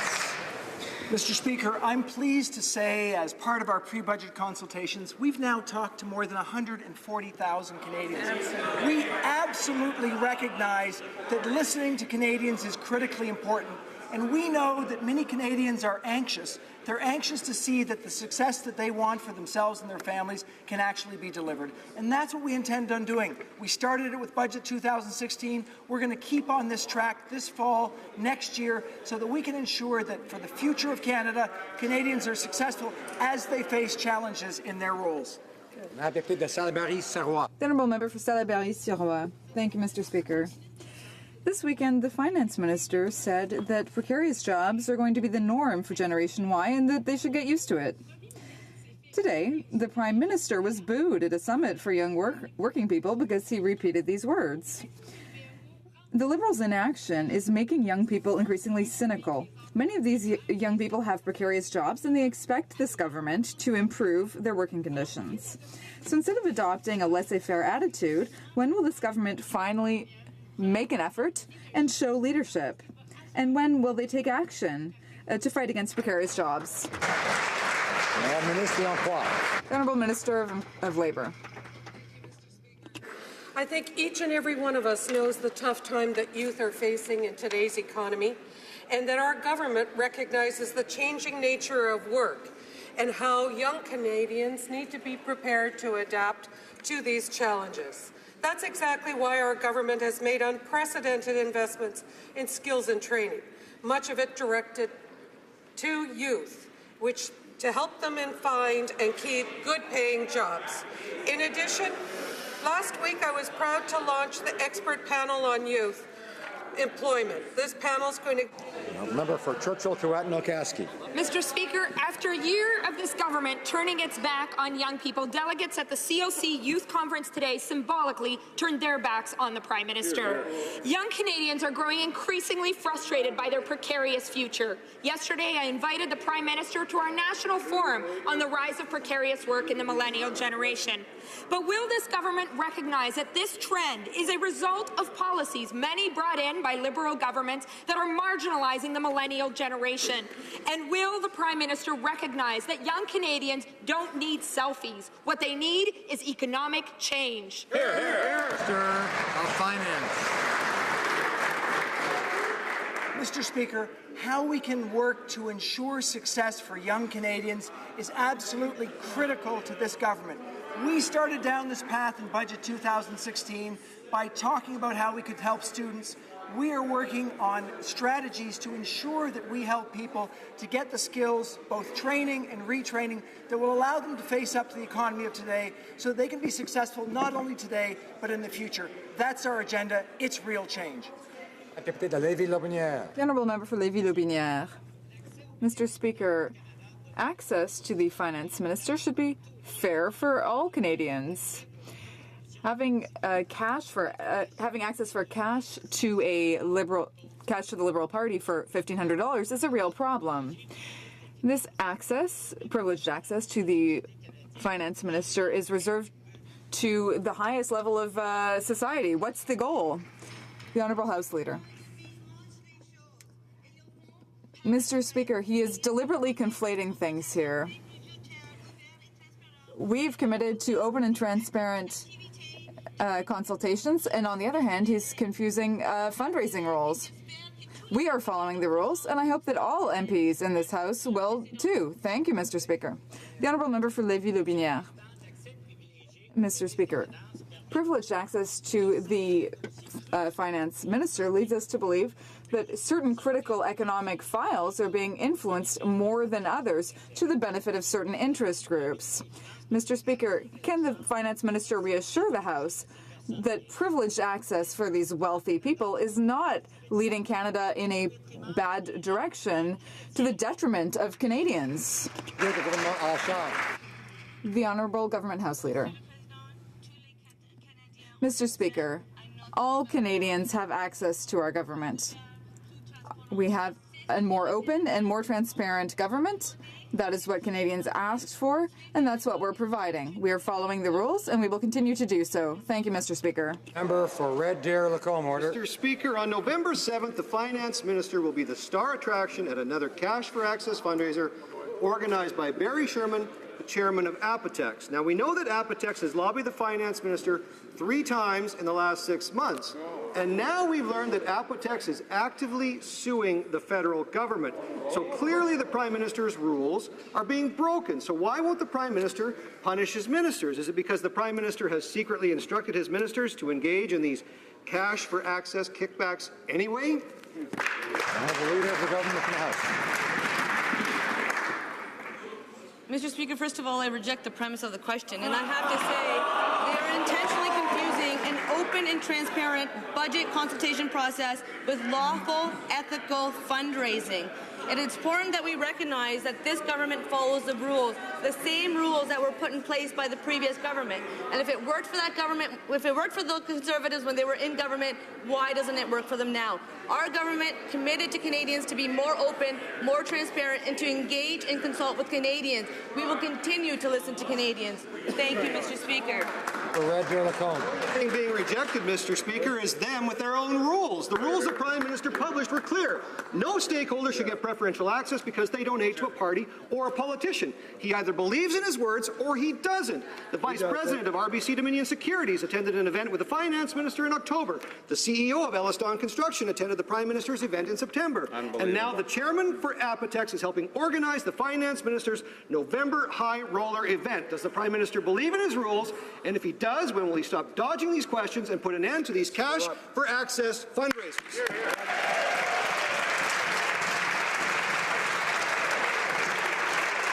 Honourable Government House Leader, order.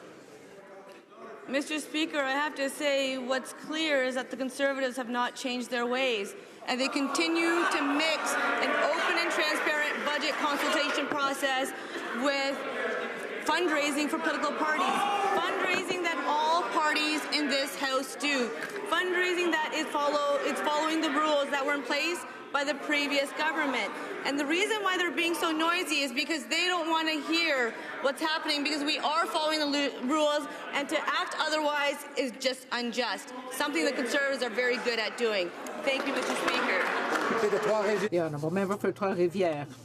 Mr. Speaker, we have learned that the government is perhaps planning to privatize Canadian airports. Taxpayers have contributed hugely to setting up this infrastructure that is vital for our economy. Now, the government is planning to sell off these goods to finance its deficit. We know that the recommendation to privatize airports is in the Emerson report, which completely ignored the views of workers and travelers. Is the government planning to act on these recommendations to finance its infrastructure plan? Minister of Transport. Honourable Minister of Transport. Thank you, Mr. Speaker. I want to thank my colleague for his question. Of course, the Emerson report had 60 recommendations. He talked about one of them, but the priority for us is to protect consumers and protect the interests of Canadians when it comes to airports, airlines, and other things that are important to Canadians. We are examining the issue, but we have certainly not made a decision. The Honourable Member for Hochelaga. Mr. Speaker, representatives from the Canadian Housing and Renewal Association from across Canada have come to the Hill today to talk about housing. They're concerned by the loss of rental subsidies at the end of agreements, and this year alone over 140,000 households could lose their subsidy. The minister needs to resolve this urgent situation, but he's only come up with temporary measures. So what is his long-term plan? Honourable Minister. Thank you, Mr. Speaker. I would like to thank my colleague because she's given me an opportunity to highlight the importance of our partners and our efforts to come up with an agreement. In March 2016, we announced a major investment for short-term needs, and we are working with other levels of government and all communities to come up with short and long-term strategies to help people. Mr. Speaker, today the world's largest travel guide, The Lonely Planet, named Canada as a premier destination for 2017.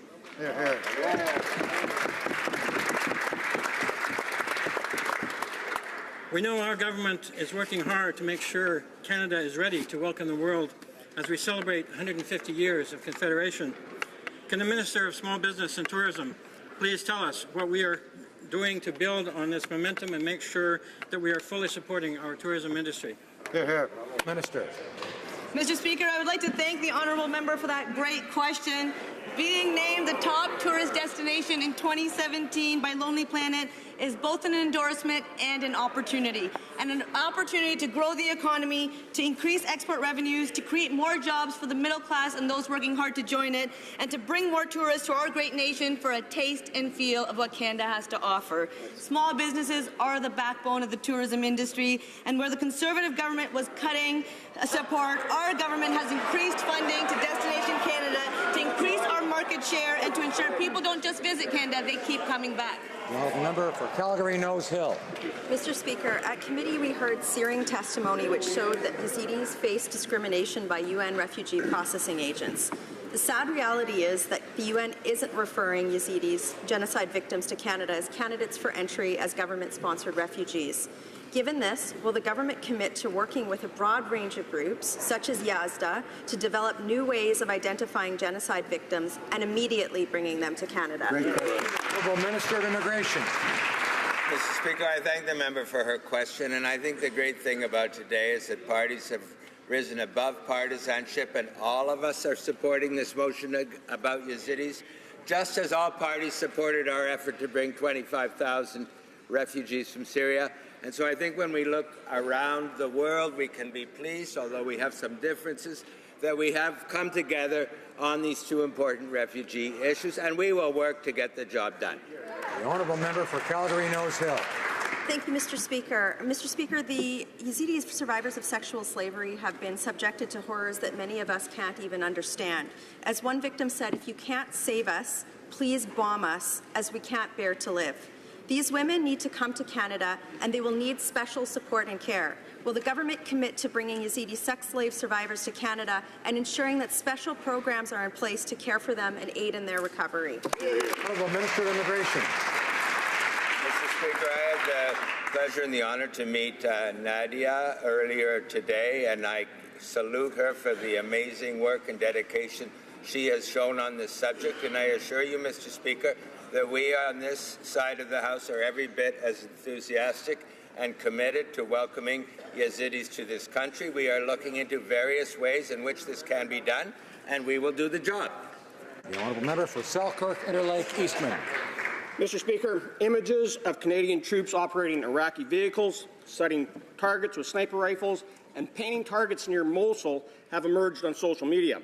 One source said Canadian soldiers are still moving on the front line. When the Liberals were in opposition, they demanded more transparency, but have now ended briefings on what our troops are doing in the battle for Mosul. This is blatant hypocrisy. Why should Canadians have to learn on Twitter what our troops are doing to defeat ISIS rather than from the government? Honourable Parliament, the Secretary to the Minister of National Defence. Mr. Speaker, as you'll recollect, this House debated the Train, Assist and Advise motion back in February and March of this year. And based upon that motion and based upon instructions from the government, the military is in fact conducting its Train, Advise and Assist motion. Any other commentary beyond that, Mr. Speaker, such as suggested by the honourable member opposite, would in fact jeopardize operational security, and he would not, I'm sure, wish to do that. The honourable member for Charlebourg-Haute-Saint-Charles. Well, we know that the security of our soldiers is important as well. The government is tight-lipped about what our soldiers are doing in Iraq. However, our Kurdish partners seem less reticent. The information agency Kurda Redoubt is broadcasting images of Canadian soldiers on the front lines in the operation to liberate Mosul. So it's shameful that we have to learn what our Canadian soldiers are doing from the Kurds. Why are Canadians learning this on Twitter? I'm actually a bit surprised that the honourable member would raise issues as to images of Canadian soldiers, alleged or otherwise. It is an important operational security issue that the government, if you will, to use his words, remains tight-lipped about these issues. The siege of Mosul is underway. It is enjoying some success. Canadian soldiers stay within their mandate to train, assist, and advise. Thank you. Member for Port Moody, Coquitlam. It's been 12 days since the Nathan E. Stewart ran aground, spilling diesel fuel into the traditional waters of the Heiltsuk First Nation. The situation is being described by First Nation leaders as an environmental disaster, and the government response has been an abject failure. First massive delays, then a vessel hired to help with the cleanup began to sink. And yesterday, oil booms failed because of rough weather. What is the government doing to prevent further damage? And is this what the minister meant by a world-class response? And if so, what planet is he living on? Honourable Minister of Transport. Mr. Speaker, our government remains committed to improving marine security. That is why I'm working with my colleague, the Minister of Fisheries and Oceans, to come forward with a coastal strategy that will improve marine safety. Certainly, the tragic events of the Nathan Stewart tug sinking is a clear illustration that we need to do more. We are working with the local community. I spoke today with the Heiltsuk chief of that region, and we are working with them, but we will be coming forward with better measures in the future to address marine security. Member for North Island, Powell River. Mr. Speaker, instead of expanding access to broadband internet, companies like TELUS are actually disconnecting my constituents. As of November 16th, residents of Cortes Island and parts of Quadra Island will have no internet whatsoever. While we've seen some commitments on broadband, there seems to be zero funding for the last mile connection in rural Canada. What will this government do to prevent my constituents from being cut off from the internet next month and make sure all rural Canadians have access to broadband? The Minister of Economic Development. Mr. Speaker, I'd like to thank the member opposite for asking a very important question. We understand the challenges around the digital divide. This is something our government is very much committed to addressing. We're also working on a program called Connecting Canadians, and this is about making sure that we connect Canadians in rural and remote regions. But above and beyond that, in the last budget, we committed to over $500 million for broadband connectivity. We're going to be rolling out this program to make sure that we deal with that digital divide and also the socioeconomic issues that are existing in some of our urban centres as well, Mr. Speaker. The member for Kamloops, Thompson, Caribou. Mr. Speaker, the RCMP are investigating how a chief and his family allegedly took $4.2 million over 3.5 years. This was money that was to be used for bands to improve life on reserve, but instead went to trips for Cuba and Vegas. The information sat in the department for years where they noticed nothing amiss. Members only found out about this outrageous abuse through the First Nations Transparency Act. When will the minister ensure that basic information is easily accessible to band members? The Minister of Indigenous and Northern Affairs. Mr. Speaker, accountability and transparency are key tenets of the government and are vital in ensuring the delivery of the historic event investments to Indigenous and Northern communities through Budget 2016. While we are engaging First Nations on the way forward on transparency and accountability, First Nations continue their long-standing practice of reporting on their financial and program performance, both to their members and to the department. The member knows this very well. And the member for Kamloops, Thompson, Caribou. Mr. Speaker, they've been engaging for over a year and they've done absolutely nothing. The First Nations Transparency Act showed that the vast majority of First Nations expenditures were reasonable and appropriate. Unfortunately, we now have a list of bands where there is significant concern, from Alexander to Samson Cree. In the words of Shara Green, the grassroots people are the ones suffering in the end. When will the minister get the records out of the department's basement and enforce the Transparency Act? Minister of Indigenous and Northern Affairs. Mr. Speaker, the government takes these allegations of misuse very seriously, and when necessary, the member knows well, INAC conducts the forensic audits to ensure that the funds were used for the intended manner. The audit was commissioned by the Alexander First Nation, and therefore we can't comment on it, but we're reviewing the situation in order to determine whether or not a forensic audit will be required. So we are working with the information, and each First Nation and any First Nation member who has any questions can get that information. The honourable member for Cypress Hills Grasslands. Mr. Speaker, the Agriculture Minister's Chief of Staff faces allegations of perjury in court this week. Is it true that this is a private prosecution because the previous charge filed was thrown out by Justice of the Peace and former Ontario Liberal Agriculture Minister Leona Dombrowski, whose family sold their quota to the same Chief of Staff's company? $140 million of egg quota, lawsuits left and right, sealed court records, a failed Liberal candidate. Why is this minister keeping this walking, talking ethics time bomb around? Honourable Minister of Agriculture. Thank you, Mr. Speaker. Having a person in my office with this agricultural experience is an asset to my office and to the agricultural community. This is a very successful and upstanding member of our community, my Chief of Staff. She is a successful lawyer and a successful businesswoman. And has also been nominated Citizen of the Year. I think it's an asset to agriculture, and it's an asset to my office to have a woman with these credentials working in the office. Thank you, Mr. Speaker. Honourable member for Chicoutimi-Leflore. Mr. Speaker, as many of my colleagues know, I am working to make Saguenay the Canadian capital of healthy living. And I challenge my colleagues here in the House to do the same in their communities.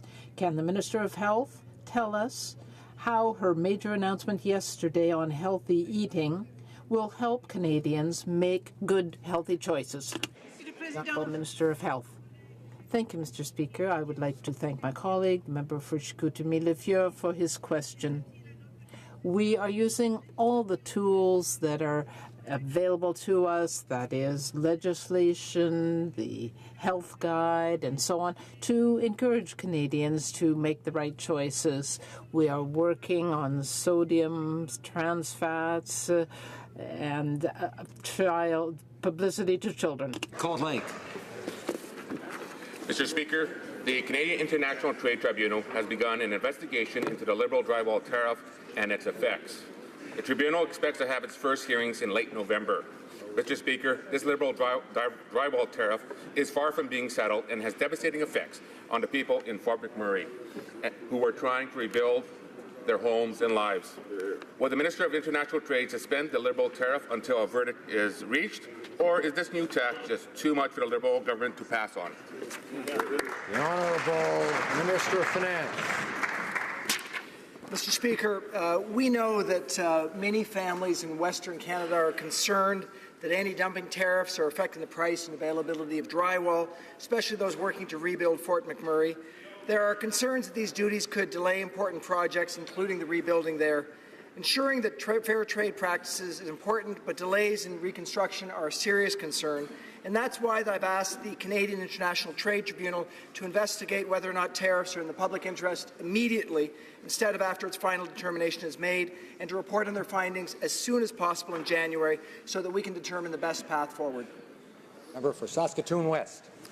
Thank you, Mr. Speaker. Today is Rainbow Day on Parliament Hill, but this government has failed to fix many issues still facing members of the LGBTQ community. LGBTQ Canadians who serve this country proudly as members of the Canadian Forces who are dishonorably discharged for being gay or lesbian are still waiting for the revision of their service records. Given that the Defence Committee has just voted unanimously to right this wrong and the Military Ombudsman stands ready to act, will the government act to revise the records without...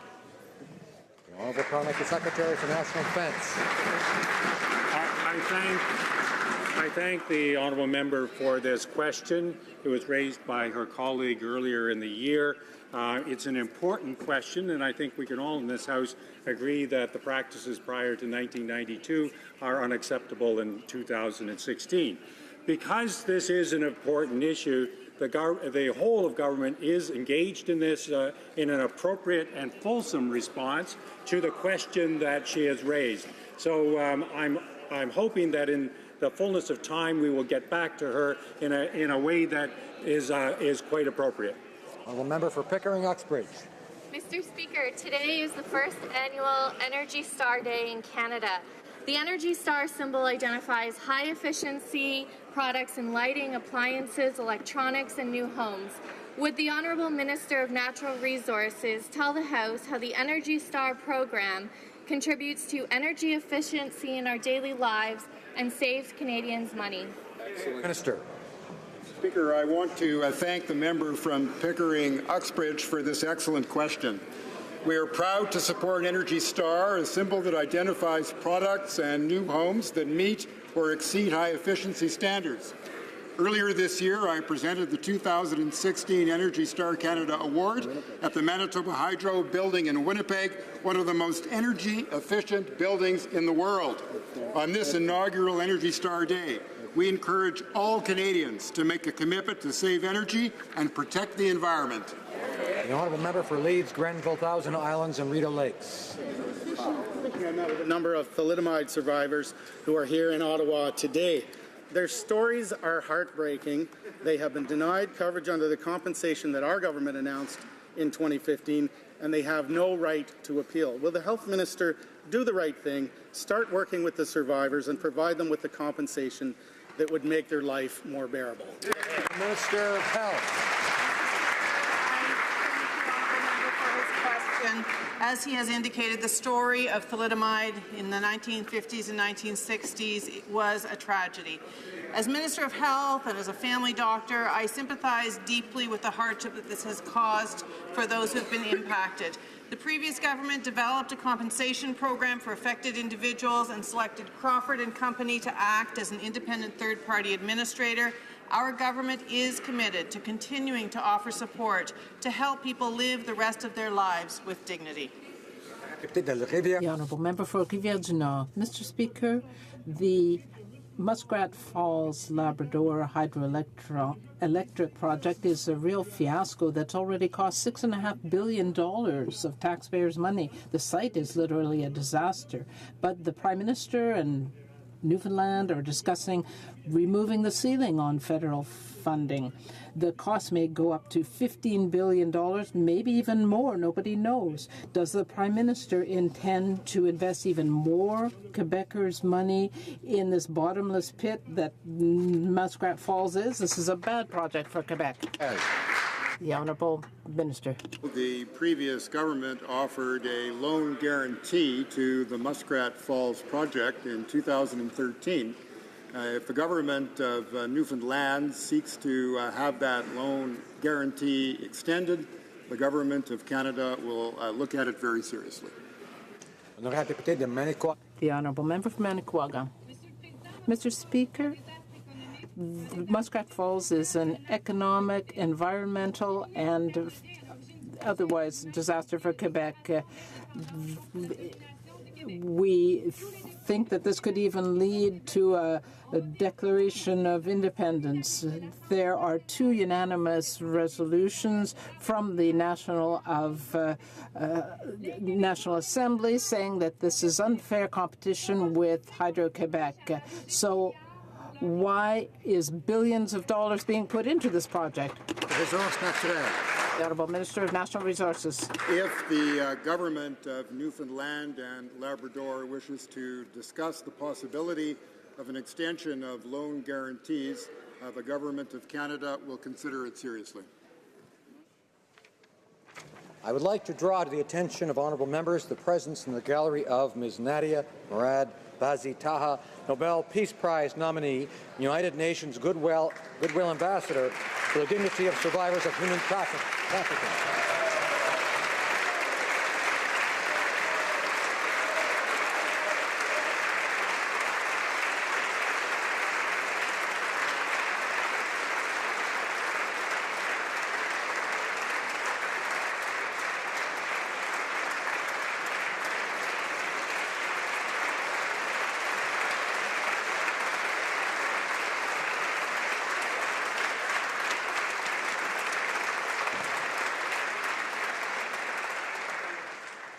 It being 3:05 p.m., pursuant to order made on Thursday, October 20th, 2016, the House will now proceed to the taking of the deferred recorded division on the amendment to the motion of Ms. Rempel relating to the business of supply.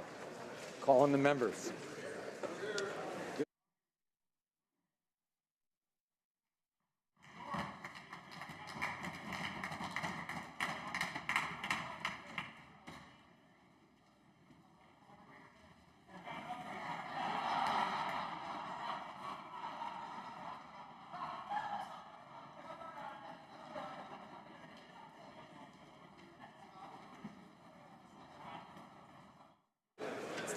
La question est la suivante. The question is the following one. Ms. Rempel, seconded by Mr. Dreeshen, moved that the House A recognize that ISIS is committing genocide against the Yazidi people.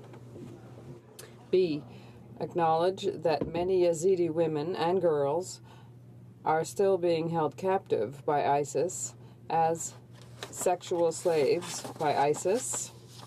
C, recognize that the government has neglected to provide this House with an appropriate plan and the corresponding action required to respond to this humanitarian crisis. Found in the June 15, 2016 report issued by the United Nations Commission of Inquiry on Syria entitled, "They Came to Destroy ISIS Crimes Against the Yazidis," and E, call on the government to 1, take immediate action upon all the recommendations found in Section 210, 212, and 213 of said report. 2, use its full authority to provide asylum to Yazidi women and girls within 30 days. Mr. Kmitsch, seconded by Mr. Viersen, moved the following amendment: that the motion be amended by deleting all the words after the words slaves and substituting the following: support recommendations found in the June 15, 2016 report issued by the United Nations Commission of Inquiry on Syria entitled "They Came to Destroy ISIS Crimes Against the Yazidis," and D, call on the government to 1, take immediate action upon all the recommendations found in sections 210, 212, and 213 of the said report. 2, provide asylum to Yazidi women and girls within 120 days. La mise en voix porte. The question is on the amendment. All those in favor of the amendment will please rise. Ambrose. Ms. Ambrose. Mr. Nicholson. Mr. Nicholson. Ms. Finley. Mr. Ritz. Mr. Ritz. Mr. Anderson. Mr. Anderson. Mrs. Block. Mrs. Block. Mr. Bazan. Mr. Bazan. Mrs. McLeod, Kamloops Thompson Caribou. Mrs. McLeod, Kamloops Thompson Caribou. Mr. Clement. Mr. Clement. Mr. Deltel. Mr. Deltel. Ms. Bergen. Ms. Bergen. Monsieur Lebel. Monsieur Lebel. Ms. Watts. Ms. Watts. Mr. Kent. Mr. Kent. Mr. Straw. Mr. Straw. Ms. Rempel. Ms. Rempel. Mr. Faust. Mr. Faust. Monsieur Poilievre. Mr. Poilievre. Mr. Van Loan. Mr. Van Loan.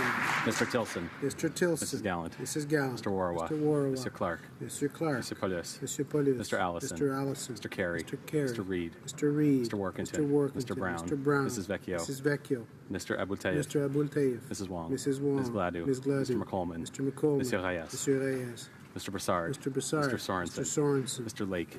Mr. Lake. Monsieur Lozon, Stormotunda, South Glengarry. Monsieur Lozon, Stormotunda, South Glengarry. Mr. Lukiski. Mr. Lukiski. Mr. Albrecht. Mr. Albrecht. Mr. Calkins. Mr. Calkins. Mr. Van Kesteren. Mr. Van Kesteren. Mr. Miller, Bruce Gray, Owen Sound. Mr. Miller, Bruce Gray, Owen Sound. Mr. Dreeshen. Mr. Dreeshen. Mr. McKenzie. Mr. McKenzie. Mr. Sweet. Mr. Sweet. Madame Boucher. Madame Boucher. Mr. Lobb. Mr. Lobb. Monsieur Généreux. Monsieur Généreux. Monsieur Gould. Monsieur Gould. Mr. Richards. Mr. Richards. Mr. Hoback. Mr. Hoback. Mr. Sopak. Mr. Sopak. Mr. Stanton. Mr. Stanton.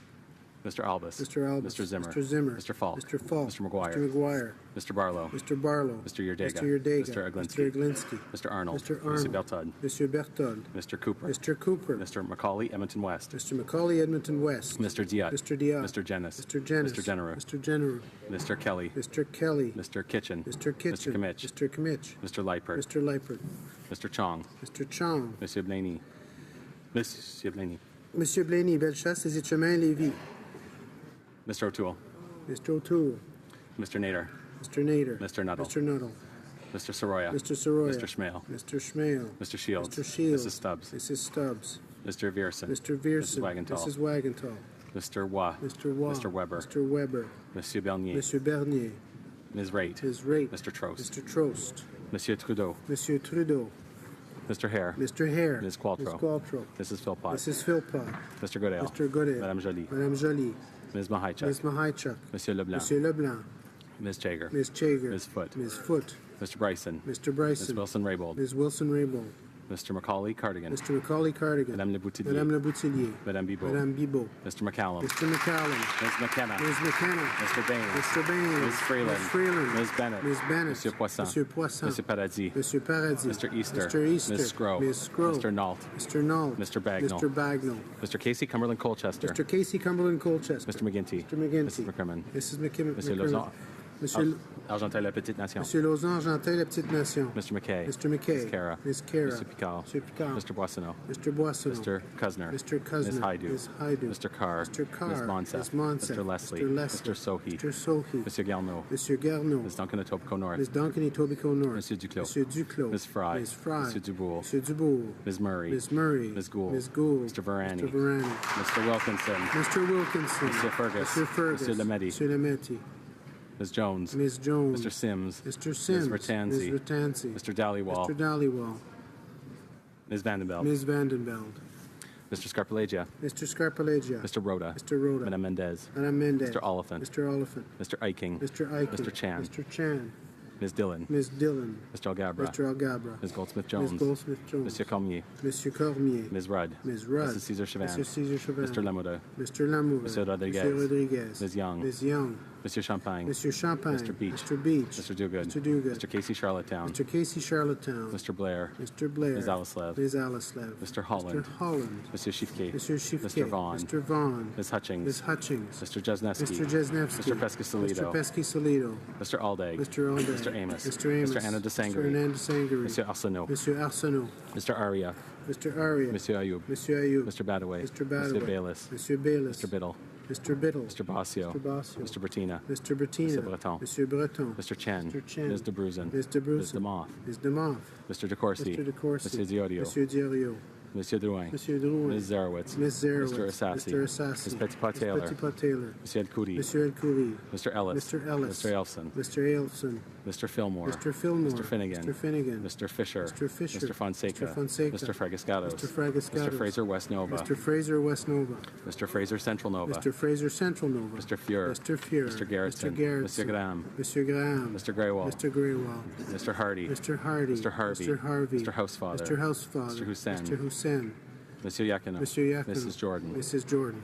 Mr. Johari. Mr. Johari. Mr. Kung. Mr. Kung. Ms. Khalid. Ms. Khalid. Madame Lapointe. Madame Lapointe. Monsieur Lefebvre. Monsieur Lefebvre. Monsieur Lemieux. Monsieur Lemieux. Mr. Levitt. Mr. Levitt. Monsieur Lightbound. Monsieur Lightbound. Mrs. Lockhart. Mrs. Lockhart. Mr. Long. Mr. Long. Mr. Longfield. Mr. Longfield. Ms. Ludwig. Ms. Ludwig. Monsieur McKinnon Gatineau. Monsieur McKinnon Gatineau. Mr. Maloney. Mr. Maloney. Monsieur Massé Avignon Lamatis Matin Matipédia. Monsieur Massé Avignon Lamitis Matan Matapédia. Mr. May Cambridge. Mr. May Cambridge. Mr. McDonald. Mr. McDonald. Mr. McKinnon Coquitlam Port Coquitlam. Mr. McKinnon Coquitlam Port Coquitlam. Mr. McLeod Northwest Territories. Mr. McLeod Northwest Territories. Mr. Mendocino. Mr. Mendocino. Monsieur Miller Ville-Marie le Sud-Ouest Île des Sœurs. Monsieur Miller Ville-Marie le Sud-Ouest Île des Sœurs. Mr. Morrissey. Mr. Morrissey. Madame Nassif. Madame Nassif. Ms. O'Connell. Ms. O'Connell. Mr. Oliver. Mr. Oliver. Mr. O'Regan. Mr. O'Regan. Monsieur Ouellet. Mr. Ouellet. Mr. Peterson. Mr. Peterson. Monsieur Rioux. Monsieur Rioux. Monsieur Robillard. Monsieur Robillard. Mrs. Romanado. Mrs. Romanado. Mr. Rumi. Mr. Rumi. Mr. Rusnak. Mr. Rusnak. Ms. Sahota. Ms. Sahota. Mr. Saini. Mr. Saini. Monsieur Sanson. Monsieur Sanson. Mr. Senga. Mr. Senga. Mr. Sarai. Mr. Sarai. Mrs. Schultz. Mrs. Schultz.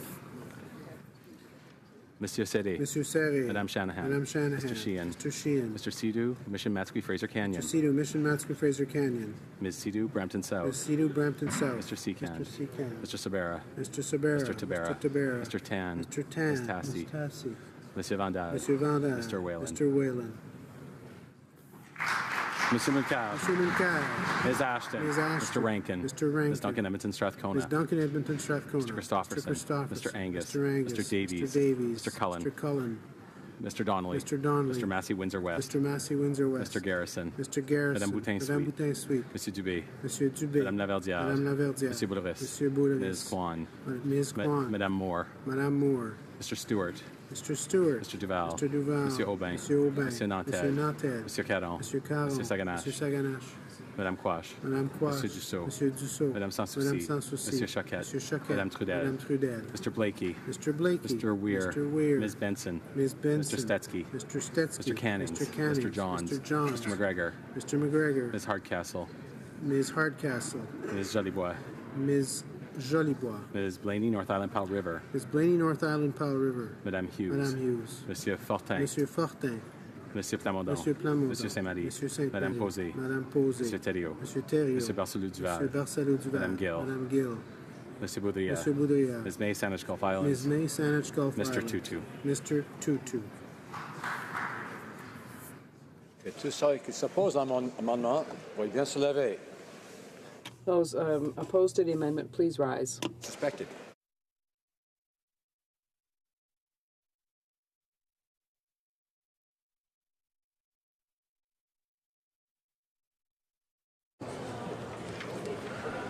Yeas pour 313, 313 against, contre, 0, nil.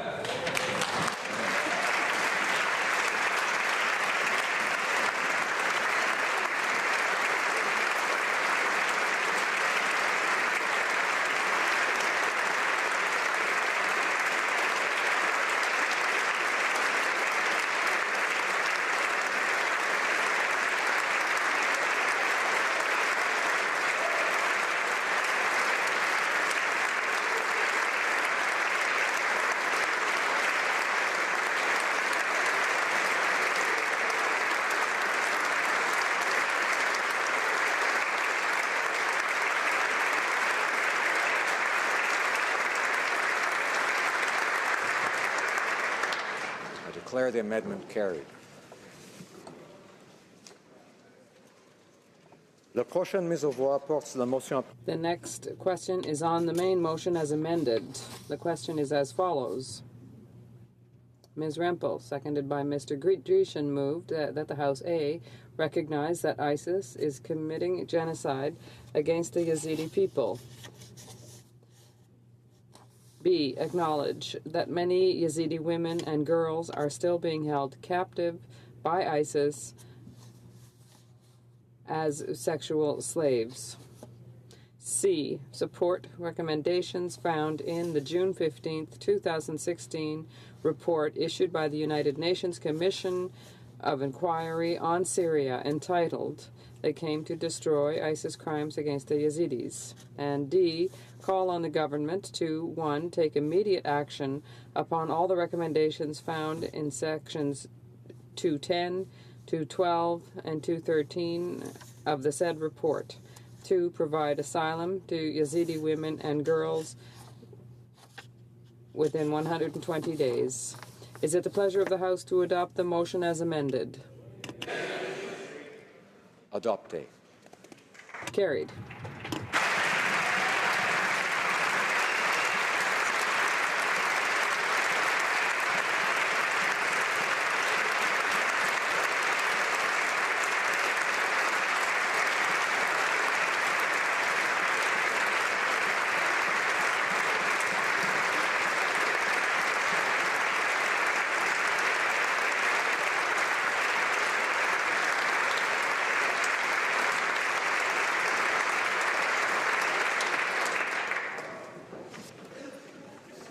I would like to inform the House that because of the deferred votes, government orders will be extended tonight by 12 minutes. Government orders, government bills, comments, resume debate at second reading stage of Bill C-26, an act to amend the Canada Pension Plan, the Canada Pension Plan Investment Board Act, and the Income Tax Act.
Oh, c'est... OK.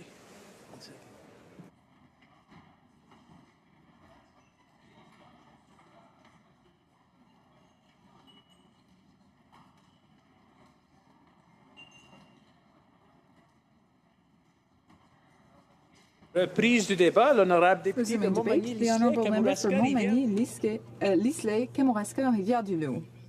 Thank you, Mr. Speaker. As the new official opposition critic for economic development in Quebec, I'm pleased to contribute to this debate on Bill C-26, whose effect will be to increase workers' and employers' contributions to the Canada Pension Plan. It's important to debate this because so many Canadians are not actually informed about the consequences of the Liberal plan. And worse still, many of these changes will only take effect starting in 2019, so it will be impossible to evaluate the effects or potentially the damages of the bill before the next election. Why wait? Well, because the Liberals know that this will take money off of the paycheck of every single Canadian, and it will put thousands of jobs at risk by imposing an additional burden on companies, including small businesses, who are really the foundation of our economy. We're talking about a total of $2,200 more per year than that will be taken off of the paychecks of workers and small businesses. So an Ipsos survey published last month said that 80% of Canadians wanted to be consulted before contributions were increased. The same survey also said that 70% of workers were against increasing CPP contributions if this was to be done at the expense of a salary increase.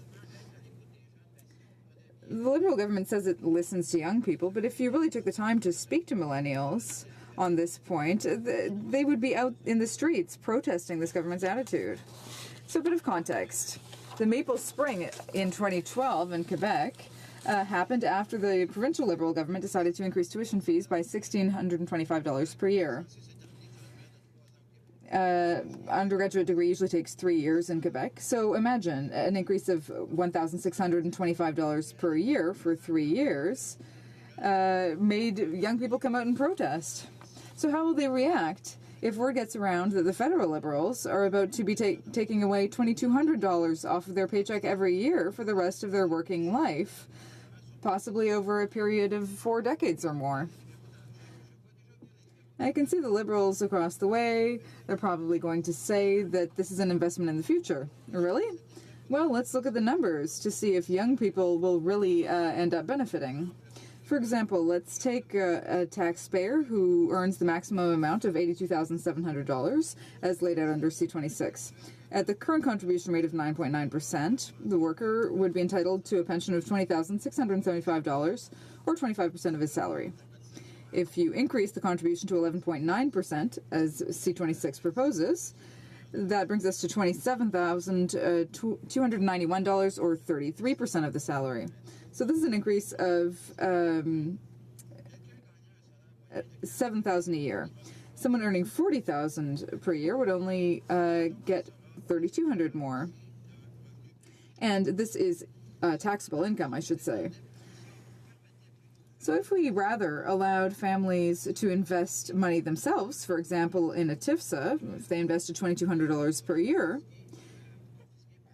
well, that wouldn't be possible under C-26. But if they could do that, after 40 years, they would have accumulated over $280,000 with a return on investment of 5%. So at the time of retirement, this would mean $14,000 more per year. In other words, double of what's currently being offered by the Liberal plan. Even better, this amount would be completely tax-free. These people would still be able to contribute more if they wanted to, although, of course, the Liberals reduced the TIFSA limit to $5,500. We had increased it to $10,000, and the Liberals brought it back down again. So the ceiling for the TIFSA used to be $10,000. But there are other advantages to choosing the investment route rather than increasing the CPP. If a person were to die, the money in the TIFSA would go to his successors. But if it was all the money was in the CPP, the government would get the money.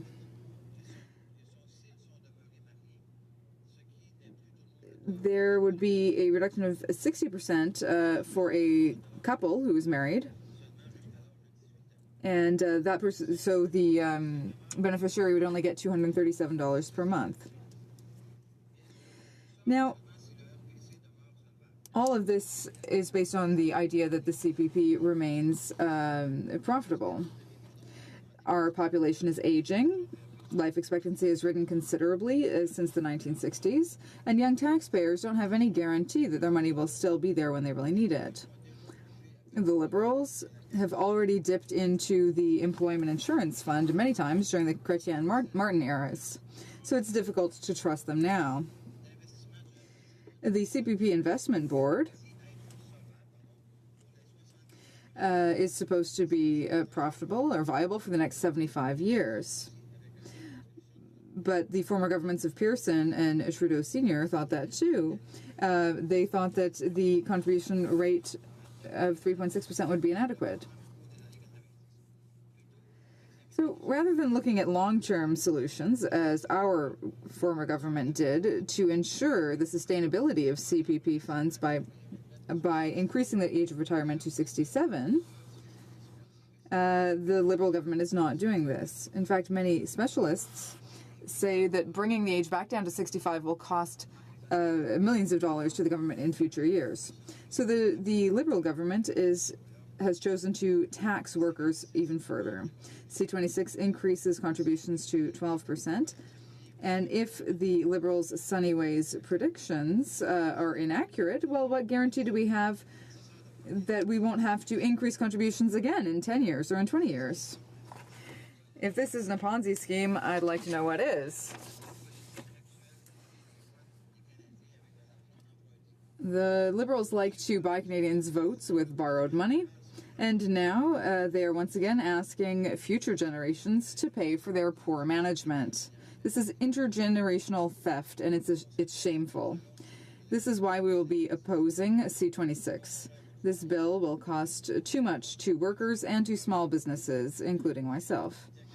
Mr. Speaker, I've said a few times in this House that I owned a small business. I have 25 employees, and my business represents, this bill would represent a cost of an additional $30,000 to my company. So probably I will have to cut a job or perhaps two jobs to compensate for that.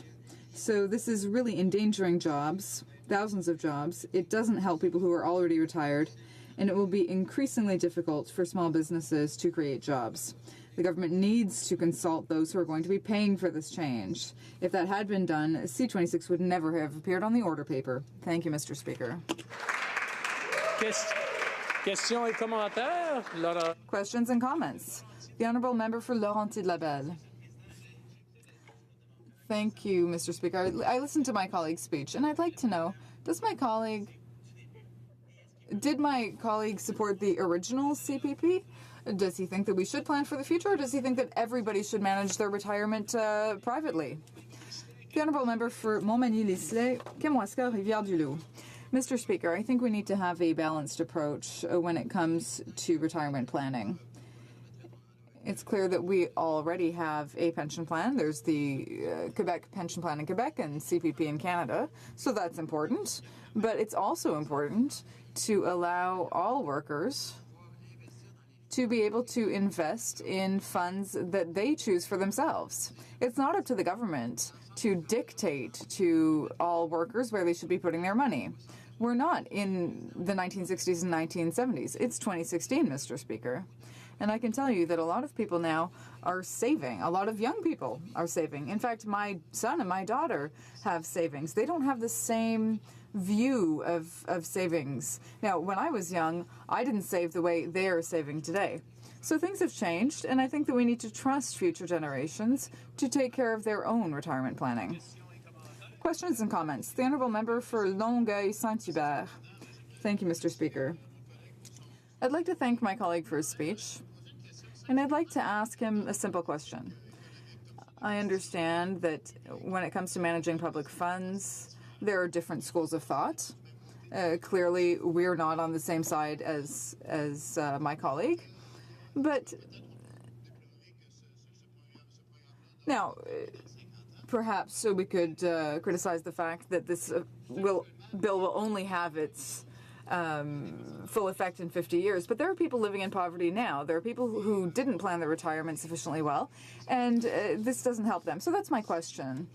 If you say that everyone should do their own retirement planning, then how can we explain the fact that there are currently so many old seniors living in poverty?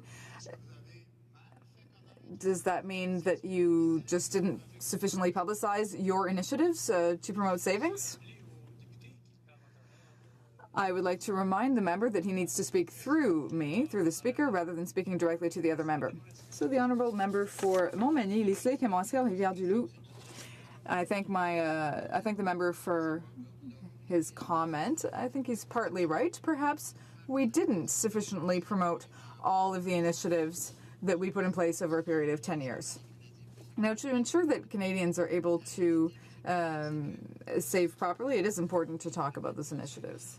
Now, if we compare the situation today to 50 years before or 50 years from now, it's clear that in the last 50 years, things have improved significantly when it comes to people's personal savings. And that's a great thing to see. And if we project 50 years into the future, and we see that today young people are capable of managing their own savings, then we can see that we don't need to impose a new tax on them or a new way of forcing them to save. Questions and comments. The Honourable Member for Mégantic-L'Érable. Thank you very much, Mr. Speaker. I'd like to applaud my colleague's excellent speech. He's an entrepreneur, and he knows what he's talking about when it comes to pension plans and new taxes, new costs that this plan will impose on small businesses in Canada. You know, during the last election campaign, the party in power promised to improve the Canada Pension Plan. And I was here when the minister gave a speech about a long-term plan for Canadians. Now, Mr. Speaker, could the member tell me, for a senior who's in their 70s, who hears a political party talk about increasing benefits, well, would that senior be satisfied with the government who says that in the long term, actually, this plan won't have its full effect until 2025? So it seems like smoke and mirrors. During the election campaign, they announced one thing, but the effect of the change will only come into effect over a very long period. The Honourable Member for Montmagny, Listler, Kemoiselle, Rivière-du-Loup. Thank you, Mr. Speaker. I thank my colleague for his question. I'm going to try to be careful about how I phrase this, because I don't want to have to use particularly brutal language. He talked about smoke and mirrors. I would go even further. I think it's a terrible case of smoke and mirrors. And this is not the only case where the Liberal Party promised they would do something. They promised a whole range of things that they didn't do and probably will never do. Mr. Speaker, my colleague said I am a small business owner. I said that a couple times, but I think it's important to realize that all of us here have all sorts of different backgrounds, but it's very difficult to be a small business owner, and and it's very important to continue fighting for small businesses. Resuming debate, the Honourable Member for Beauport, Côte-de-Beaupré, Île-d'Orléans, Charlevoix. Mr. Speaker, I rise in the House today to speak about Bill C-26, which would expand the Canada Pension Plan. The intention of this bill is a noble one, but I think it's important to mention a few facts. First of all, to have the right to a pension plan, first of all, you need to have access to a job.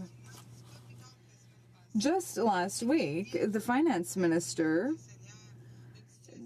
painted a very concerning picture for us. In fact, he said that future jobs are going to be precarious jobs. Well, they want to increase the Canada Pension Plan, but where's this money going to come from? If there are only precarious jobs, is the money going to be taken out of our pocket? What about job creation? We hear a lot about retirement, but never about job creation. The Liberals don't talk about that. Now, as usual, the Liberals are living in a parallel universe. They're not living on the same planet as the middle class. They're not creating new jobs. And the economic context is catastrophic, and they continue to spend and spend. Some households will have to pay up to $2,200 more per year. And these are families that have worked very hard to save that money.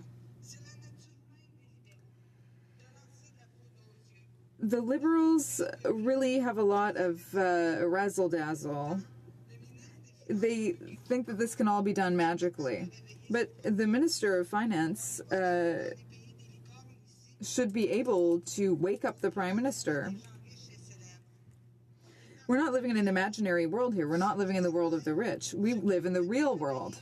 And those who are working hard live in this world with us. Now, it says that it will take 40 years for the increase in the Canada Pension Plan to really come into effect. So there will be no new benefits being given to retirees who need them today.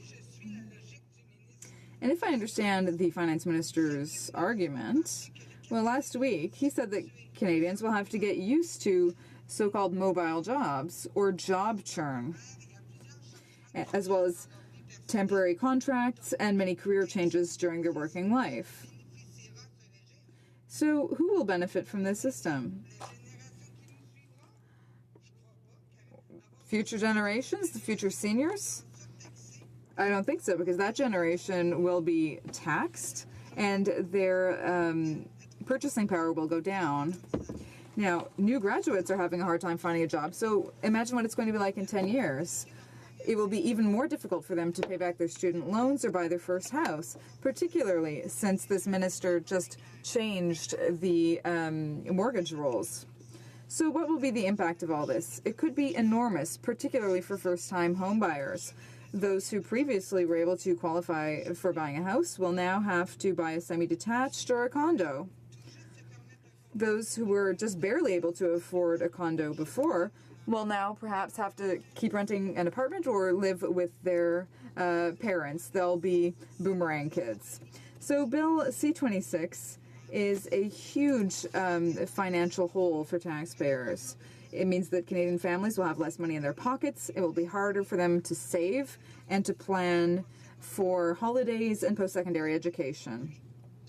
And young families today will have to face this lack of jobs because, according to the finance minister, they're just going to have to get used to the fact that some jobs won't exist anymore and that most jobs will be precarious ones. And this is something we're experiencing now in some of our regions. So following the same Liberal argument, they won't be able to contribute to this plan, or young people won't be able to contribute to this plan because they won't have enough jobs. When it comes time to having more money in the pockets of Canadians, or to taking money out of the pockets of Canadians, rather, the Liberals are the leaders.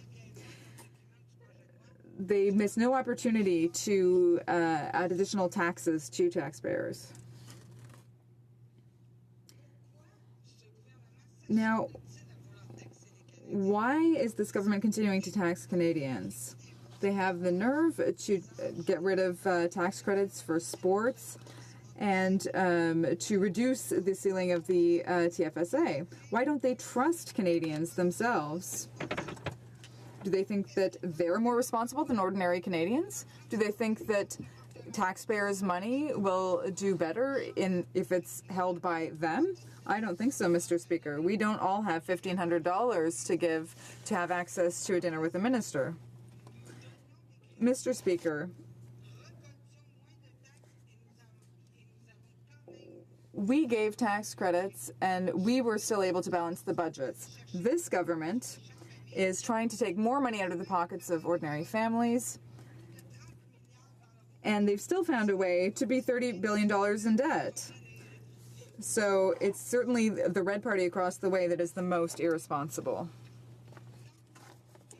So the Liberals are basing their actions on the needs, on the idea that the end justifies the means. And they don't care how they get to where they want to get to. They know that taxes are not something that anybody happy. As my grandfather said, the sky is blue, hell is red. We have to make sure that we don't let the Liberals with their grandiose ideas ruin our economy. Questions and comments? The Honourable Member for Madawaska-Restigouche. Thank you, Mr. Speaker.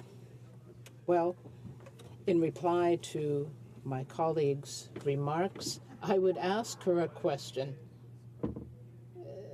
She talked about utopias, country where unicorns run around. So I would like to know how it is that we have 100% of the ridings in the East nationally.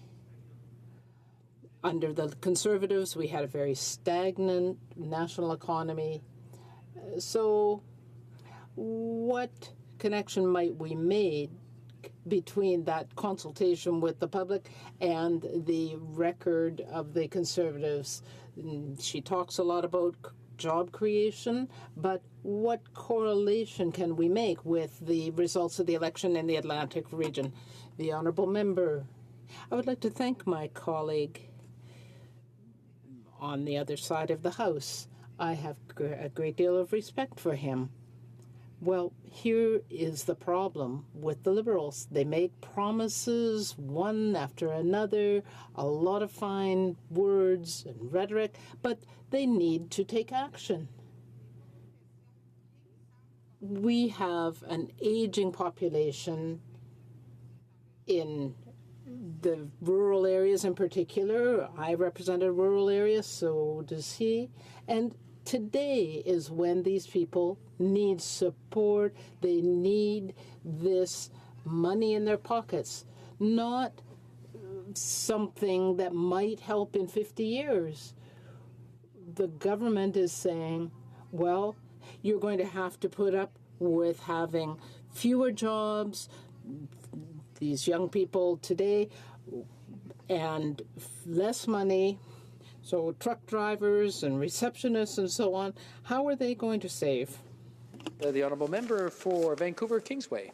Thank you, Mr. Speaker. Well, I listened carefully to my honourable colleague, and she talked about the very real need that Canadians have across this country, and of course the previous Conservative government's response to the pension crisis and retirement crisis facing Canadians from coast to coast was actually to do nothing to increase the Canada Pension Plan, but instead to raise the old age security level from 65 to 67 years of age. So their answer, the Conservative answer in this country, was to make Canadians work longer from 65 to 67, costing your average Canadian $12,000 a year. So I'm just wondering, after the results of the last election, does my honourable colleague still think that it's a wise policy in this country to make Canadians work till they're 67 years of age before they collect old age security in this country? Before answering the question, I just want to remind the honourable members that there's, it's kind of thin in here, and I can tell who's screaming and yelling. So I don't want to point anyone out, so I just want to remind them that while someone's asking a question or answering one, maybe if they want, they can wait their turn and ask that question or make their comments after. The Honourable Member for Beauport, Côte-de-Beaupré, Île-d'Orléans, Charlevoix. Thank you, Mr. Speaker. I would like to thank my colleague for his question. In contrast to the NDP and the Liberals, maybe, I believe in Canadians. I trust that they can make their own decisions. At some point, we have to stop having a government that tries to do everything for everyone, and try to let people do the right thing. The honourable member for Foothills. Very much, Mr. Speaker. And I wanted to ask my colleague, we've had some comments from the other side of, the impact that the Conservative policies had. And, we had 1.3 million net new jobs. We had the best growth in the G7. But what they aren't talking about is the impact that the CPP tax hike will have on small business, who are our job creators. And I would like to ask my colleague if she could talk a little bit more about the impact that the CPP tax hike will have on small businesses. The honourable member will have 30 seconds. So the honourable member for Beauport, Côte-de-Beaupré, Île-d'Orléans, Charlevoix. Well, sometimes it takes a while to say the whole name of my riding. Well, clearly, this is a difficult situation because we have an aging population. We know that there are an increasing number of precarious jobs, and this move will cost businesses twice as much. So under our watch, we always balance the budget, but we manage to work responsibly and still help people. Honourable member for Vancouver Kingsway. Thank you, Mr. Speaker. Well, I'm pleased to rise today in the House and speak on behalf of the New Democrats and express our support at second reading for this important piece of legislation.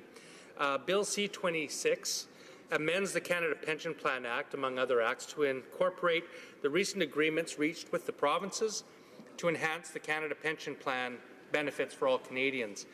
While we believe that better was possible and will continue to urge the government to make even more improved plan available for workers in this country, and the fact that the full effect of these changes will not be felt for 49 years, this CPP enhancement is, in theory, an important first step in improving retirement security for young Canadians, and we congratulate everyone, particularly Labour, who has worked so hard to lay the groundwork for this agreement.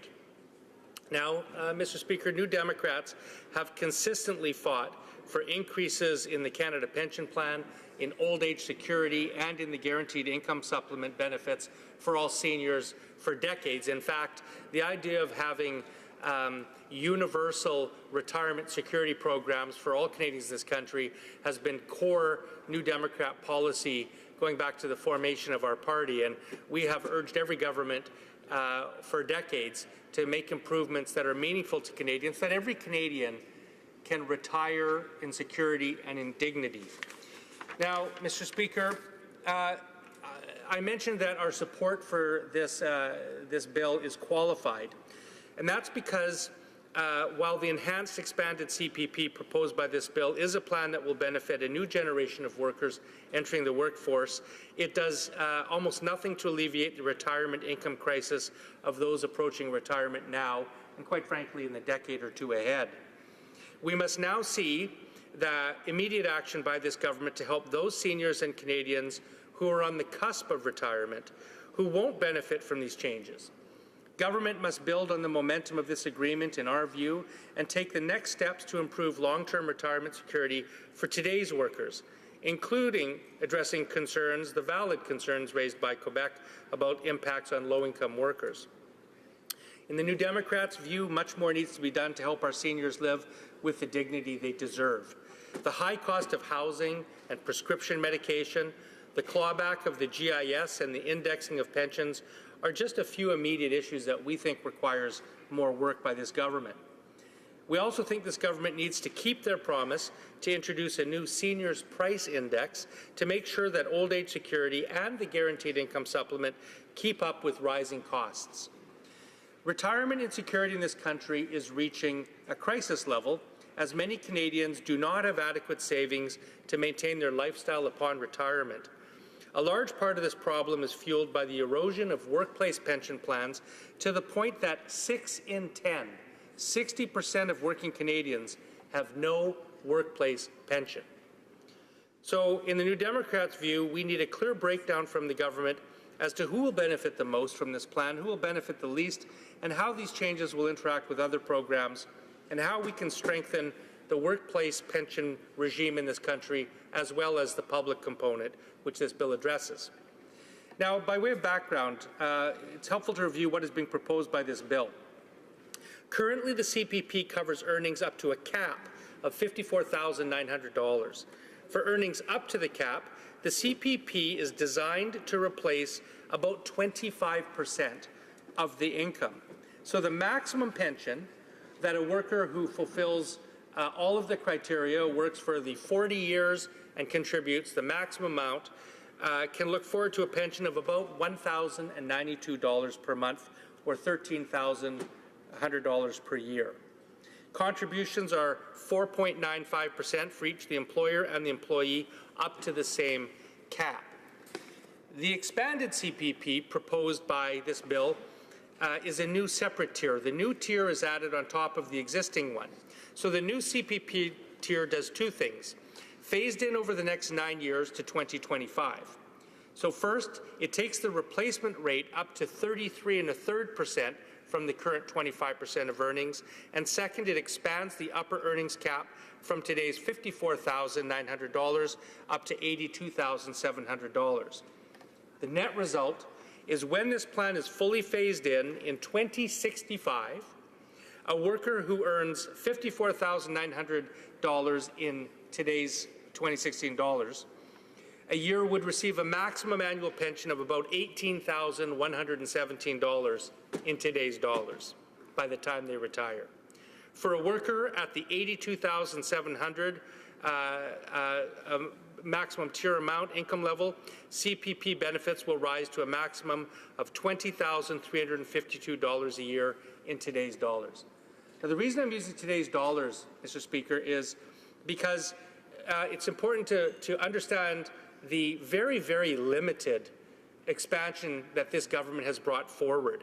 If you can imagine that in 2065, you will be at maximum CPP pension if you contributed for 40 years at the maximum earnings level, you will have a pension of $20,352 a year. Now, I think just about every Canadian who is planning for their retirement would see that that is an absolutely insufficient amount of money with which to retire.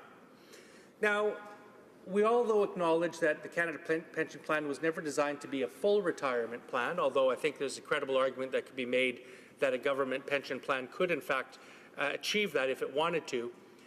But it's intended to be supplemented by private savings and workplace pensions. And this is why I raised earlier the very alarming statistic that more than half of Canadians have zero workplace pension. This is very different than it was in the 1960s and 1970s, when a much higher percentage of Canadians had a plan at work. So Canadians who are working today can't expect really to have very much pension income from their employment. And of course, given the rising costs of living in this country, particularly in Vancouver, where I come from, thank you, Mr. Speaker, it's very difficult to then save the amount of money that you will need to supplement your Canada Pension Plan.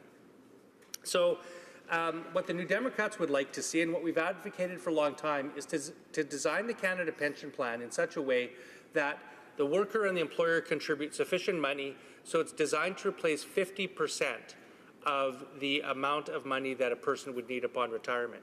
We also propose, in concert with that, to strengthen the programs, policies, and laws in this country to encourage employers to create pension plans in the workplace to help those workers supplement their pension. We also believe that laws, for instance, that protect pension funds upon bankruptcy also need to be strengthened so that workers, for instance, that we saw at Stelco, don't see their deferred salaries, their money that they have saved over the years, upon bankruptcy, be distributed among creditors, which is a long-standing problem in this country that neither Conservative nor Liberal government has ever had the political courage to touch. But it's a matter of fundamental justice. And Mr. Speaker, the Canada Pension Plan is the best pension plan in this country for a number of reasons. It is portable. Doesn't matter, you can quit a job or leave a job in New Brunswick and you can move to British Columbia and you start working again, and your Canada Pension Plan is then activated. It is the cheapest pension plan in the country because an employer who normally has to provide a pension plan, there's a cost associated for employers. They have to hire pension lawyers and actuaries and custodians of the money. Whereas in this case here, all of the costs of that plan are borne by the government. It's also, being the largest pension plan in the country, is also the safest repository of Canadians' income. So it's the cheapest, most portable, safest pension plan in this country. And I think Canadians from coast to coast would love to see this government actually increase the Canada Pension Plan contributions to such a degree that we can phase it in slowly and affordably over time so that it actually can do what it's intended to do, which is make sure that it replaces 50% of their income upon retirement so that more Canadians can retire in dignity. Now, I just want to conclude by saying I often hear the Conservatives use language that they call this a payroll tax.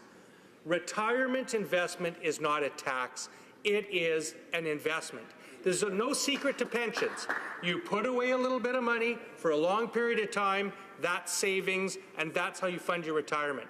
And when workers and employers both contribute to that pension income, that's how you get a dignified retirement for Canadians in this country. And it's about time the Conservatives recognize this and join the 21st century so Canadians can retire in dignity and with some level of security. Thank you, Mr. Speaker. Questions et commentaires. Questions and comments. The honourable member for Sarnia-Lambton. Thank you, Mr. Speaker, and I'd like to thank the member for his speech. I'd like to correct his misimpression, though. There is no retirement crisis. Morneau Chappelle, the co-author of the Finance Minister, says Canadians are not facing a retirement crisis, nor is such a crisis likely to arrive.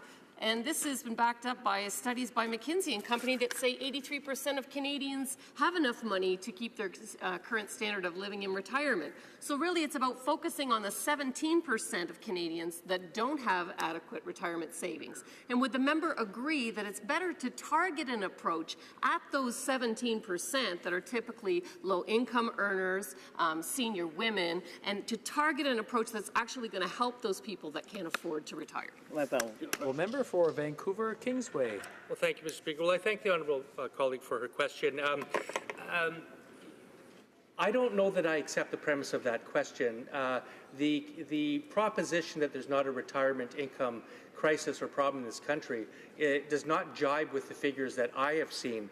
I have seen figures that show that 30% of single elderly women in this country live in poverty, and that number has tripled in the last 20 years. As I stated in my main speech, it's quite uniformly accepted that 6 out of 10 workers in this country, particularly young workers, do not have a workplace pension whatsoever.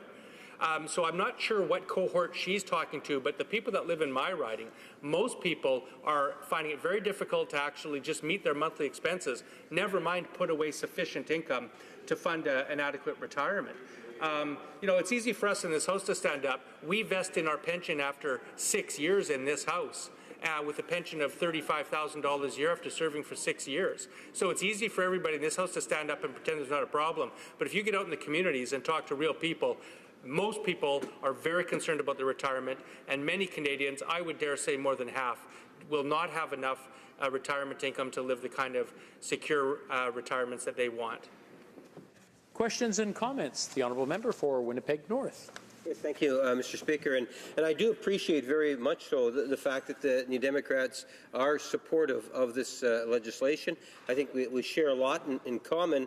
And when we talk about the CPP, and this is really for the individuals into the future, workers today that are really going to be able to benefit by this agreement that was achieved between the provinces and the leadership of within this national government to make it happen.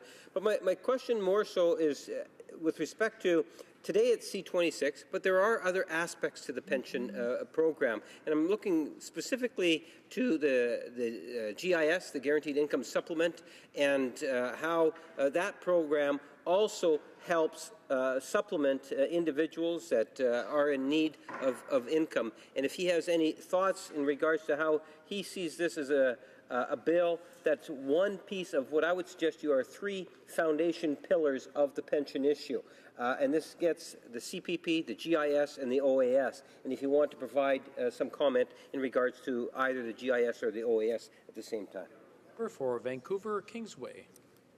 Yes, well, I think those are very valid comments, and the New Democrats did campaign on the promise that were we elected government, we would also not proceed with the Conservatives' plan to increase the retirement age from 65 to 67 for old age security qualification, and I do congratulate the government for implementing that policy as well. I will give the government less credit, however, for their plans on increases to the guaranteed income supplement. You know, as Mackenzie King famously said, Liberals don't do in halves what they can do in quarters. And I think that's very true in the case of the GIS, because the amount of increase to the GIS, although welcomed by seniors, is clearly insufficient to actually lift enough seniors out of poverty. And the NDP is going to continue to press this government to increase those GIS payments so that there's not a single pensioner in this country, not a single senior who has given their lifetime of work to this country living in poverty in this country. The GIS improvements don't do it yet. This Canada Pension Plan gives a little bit of money, but over a long period of time, and we're going to continue to press the government to make even further enhancements to the CPP in the future. Resuming debate, the honourable member for Richmond Centre. Mr. Speaker, it's my pleasure to rise today to discuss the proposed changes to the Canada Pension Plan in Bill C-26. As has been mentioned by my colleagues earlier, this change will raise CPP premium rates. The plan also increases the maximum level of earnings that CPP premiums will need to be paid on. The net result of these changes is that both employers and employees will have to pay more. Indeed, the CRA has published a table showing that this amount can be as much as $2,200 more each and every year, and this number will continue to go higher and higher. Nearly all Canadians will be affected by this expansion. Anybody earning a salary in this country will be negatively affected by seeing their paycheck decrease as this payroll tax takes effect. Likewise, employers will see the cost of hiring employees rise. As a former small business owner, I have first-hand experience to see how a business can be affected by payroll taxes, including CPP premiums. During the past year, I have thoroughly enjoyed my role as critic for small business, holding the government accountable for their actions and their inactions. I have been able to hear from entrepreneurs and small business owners from across the nation in roundtables and one-on-one meetings. Each time the topic of the proposed CPP expansion is brought up, immediately I hear the same thing. When the cost of hiring employees rise, employers hire fewer people. Payroll taxes, which include CPP premiums, are one of the largest costs for a small business owner. These employers are leaders of our community and care to invest in their employees. However, if they cannot afford to pay for their employees, they will be forced to either reduce their workforce or increase the workload to their current staff to avoid hiring new workers. One entrepreneur from Toronto explained to me that she is already feeling constrained by the increasing tax burden on her business. She said that if the CPP expansion were to move forward, she would have to expand the job duties for each of her current employees rather than hiring new workers to fill the gaps. Small business representatives from across the country have also added their voice to this conversation, urging the government to rethink this plan. Among them, the Canadian Federation of Independent Business, the CFIB, is the most notable. They have conducted a number of surveys on their members, asking for opinions and potential business decisions they would have to make should this expansion move forward. The results are troubling.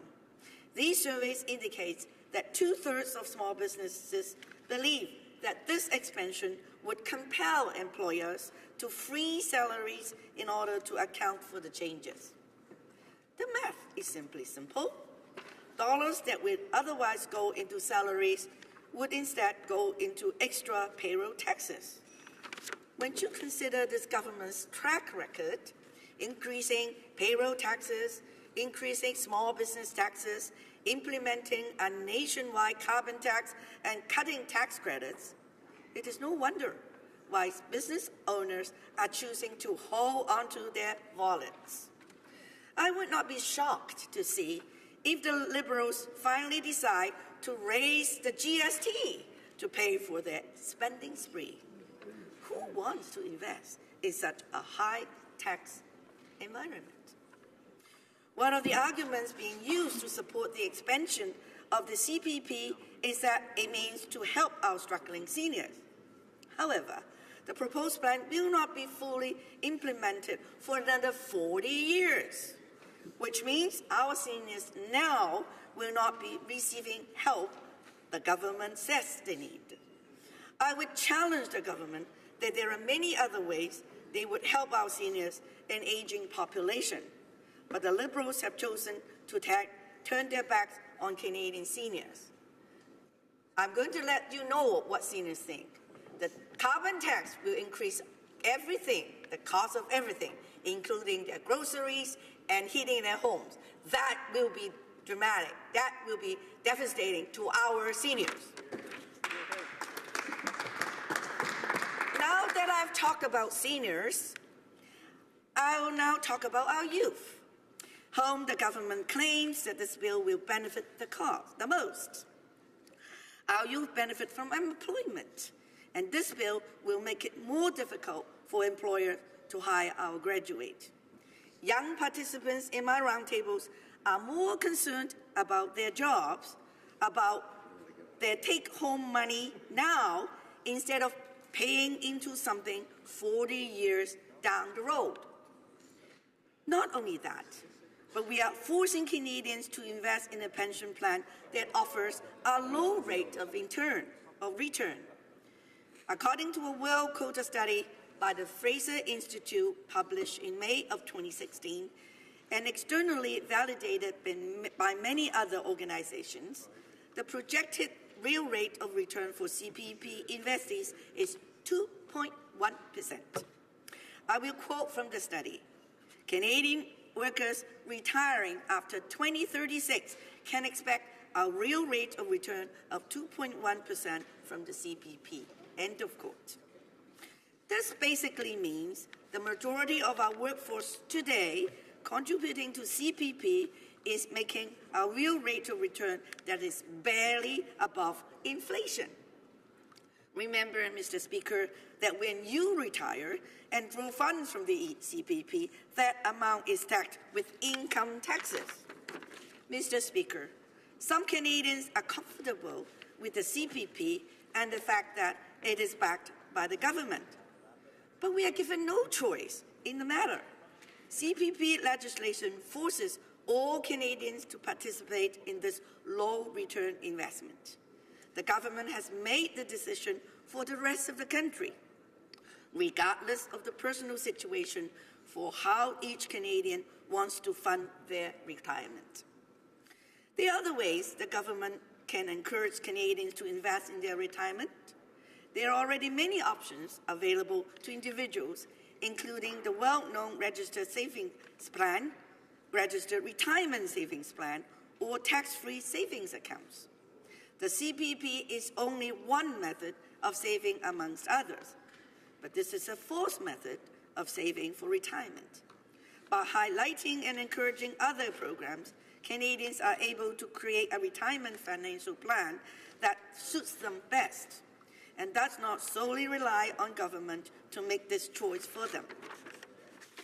Any time when our economy is struggling and many people are unable to find work, such an expansion of the CPP will only magnify these problems. Our job creators will face another burden in their ability to hire new workers, and Canadians will have less money in their pockets to invest in the economy. I'm convinced that this government does not want to help Canadians save. If they did, the Liberal government would not have chosen to reduce the amount of money individuals can contribute to their RRSPs or tax-free savings accounts. Mr. Speaker, Canada has excellent programs that allow Canadians to choose how they want to save their money for retirement. As I have said before, instead of making it more expensive for our small business to hire staff and create jobs, we should be minimizing taxes, cutting red tape, and trusting Canadians to make their own decisions regarding how to spend and save their money. I will continue to fight for our hard-working job creators. Thank you, Mr. Speaker. Questions and comments? The honourable member for Winnipeg North.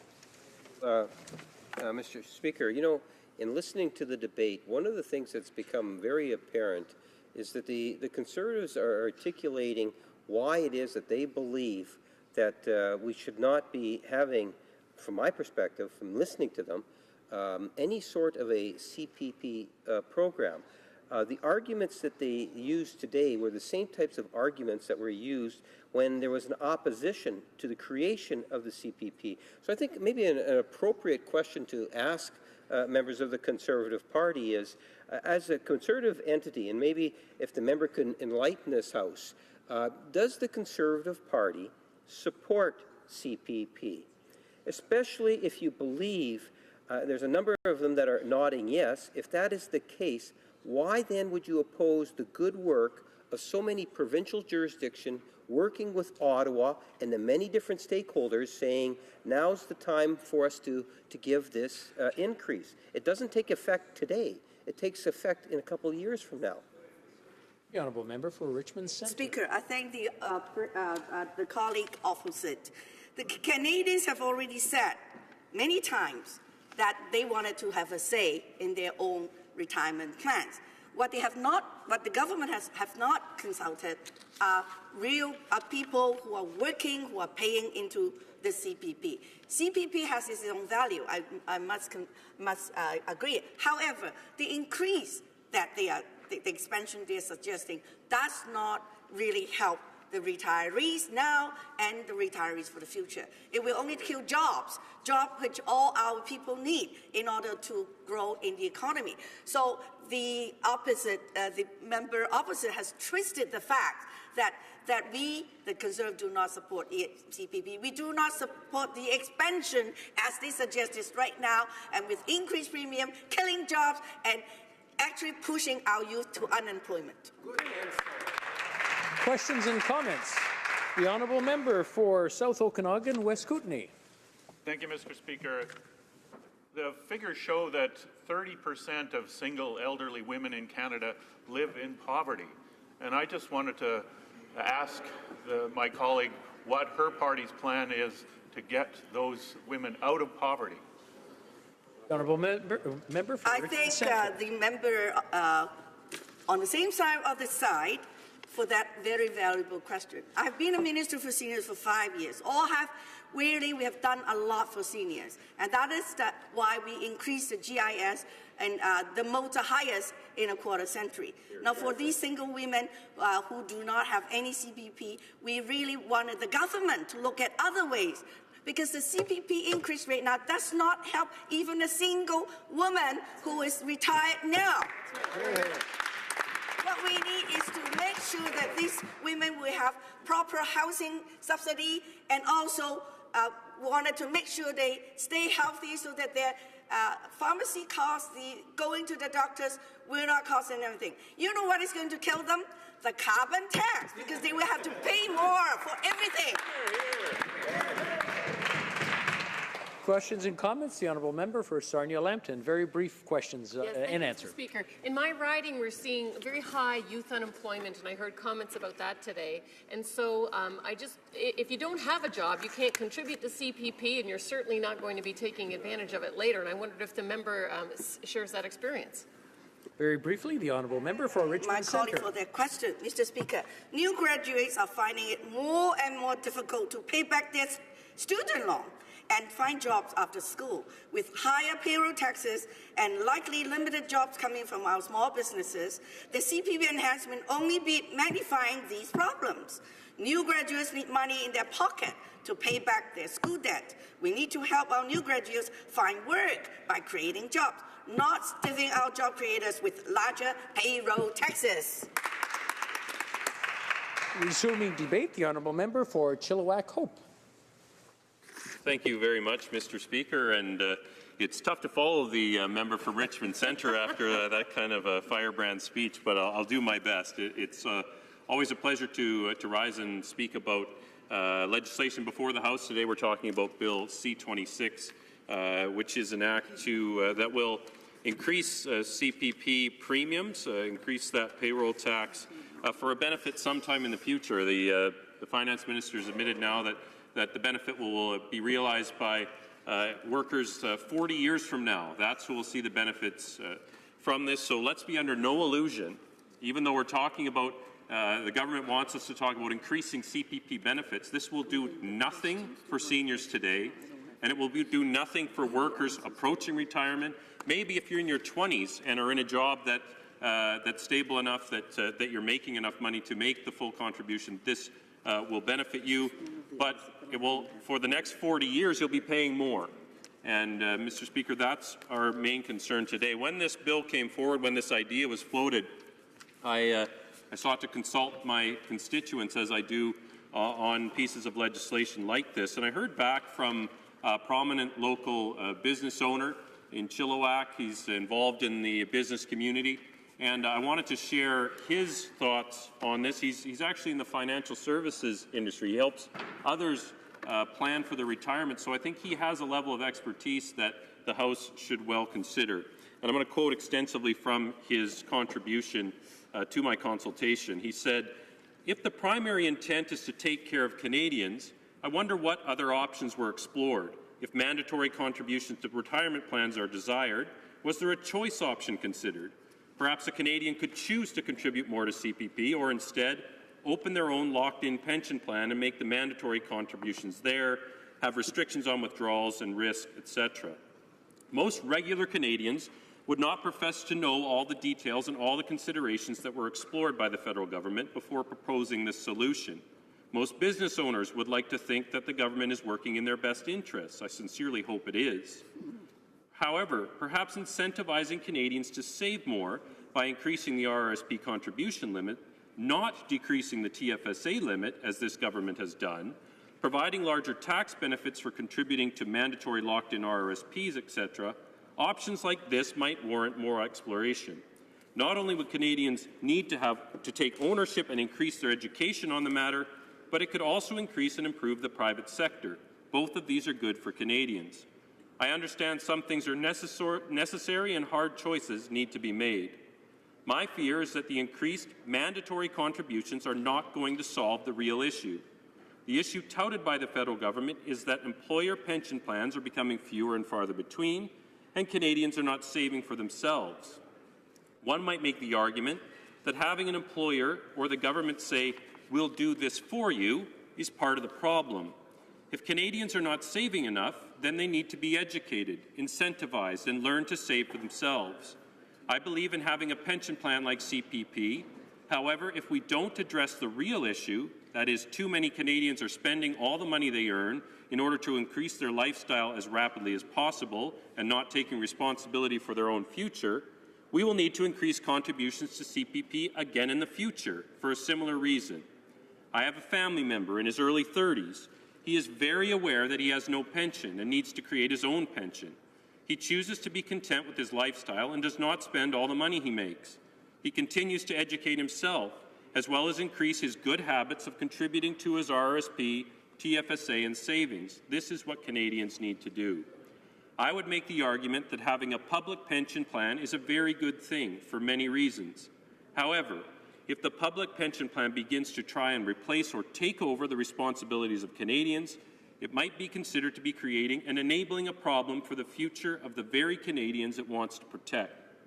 I'm not saying that line has been crossed with the current CPP changes, but if the line hasn't been crossed yet, it appears, at least on the surface, that we are headed that way.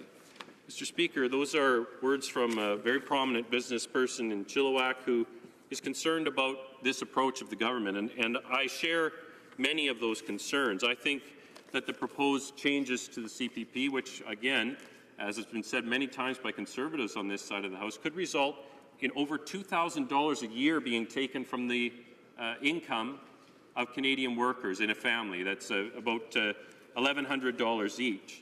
And I heard before a member from the NDP saying he's concerned with people living paycheck to paycheck that come into his office. Mr. Speaker, my riding is not a high-income riding. The average income is under $40,000 a year. These people are, my constituents are living paycheck to paycheck. This will not help them. Bill C-26 and increasing mandatory CPP contributions will not help them. It will take money away from them and put it into a CPP plan that they may never be able to access. And that is another part of this discussion that I think we need to be honest about. When we're talking about increasing a mandatory payroll deduction, we're taking $1,000 away from a Canadian worker and putting it into a government-run CPP pension plan. If that person dies before reaching the age of retirement or does not live to the age of 85, let's say, the amount of money that is taken from each and every paycheck, this increased amount, the reduction in disposable income for the families in my riding, that is not saved in an RRSP or a TFSA or something that is designated to the individual. It is not an asset that can be passed on to the heirs of the contributor, to their family, to their children, like a TFSA, like an RRSP. So to say, it's for your own good, we're going to take more money off your paycheck and we're going to put it in an account and you can draw on it in retirement, that might sound great to people. They might think, well, you know, I can stand to save a little more. But what they don't realize and what they're shocked to learn when they learn more about CPP, which most people don't look into until they approach retirement, is that this is not an asset that is transferable to heirs. This is something, if you die young, this goes into the general revenue of the account. It disappears. So you've spent your entire working life paying more under this plan, and you do not have the ability to pass that on to your heirs. So this is bad for people that want to save. They want choice in how they save. It's bad for low and middle-income Canadians, Mr. Speaker, who will not benefit, but who will see a reduction in take-home pay, a reduction that they simply cannot afford. And certainly, as the member for Richmond Centre said, as this government seeks to increase costs on all Canadians through carbon pricing, carbon tax, they can ill afford yet another payroll tax which reduces their take-home pay. It's bad for families, as I said. They can't pass along this investment. It's not like other registered investments that can be passed on. Doesn't help seniors now, and we've seen small businesses. We know that the government, the Prime Minister famously accused small business owners of simply being people that were looking for ways to avoid paying their fair share of taxes during the campaign. So we shouldn't expect them perhaps to take the concerns of groups like the CFIB seriously, but on this side of the House we do. And we've seen Dan Kelly, the President and CEO, who, by the way, last year was, for the first time in 30-plus years, the CFIB was not invited to make a pre-budget consultation. So perhaps it shouldn't surprise us that they're not taking their advice as well.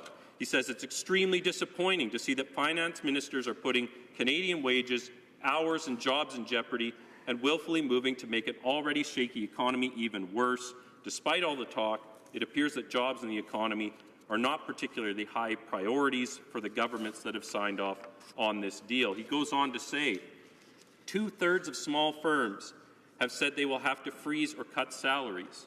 and over a third say they will have to reduce hours or jobs in their business in response to a CPP hike. This is going to affect real, hardworking, tax-paying Canadians, Mr. Speaker. This is not going to help those workers for 40 years. It will not help seniors in retirement who may hear about this and think they're going to get a raise. They're going to get nothing out of this. And this is simply taking away choice from Canadians in planning for their own retirements and taking away money from their paychecks now. And that is the wrong direction as far as we're concerned, Mr. Speaker, and we'll be voting against it. Hear, hear. In comments, the honourable member for Winnipeg North. I can better understand, because of the debate, why it is that the former Prime Minister, Stephen Harper, backed away from the Canada Pension Plan. You know, you hear member after member talk about how it is that the CPP is not of benefit to Canadians, and any sort of increase would be to the detriment of the retiring into the future. It concerns me in the sense that if I recall over the last number of years, I've had many petitions where Winnipeg residents, Winnipeg North residents in particular, signed saying that they believe in the CPP, they believe in the GIS and the OAS. And the Harper government made a bad decision when they increased the age of retirement from 65 to 67. The Harper government made a bad decision by not engaging the provinces and demonstrating leadership on the CPP file. My question to the member is that, and I would truly, I think on behalf of Canadians, have a right to know exactly where the Conservatives are on the CPP. I listened to the speeches, and the arguments that they're presenting today, Mr. Speaker, are the same sorts of arguments that were presented when CPP was introduced. Does today's Conservative Party support CPP? Yes or no? Honourable member for Chilliwack Hope. Well, Mr. Speaker, that's, of course, a ridiculous red herring. The Conservative Party supports public pensions. We've supported it when we were in government. We believe in the CPP. You know who else we believe in, Mr. Speaker? We believe in Canadians. We believe in the ability of Canadians to make choices for themselves. That's why we introduced the tax-free savings account and expanded it to allow people to make their own choice, to save their own money after taxes. And what did this government do as soon as they took office? They immediately rolled that back. They clawed back the ability of Canadians to save for themselves, Mr. Speaker. We believe that Canadians can and want to save for themselves. That's what we saw with the record number of Canadians that opened and used the maximum amount of their TFSAs. And these were middle and low-income Canadians who made savings a priority. Now this government says, we don't believe in Canadians. We believe in government. Where there is a problem, the government must try to solve it. This is not a solution. This is taking money from Canadian workers, putting it into an account that they will never be able to access for 40 years. This does nothing for Canadian seniors now. It does nothing for workers approaching retirement. It's the wrong direction, and we won't support it. Hear, hear. Questions and comments? The honourable member for Cowichan, Malahat Langford. Thank you very much, Mr. Speaker. I appreciated the member's speech, and I especially relate to the fact that his riding, like mine, has a lot of low-income people. I'm just hoping he could clear up a few things for me, because I know the Conservatives were in favour of having the $10,000 limit for TFSAs, but by his own admission, many of the members of his constituency would not be able to take full advantage of that $10,000 per year.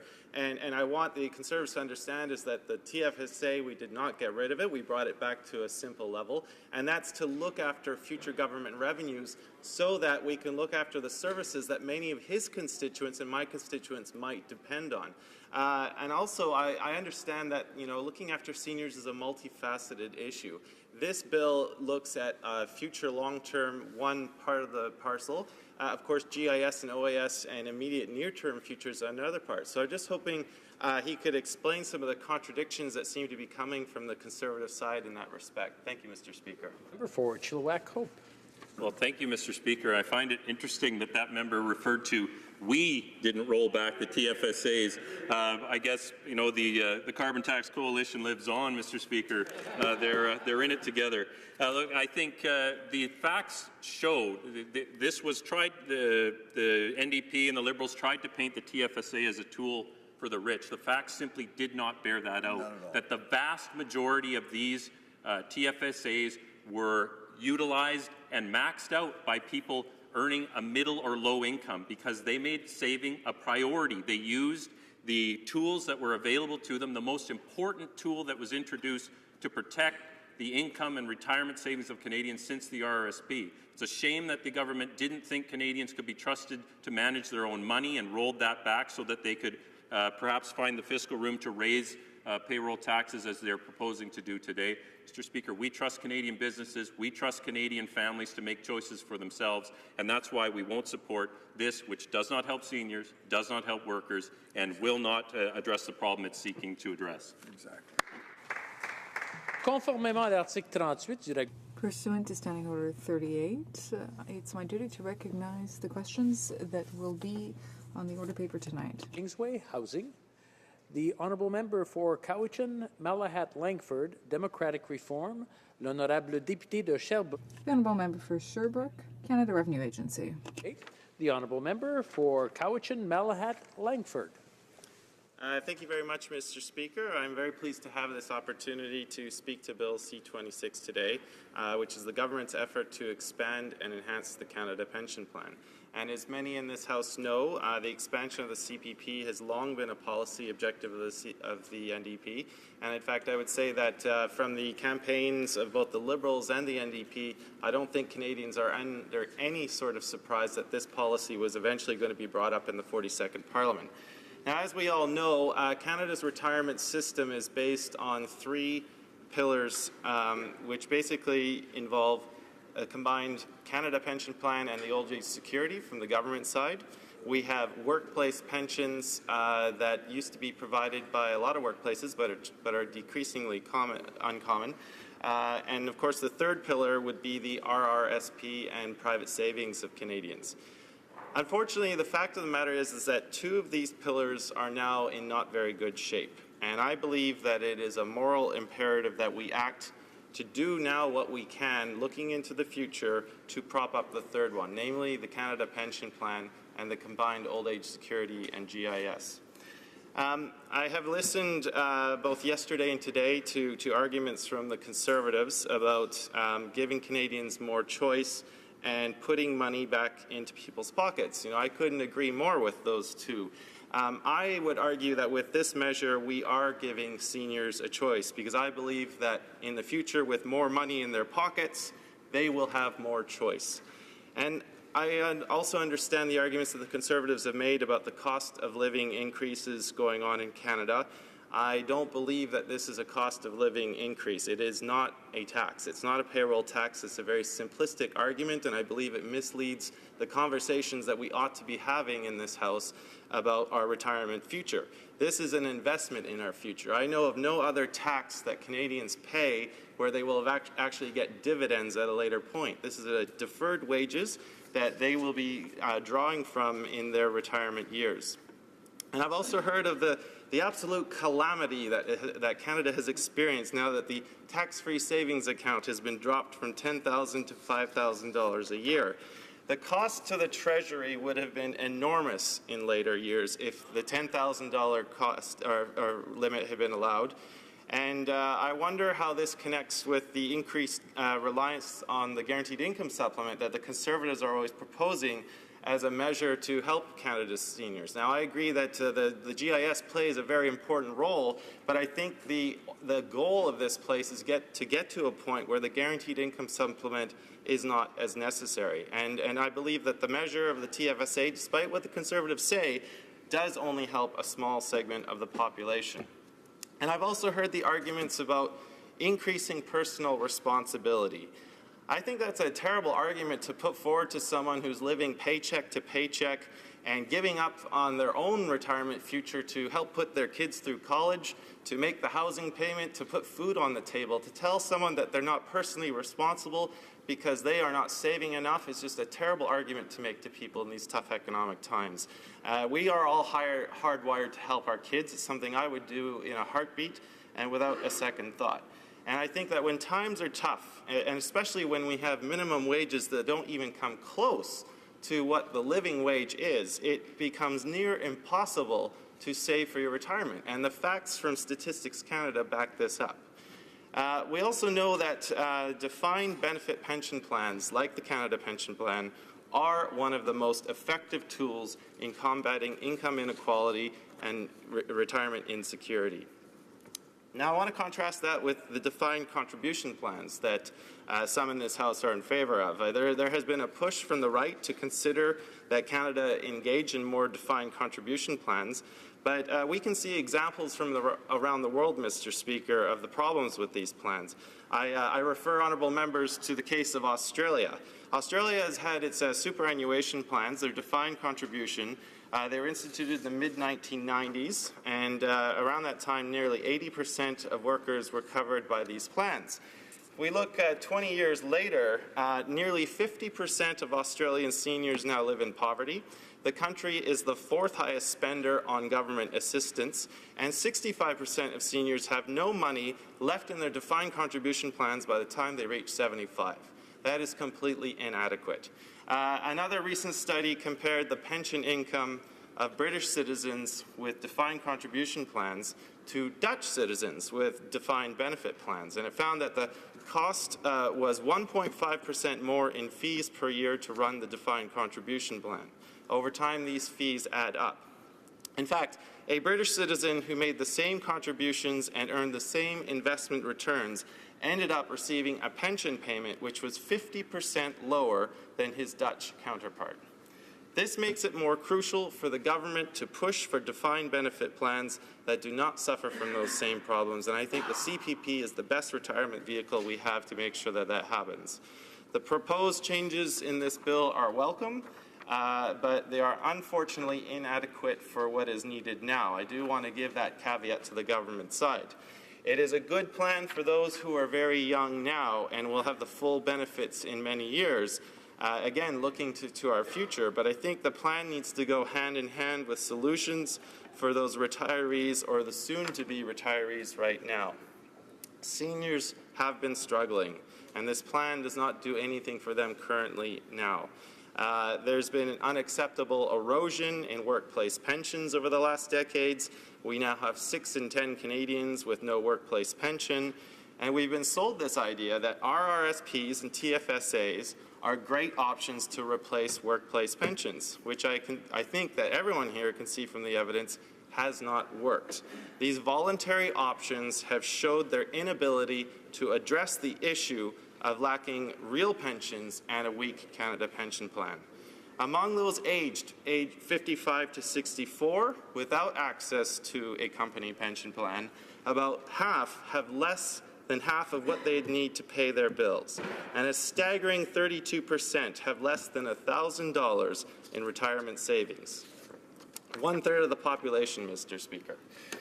This is a crisis that needs concrete solutions, and when we have seniors living in poverty and in food insecurity and with very little to no retirement savings, I believe it is a moral imperative for the government to act.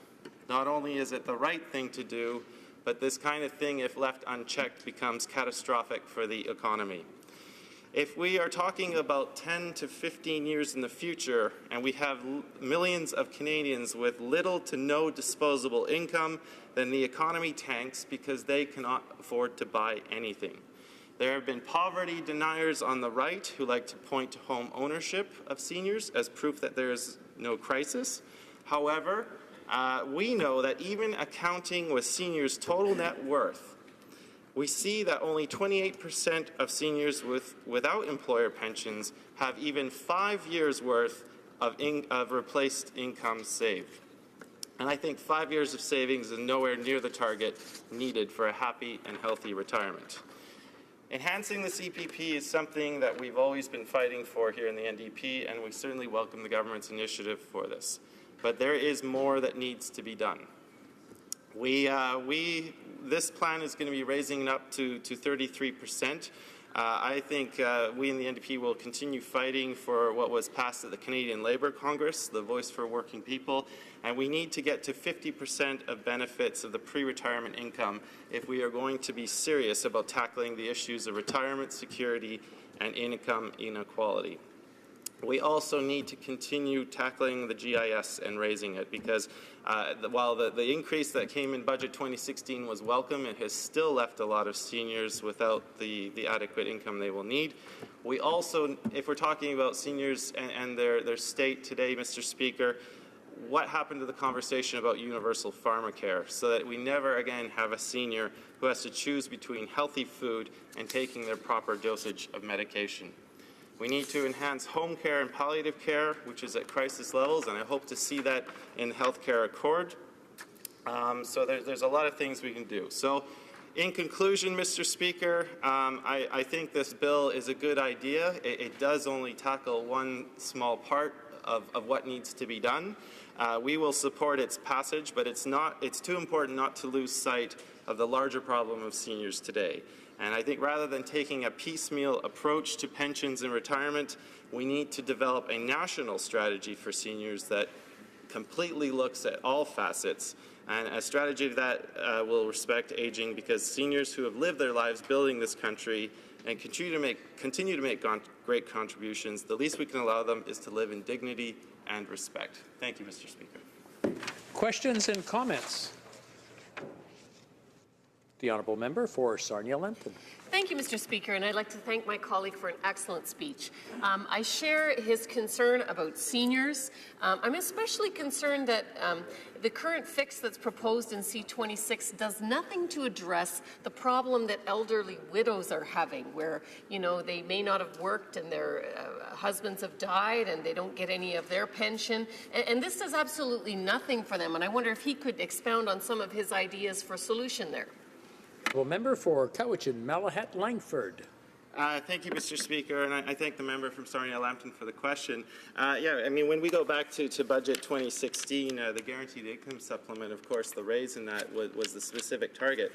Before that increase came, we had the number of seniors living in poverty in Canada was about 719,000, and that 10% increase was only going to address 149,000. And of course, the majority are women, so there certainly are more steps that can be taken. Again, the ball is going to be in the government's court. I hope to see some concrete action on that in Budget 2017. But, you know, hope springs eternal with me. We shall see. Thank you, Mr. Speaker. Questions and comments? The honourable member for Winnipeg South. All right, thank you, Mr. Speaker. And I guess the question I have for the member is just for us to acknowledge that the bill that we're debating today is here in part because we have provincial governments from every region of the country that entered into discussions, and I would ultimately argue through strong national leadership around a table, and came up with the idea that we need to increase CPP, and we got to start thinking of the future of these workers that at some point they're going to be hitting retirement. We want to make sure that there's somewhat of a decent pension there for the work that they put in. And my question to the member is that would he not agree, or maybe provide some comment on the importance of getting the different stakeholders, and I'm talking specifically with the provinces, where we have provinces that have actually come together with Ottawa and have come up with an agreement for the betterment of today's workers. Would he not agree? Member for Cowichan, Malahat Langford. Thank you, Mr. Speaker. I thank the member from Winnipeg North for that question and comment. I think that's a very important part to underline in this debate, and especially for the Conservative side, is that we have so many provincial premiers. Even the Conservative superstar, Premier Brad Wall, who I think many Conservatives wish was running for leadership, Yes, he was a reluctant partner, but he did come on board at the end. He got the necessary delays to make sure that it was implemented, to make sure that businesses were not getting that shock. So it's very important to remind the Conservatives that we do have that provincial support, that this has really satisfied the 7 out of 10 rule with 8 provinces coming on board. Of course, Quebec has its own pension plan, so they were automatically on the outside anyways. But that's a very important point to underline. Thank you. Questions and comments? The Honourable Member for Longueuil Saint-Hubert. Thank you, Mr. Speaker. I would like to thank my honourable colleague for his speech. He is, again, very grounded in the realities of his riding. He is a new member, though he's been here for a year now, but he has certainly totally engaged himself with all the issues that we are dealing with here. So I would like to hear what he has to say on division that we're seeing here between two schools of thought.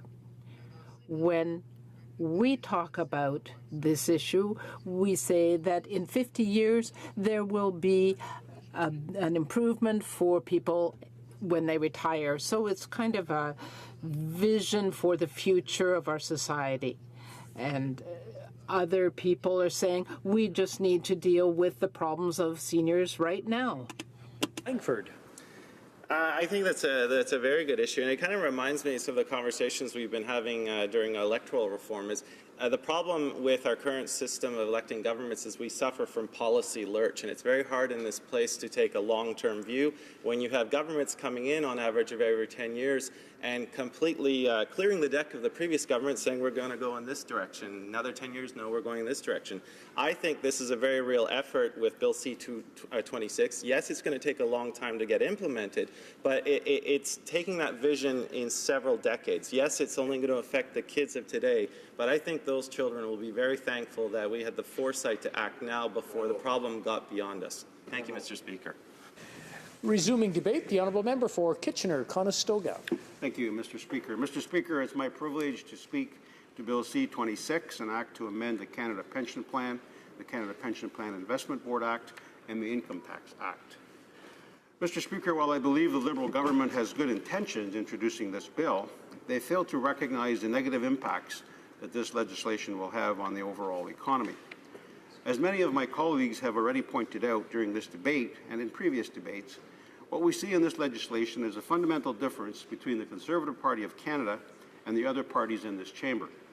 In this party, Mr. Speaker, we believe that Canadians are in the best position to make their own decisions, and this includes decisions relating to their retirement. Let me be perfectly clear. We in the Conservative Party are not against CPP. We are not against helping Canadians save more for their retirement, and we are certainly not happy to see seniors struggling to live out their retirement in comfort.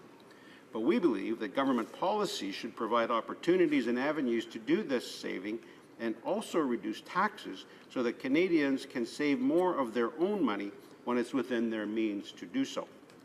We strongly believe in the rights of each Canadian to make his or her own choices. Canadians know what is best for them and for their families. On the other hand, Mr. Speaker, the Liberals and New Democrats believe that government knows what's best for Canadians, and they don't trust Canadians to prepare for their own retirement. They seem to believe that the only way that Canadians can save for their retirement is through a mandatory increase to CPP contributions for both employers and employees. We saw this ideology from this Liberal government in their first few weeks when they slashed the tax-free savings account contribution limit in half. They made this cut even though the TFSA is a popular means of saving for Canadians at all income levels. Individuals with annual incomes of less than $80,000 accounted for more than 80% of all TFSA holders and about 75% of TFSA assets as of the end of 2013. About half of the TFSA holders had annual incomes of less than $42,000, Mr. Speaker. At the end of 2013, about 1.9 million Canadians had contributed the maximum amount to their TFSA. About 46% of these individuals were seniors, and over 70% were age 55 or over. Furthermore, about 60% of the individuals contributing to the maximum amount in their TFSA had incomes of less than $60,000 in 2013. Mr. Speaker, the tax-free savings account is an avenue for saving that all Canadians should take advantage of. It's an opportunity to have their investment grow at a far higher rate than they would see with the CPP, and the money they deposit is readily available in case of an emergency or to make a lump sum payment to pay down their mortgage more quickly. Opposition parties have scoffed at this idea because they believe that Canadians don't have disposable income to put in the TFSA. Well, Mr. Speaker, if that is true, how can this government justify siphoning off more money from Canadians' paychecks and holding it until they retire? Canada is heading towards a very large increase in the number of Canadians who will be entering retirement over the next decade. This is not a time to be limiting the amounts of savings which would benefit these Canadians the most. The CPP hike will take 40 years to be fully implemented, so none of these new benefits will go to seniors who need it today or even in the next few years, Mr. Speaker. So this increase not only will not benefit Canadians entering retirement soon, it will directly negatively impact the way in which families, students, young employees can invest their money now. This CPP increase will take money away from the paychecks, money that could have been invested or spent on immediate needs. I'm talking here, Mr. Speaker, about new graduates wanting to pay off their student loan, or families saving for their children's education, or a middle-aged couple making a lump sum mortgage payment in order to reduce the overall interest payments. With this plan, some households will be paying up to $2,200 more per year in payroll taxes.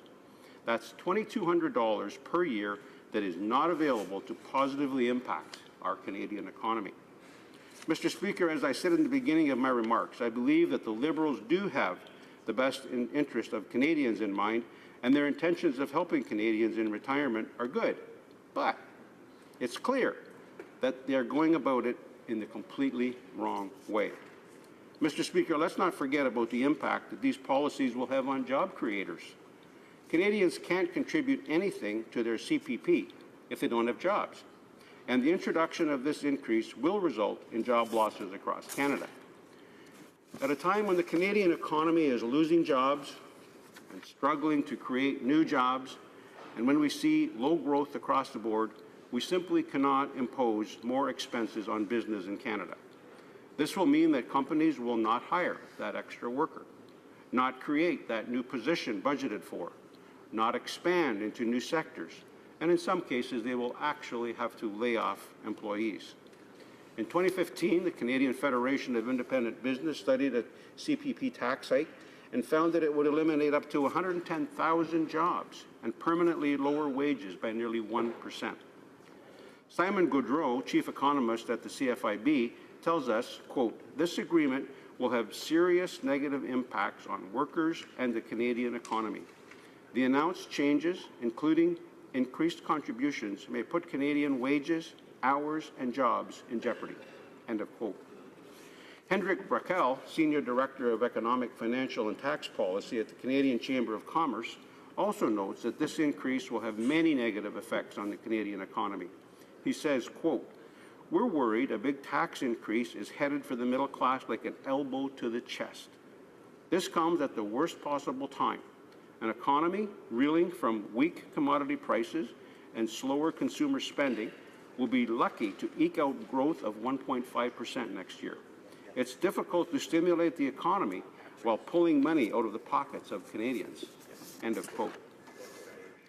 Mr. Speaker, it's not just directors and chief economists that are speaking out against this increase.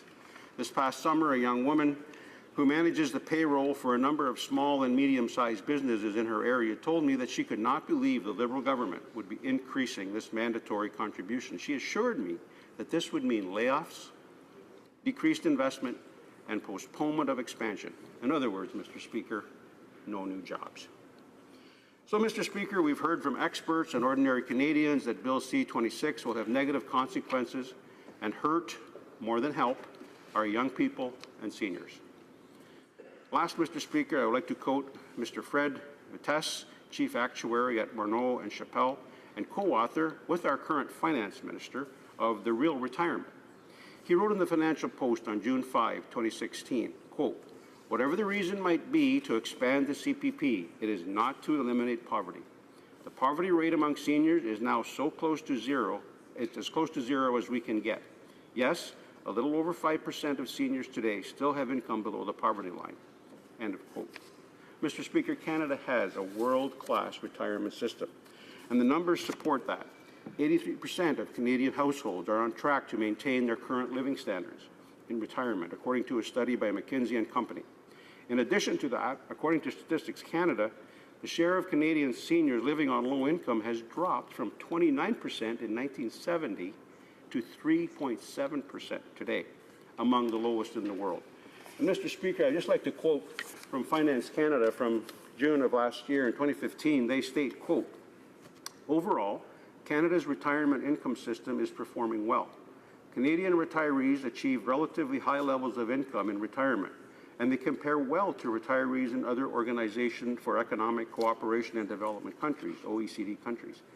With support from all three pillars of the retirement income system, the median Canadian senior earns about 91% as much as the median Canadian, well above the OECD average of 84%. Internationally, Canada has one of the lowest low-income rates for seniors." End of quote. So, Mr. Speaker, with that and many other experts who have studied this issue, I agree with the broad intentions of the Liberal government. I agree with that intention as they approach this legislation. We as members of Parliament should strive towards the goal of having every single Canadian senior retire in comfort. However, as I've outlined throughout my remarks, I believe that they have not considered the many negative impacts that this policy change will have on Canadians. Mr. Speaker, I cannot support C-26 as the negative consequences are far too crucial for me to ignore. Thank you, Mr. Speaker. Questions and comments. The honourable member for Sackville, Preston, Chiswick.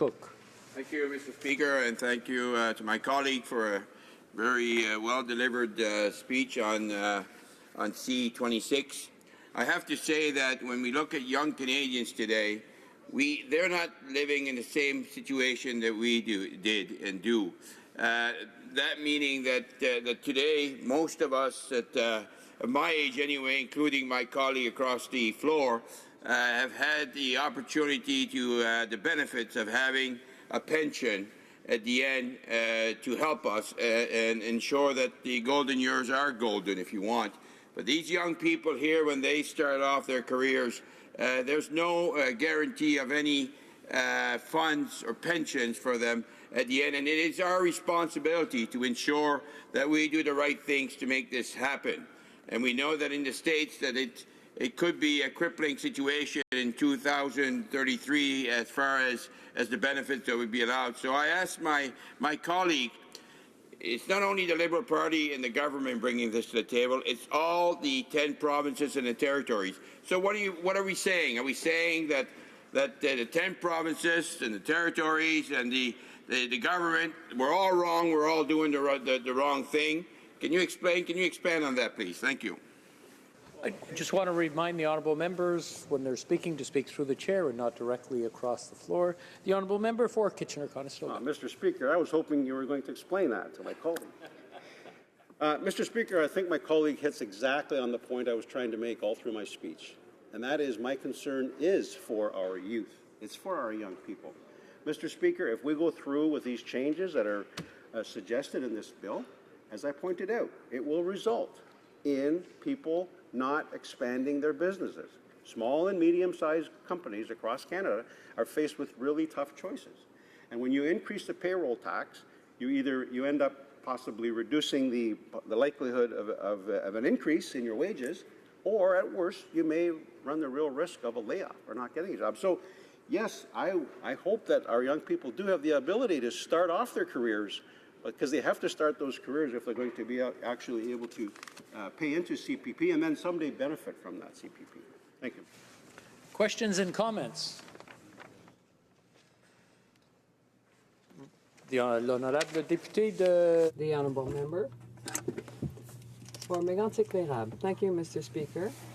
I'd like to know from my colleague what he thinks of the fact that this is a campaign promise that is going to be respected much, much later.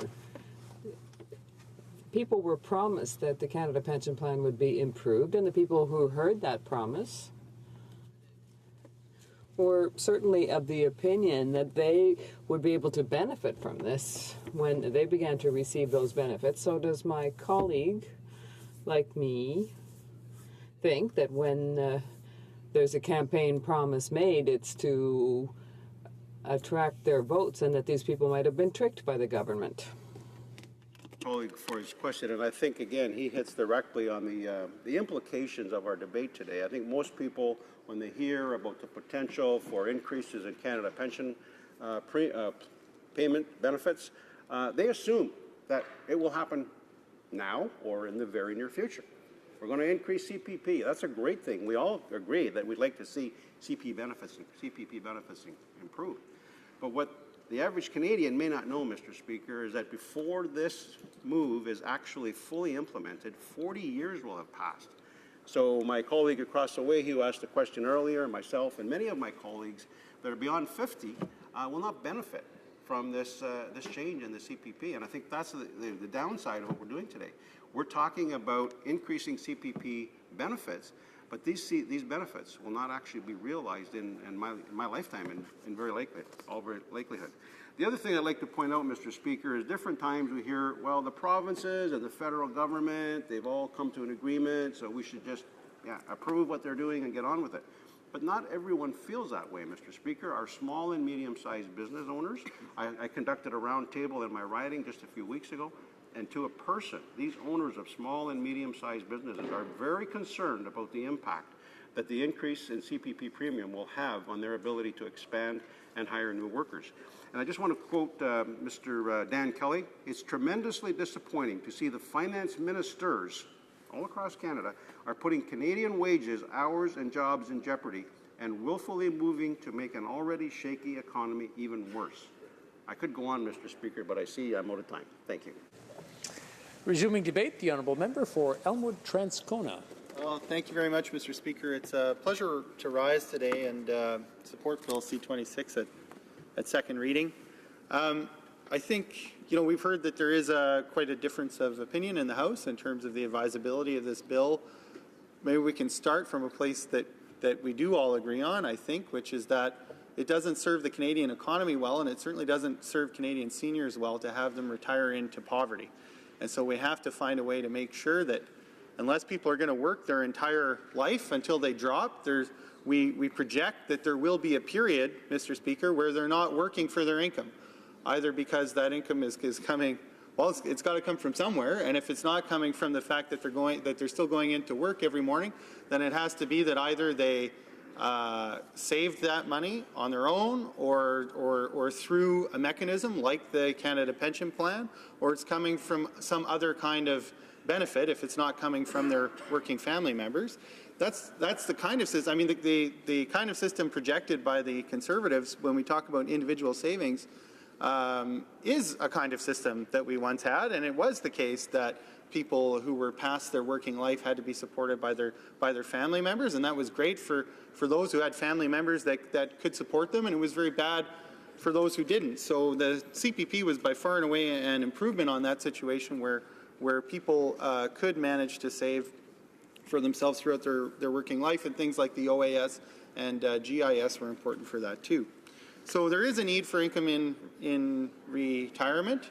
We can all agree on that. The gold standard for that would be some kind of guaranteed annual income in retirement, I think it's fair to say. But in the absence of us being a country that provides in that way, the Canada Pension Plan has been a great mechanism for working Canadians to make sure that they do have at least a basic income when they retire. And it was based on kind of three pillars, if you will, Mr. Speaker. It was based on the idea that there would be a CPP there to provide about a third of what you might need in retirement, that your company pension plan would provide another third, and that your personal savings would provide the final third. And in Canada today, we're in a situation where two of those pillars are in serious jeopardy. We know that almost 7 out of 10 Canadians working today don't have a company pension, so that's a third of that retirement income scheme gone, and we know that most working Canadians are struggling very hard to save. Many are living paycheck to paycheck, and so they're not able to save to the extent that they need in order to be able to furnish a third of their retirement income once they're no longer working, Mr. Speaker. And that's why there's a need to enhance the first pillar, which is the public pension, because it has to do more work, in our view, Mr. Speaker, in order to make up for the problems in realizing the potential of those other two pillars. Now, it seems to me, Mr. Speaker, that if you were a financial advisor or you were approached by your financial advisor who said, there's a plan, there's all these various plans, but one plan has 40 million people in it, everyone in the country, it's fully portable, and particularly in an age where people are having a hard time finding a job that will last the 20, 25, 30, 35 years that you need, even if it did have a company pension plan, in order to kind of buy in enough to that plan to have it produce adequate income. Most Canadians actually are going to have 7 or 8 different employers in their working life if they're young now, and it's almost certainly the case that many of those employers will not have company pension plans, and even if they did, they wouldn't have the same plan. So CPP provides a really important benefit in terms of its full portability. So that's an advantage of the plan. Every working Canadian is in the plan. I think that's another advantage in terms of spreading risk. It's been proven to have some of the lowest administration fees, and therefore it gets the best value for money in terms of actually producing not having your money shuffled off to go to those who are administering the plan. It has the added advantage when you have every working Canadian in that plan, and everyone who has worked living off a portion of that plan, that it has a certain kind of political backing that also goes towards mitigating risk, because we really are all in the CPP together in a way that we're not in any particular private pension plan. So I think Canadians can feel confidence that the savings of theirs that are held with the CPP are less likely to fail than many of the private options that are out there. And it has another benefit, a benefit that's even rarer today, even in the case of Canadians who do have private sector pension plans, which is that it provides a defined benefit, which is greatly helpful when you're trying to project what income it is that you're going to have in retirement, and therefore also how much you have to save in order to go above and beyond what your pension plan, whether it's CPP or the combination of CPP and a private pension, will provide. If you're on a defined contribution plan and you don't know what that plan is going to produce once you do finally stop working, then it's a lot harder to know exactly how much you have to save. So that's another benefit of the Canada Pension Plan, Mr. Speaker. And so I do applaud the effort to raise the benefit that comes out of the CPP. I think there's a few things to say about that quickly. One is that I really do doubt whether it's enough. In fact, I don't think it is, and I would like to see the government go further in terms of enhancing the Canada Pension Plan, because I do think it's a great option for most working Canadians who aren't making a lot of money to be able not just to save for their own retirement in a well-working, proven fund, but also to have their employer make a matching contribution to that. So when we talk about Canadians taking charge of their own future and saving their own money through TFSA, for instance, we don't talk about what's not there, which is employer contributions.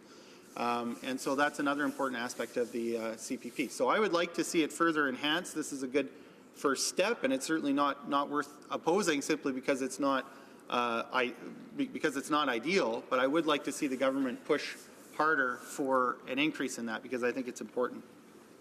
And we also know that this doesn't do anything for seniors right now. So I think it's important because it actually does a lot for young people over the course of their working life. And my children right now, who are 3 years old and 4 months old, are going to benefit from this, and they're going to see that benefit. And I'm quite happy to do that for them.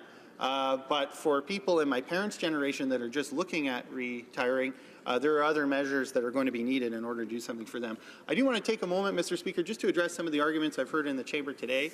The first is the idea that somehow the Canada Pension Plan is a payroll tax. I simply don't agree with that. That may be true as a term of art for accounting, and that may be where it's recorded on the ledger. But for ordinary Canadians who are going into work every day and are working, yes, to put food on the table today, but also for that period in their life that they look forward to where they're not going into work every day, the CPP contribution on the part of their employer is part of the wage package. And that's part of what they're going into work for as well, Mr. Speaker. So I do take exception to those who would continually refer to this as a tax. It's not a tax. It's part of the wage package. And I would say, Mr. Speaker, that it is up to Canadians to take charge of their own future and to decide how they're going to save for retirement. And a perfectly legitimate decision on the part of Canadians is to decide to do that saving through the CPP, to do it collectively, to have a plan that's better than the options than they get through the private sector, and to decide that we're in this together, and to elect a government that is going to implement a mandatory public pension. And that's a perfectly acceptable decision. And so that's something that I take them to have done in the last election. Again, I would like to see it go further. I think many Canadians would like to see this proposal go further. But part of the decision that was made was to reject the idea that somehow each Canadian is on their own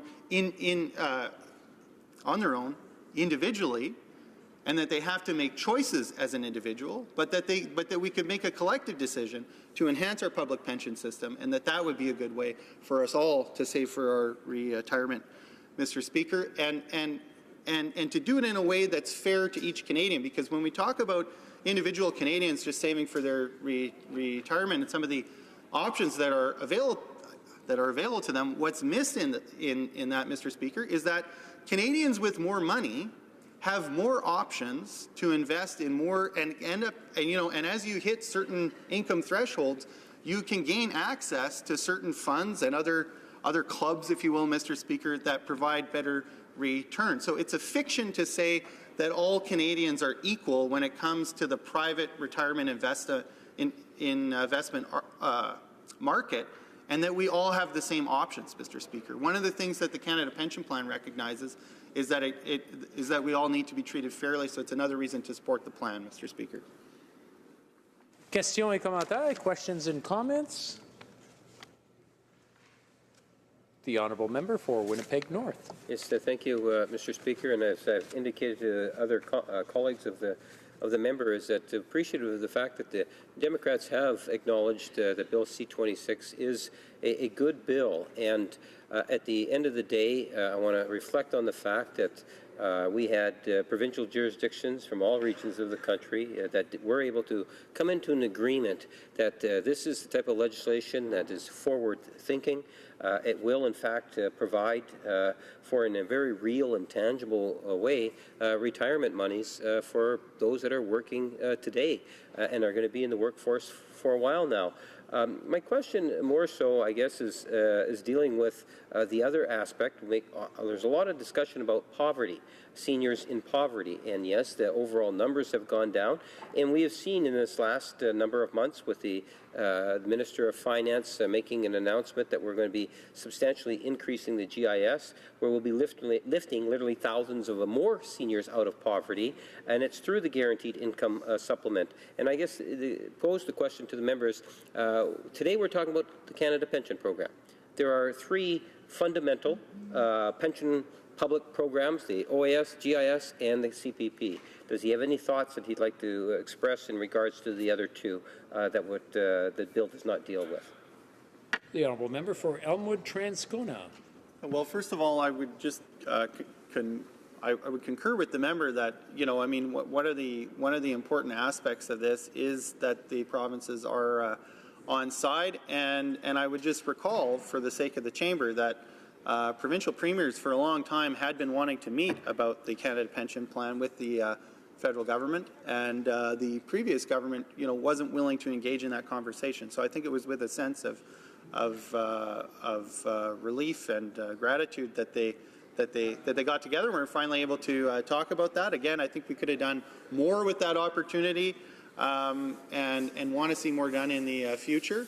Just as I would like to see more done on the OAS and the GIS. So there have been, there's been talk about some some increases. I think part of that conversation has to start from, what really is an acceptable level of income in order to be able to get an apartment here in the current Canadian economic context, and given the cost of food, we need to figure out what that number is, and then start having a serious conversation about what it is we need to be able to get Canadian seniors to have that income, because it's just unacceptable to me. I've seen it myself in Elmwood Transcona. I've been in the living rooms of women who are not working, and have shown me that their cupboards are bare and their fridge is bare, and all of their disposable income is just going into paying rent. So to me, that's just unacceptable. And I know that we have the resources in Canada to make sure that people aren't living in those circumstances. We have to start talking about how we're going to do it. Questions and comments? The honourable member for Sarnia-Lambton. Thank you, Mr. Speaker, and I'd like to thank my colleague for his speech. I want to talk about a couple of risks that occurred to me. One risk occurred to me when one of the other NDP colleagues was speaking about how when new governments come in, they sort of overturn what the previous government did. And I thought to myself, gee, what if this government was in for a number of years and collected everybody's money, and then the next government just turfed the whole plan? So that would be one risk. Another risk occurred to me when someone was talking about how there's a possibility that they might take the fund money and actually invest it in infrastructure, with Gerald Butts influencing that after he ran Ontario into the ground. So I wondered if the member could comment on those risks. The honourable member for Elmwood Transcona. Sure. I mean, I think the idea of a reliable public pension plan requires that it will be responsibly managed. But I think that there's a great record of success when it comes to the Canada Pension Plan that shows it has been successfully managed to date. If there's proposals on the table that would imply unsuccessful management, and then those are bad proposals, but they don't preclude the idea of expanding the Canada Pension Plan and expanding its benefit. That's a question then about how the fund should be managed. And I would say that I think it's important also to mention and to talk about the fact that there is a lot of irresponsible things done with people's retirement savings by private investment funds and by the banks that they invest with. And so it's a fiction to pretend that somehow there's a big risk by investing your retirement savings under the Canada Pension Plan, and that somehow if you then went to your bank and deposited with your bank or some other kind of private financial planner, that it's perfectly safe. I would argue Canadians have, on the evidence, a lot more to worry about from private investment options than they do the Canada Pension Plan, which has a public and long track record, Mr. Speaker. Resuming debate, the honourable member for Carlton Trail, Eagle Creek. Thank you very much, Mr. Speaker, and I too am pleased to be participating in this debate on Bill C-26, an act to amend the Canada Pension Plan, the Canada Pension Plan Investment Board Act, and the Income Tax Act. First introduced in 1965, the legislation creating the Canada Pension Plan came into effect in 1966 and was created to ensure that all working Canadians have an opportunity to retire in dignity. I understand that as members of Parliament, we have a natural tendency to want to do more for the people we represent.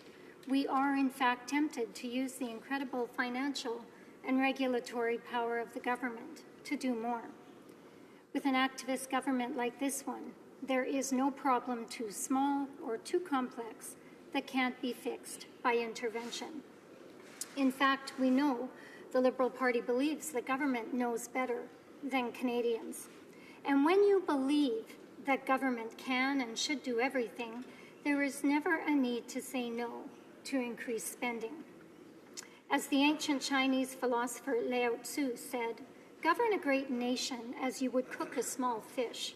Do not overdo it." This government is overdoing it right now. The reality, Mr. Speaker, is that Canada's retirement system is the envy of the world. Canadians are saving more for retirement today than ever before, and poverty among seniors has dropped significantly in recent years. In light of this, I have a few questions. What should the fundamental role of government be in our country? What percentage of income should Canadians take home at the end of each pay period? Should Canadians be keeping more than 50% of their total income as a matter of fairness, because they should be deciding how at least 50% of their earnings are spent? What do we believe about the role of government? Do we believe as a country that the individual financial choices that Canadians make are better or worse than those made by government? What percentage of our gross domestic product should be government spending? According to the 2016 Index for Economic Freedom, government expenditures presently represent 40.7% of GDP here in Canada. Australia, for comparison, sits at 35.7%, and the United States at 38.9%. So are we better off in Canada than Australia because more of our economy is put through Ottawa? It is obvious that this Liberal government thinks so, but I certainly do not. To me, limiting government is extremely important, as it has been shown over and over again that once government gets involved in doing something new or doing more of something, competition and choices decrease, which inevitably is a negative for Canadians. Mr. Speaker, I am proud to be a member of a party that believes that despite its best intentions, government does not know best. Government should not be forcing you into making decisions that it thinks are best, yet this is exactly what C-26 does. This bill is about competing visions, a vision of what government can do versus what government should do. This bill is about Canada's finances, and more specifically, the finances of every single Canadian household and every single Canadian business, both big and small. When government decides that every Canadian must save more, above all through the CPP and not through any other retirement program, and consequently increases premiums on employers and employees, two things happen.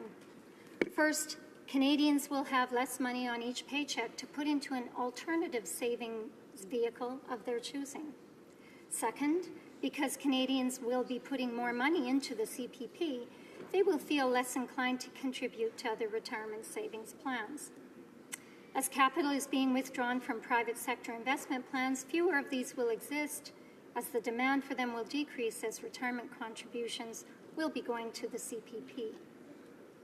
This will create an endless feedback loop where increased government intervention will lead to Canadians saving less of their discretionary income for their retirement, which will then lead to government once again looking to top up the CPP through increased contributions, as we have seen in the past. This is an important point, and it's the main reason that I oppose this bill. Make no mistake, Mr. Speaker, this bill is not some gentle push that will achieve the Prime Minister's stated objectives. This bill is a tax hike. It's a tax hike because you don't have a choice on whether to pay it. More money will be taken off every single paycheck until retirement. It's a tax hike because you won't have a choice on how your income will be spent. The CPP is a mandatory contribution plan. Employees and employers do not have an option to voluntarily participate in the CPP, but are instead required by law to contribute. This distinguishes the CPP from the public pension plans of other countries, such as Britain. Their individuals can opt out of contributing to a central plan in favor of other retirement income schemes. Let's look at how this bill will affect Canadians. This bill will lead to some households paying up to $2,200 more per year. It will be harder for new graduates to pay off their student loans, as more of their income will be going into a pot that they won't be able to touch for 40 years. So rather than pay off the principal of their student loan as quickly as possible, graduates will have to either decide to spend less on day-to-day necessities or spread out the amount of time they take to pay back their student loans. Neither one of these is an appealing choice. This bill will also make it harder for young people to buy that first home. Everybody who has purchased a house knows that in the first few years of repaying your mortgage, the lion's share of each payment is going to the interest and not the principal of the loan. This bill will reduce the discretionary income that Canadians have to pay down their mortgages quicker. This will once again force Canadians into a choice. Either spend less on items of necessity or take longer to pay down your mortgage. Once again, neither one is an appealing choice. But these are the types of choices Canadians will have to make going forward. They will have to make similar choices on whether to invest in a registered education plan or whether to fly home and visit the family for Christmas. And it will be harder for companies to create jobs and give workers raises. In conclusion, Mr. Speaker, we know that the Liberal Party of Canada believes that government knows best and that it needs to be a perpetual helping hand to all. Big Brothers seem hardly adequate enough to describe the interventionist Liberals' first year in office. This Liberal government has decided that Canadians are not saving enough for their retirement. I think we can all agree that some folks are perhaps not saving enough, but there are other folks, as we've heard in remarks today, who may be saving too much, and then there are folks who are probably saving just the right amount. People also have vastly different retirement needs depending on where they live and what their expectations are for their retirement. There are a number of options out there to encourage folks to save, even though a very popular one, the tax-free savings account, was just cut in half. Getting people to more broadly use these voluntary programs is a good thing that the government should seriously consider. We owe it to our constituents to give them the option on how to save for their retirement. Unfortunately, this government has opted to go the other way. Thank you, Mr. Speaker. Questions and comments? The Honourable Member for Oakville. Speaker, and I thank the honourable colleague for her comments and her remarks. When I was knocking on doors in Oakville, I ran into many seniors that were struggling and were in very difficult financial situations, and the CPP was simply insufficient for them, combined with their own savings. For me personally, the old adage about a tree comes to mind here. The best time to plant a tree is 20 years ago. The second best time is today. So when I heard the member speaking about government involvement and her preference for government not to be into this, I look at the CPP and I say, what are the advantages of the Canada Pension Plan, which really isn't government involvement? So first of all, it's predictable retirement income. Because it's a defined benefit plan, people can rely long-term, looking forward as to what the benefit will be from it. Secondly, it's pooled risk. So people are able to, that the risk of long-term investments with Canada Pension Plan is shared, and there's a very, very strong professional management of the Canada Pension Plan that again further reassures people that they have a level of investment security that they could not achieve on their own. And for me, I come back to the issue of predictability. If you're left to put money into your own investment strategies and the uncertainty of those strategies over time. So can the member reflect on what are the benefits of the Canada Pension Plan? What are the benefits of a defined benefit plan versus the contribution models that she's been purporting? Honourable Member for Carleton Trail, Eagle Creek.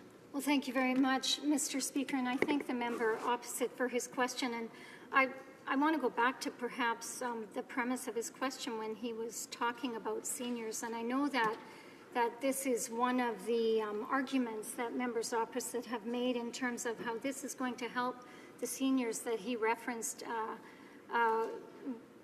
when he was door knocking and he was hearing from seniors. And so, according to Statistics Canada, the percentage of low-income seniors was 29% in 1970, and today it is 3.7%. So that is clearly a significant improvement. And I would venture to guess that that's not just because of CPP, but that it's because of the other tools that are available to seniors. We know that the best way to prevent poverty in old age is to give people the tools that they need to save money today and to let them make their own choices based on their means. Look, we believe that Canadians know how to manage their money, not the government, and especially not this government, which is taking money out of their pockets at every turn. I know that the member is aware that there is old age security and the guaranteed income supplement, and that exists also to help seniors who do not have a workplace pension. And because of the long phase-in period of C26, we know that this will do nothing to support our seniors today. Questions and comments? The honourable member for Edmonton West. Thank you for well-reasoned thoughts and logic on this bill. I wonder if maybe my colleague could share something with me. We've heard constantly from across the way and to the far left of me about how Canadians don't have any money left over to save. They don't have enough to pay for the grocery bills. They don't have enough to put aside money for their children's education. How she imagines Canadians are going to be able to put aside or have money taken off their paycheck. At the same time, they have no extra money for their rent or savings. How somehow this new government-imposed tax of $2,000 a year is going to be doable? Honourable member for Carlton Trail, Eagle Creek. Thank you very much, Mr. Speaker, and I do thank my colleague for his question. And actually, I have really appreciated all the comments that have been made during this debate, and certainly I appreciate the fact that we have a public square right here that respects the diversity of opinions. But, you know, Finance Canada's own analysis shows that the higher CPP premiums will hurt our economy. We know that it will reduce employment by 0.04% to 0.7%. That's 1,050 fewer jobs per year for 10 years.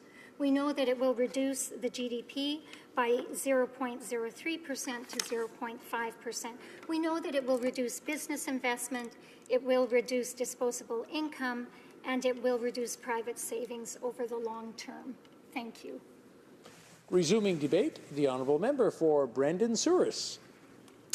Well, thank you very much, Mr. Speaker. It's my privilege to be able to stand and speak to Bill C-26 in the House today as well. It's been referred to as the Canada Pension Plan tax hike bill brought on by the Liberals, and that's certainly what it is.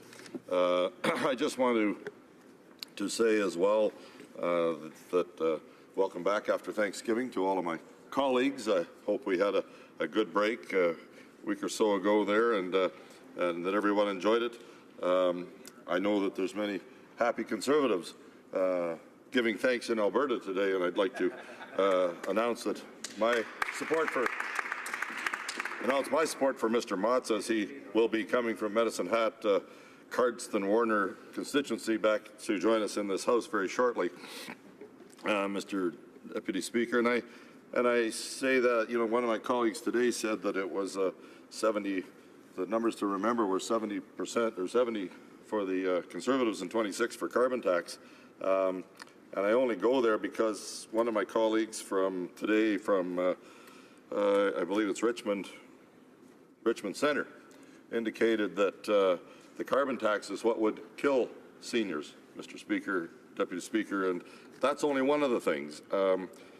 Forcing tax increases on people like this bill does, Bill C-26, is not something that's very democratic when it comes to looking at seniors and saying you're going to help them, when clearly this bill doesn't help them for 40 years down the road. Even my colleague from Winnipeg here spoke just earlier, indicated that it might be his children that would benefit from this, and that's absolutely true. My grandchildren will probably benefit from it a little bit 40 years down the road, Mr. Speaker, and none of them are even 20 years old yet. So, Mr. Speaker, Deputy Speaker, I believe that that's the kind of rhetoric that comes out of bills like this that aren't well thought out of, or aren't well thought, Mr. Speaker. It's a tax on not only the individuals who are going to have to put this money up, and because it's such a long time before they ever get a payback on it, it'll be decades after they retire before they'll actually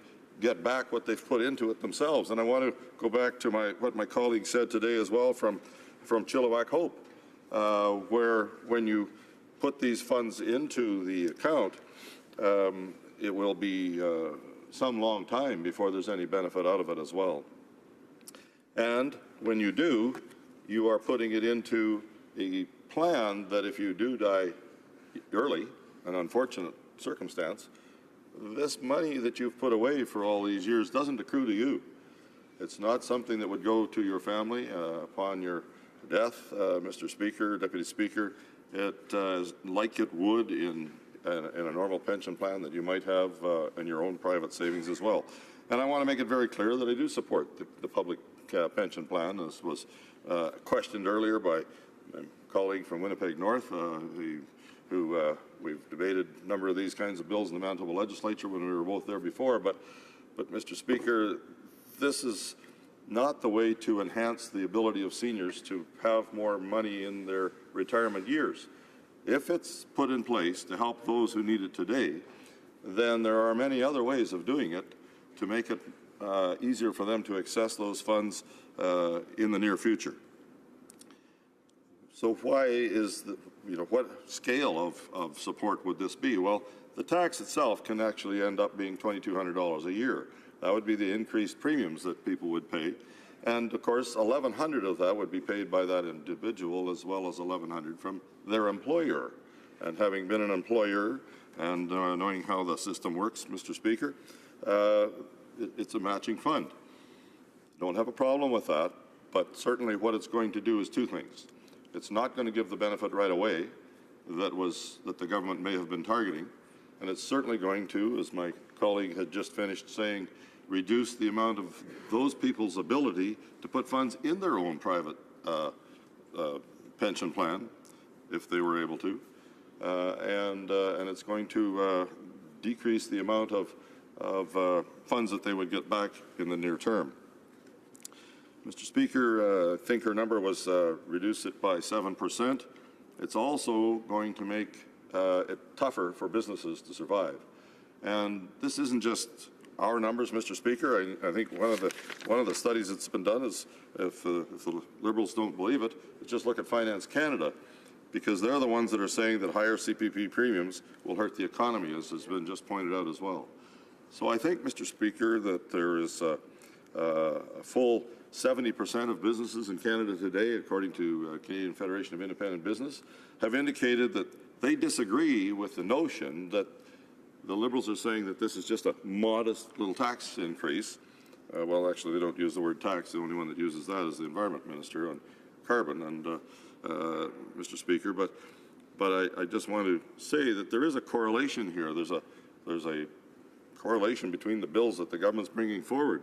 That they are dropping a carbon tax on people, could be 11.5 cents on the same seniors that they want to have put more money into their pension plan.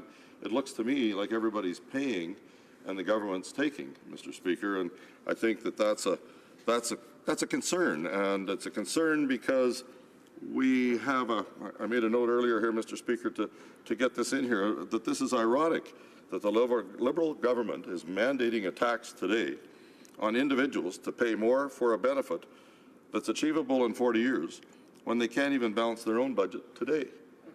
You know, and in fact, bigger debts hurt seniors more as well, particularly the very young who are going to have to pay all this back in the future.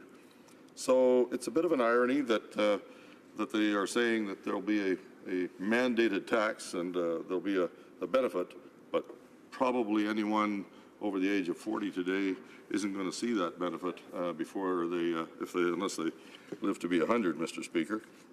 And so I think that there are many, many other ways of helping seniors in a more immediate case. And of course, we did it in the increasing the guaranteed income supplements, the GIS, in government, Mr. Speaker. We had Deputy Speaker, we had the largest increase in GIS in 25 years in the Harper government.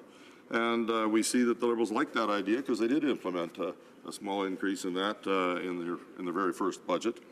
But one thing they did do is do away with the increased TFSAs, that tax-free savings accounts that would have gone up to the $10,000 mark, and allowed many seniors. It might be a surprise to many of the Liberal members across the floor or across the nation, but the amount of seniors that were using the TFSA was in the neighborhood of 60%, Mr. Deputy Speaker, and that's a pretty clear number, a pretty clear indication that those people were doing what the government here is forcing on them to do. They were saving for their own retirement. They were putting this money away so that they could use it down the road in the future, Mr. Deputy Speaker. And so There's also many other ways, whether it's through basic personal exemptions, increasing those, whether it's through decreasing personal income tax. Those are a number of things that could be done, although this government's going the other way. They have increased the taxes on small business. They certainly aren't going to be at the level that we had announced in our election campaign, Mr. Deputy Speaker. And I believe that when you have a government that is simply taxing these folks, saying it's going to be good for them, but clearly it's not, then it's not a very clear direction to want to emulate, I guess, Mr. Deputy Speaker, is what I'm trying to say. I also, I heard that the other day there was a comment that said that were we in favor of the Canada Pension Plan when it was first put in place back in the 60s?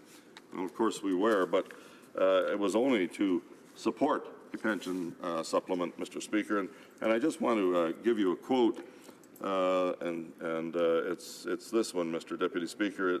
It, referring to the CPP, is not intended to provide all the retirement income which many Canadians wish to have. This is a matter of individual choice, and in the government's view, should properly, be left to personal savings and private pension plans. And that was said by Judy LaMarche, who was the Liberal minister responsible for establishing the Canada Pension Plan in 1964. So clearly, even the Liberals felt that when it was set up, it was only to be a supplement to other mechanisms that were there, Mr. Deputy Speaker. And so I could go on with a number of other quotes. I just want to say that in the short time that I have left, that 70% of employed Canadians oppose the Canada Pension Plan expansion if it means a wage freeze, and over a third of the employed Canadians say that proposed increases are unaffordable, and 80% want the government to further consult before making any decisions, Mr. Deputy Speaker. And so I think it's very clear that that there's a number of things that could be improved, could be done to help seniors. This bill doesn't do it, and that's why I'll be voting against it.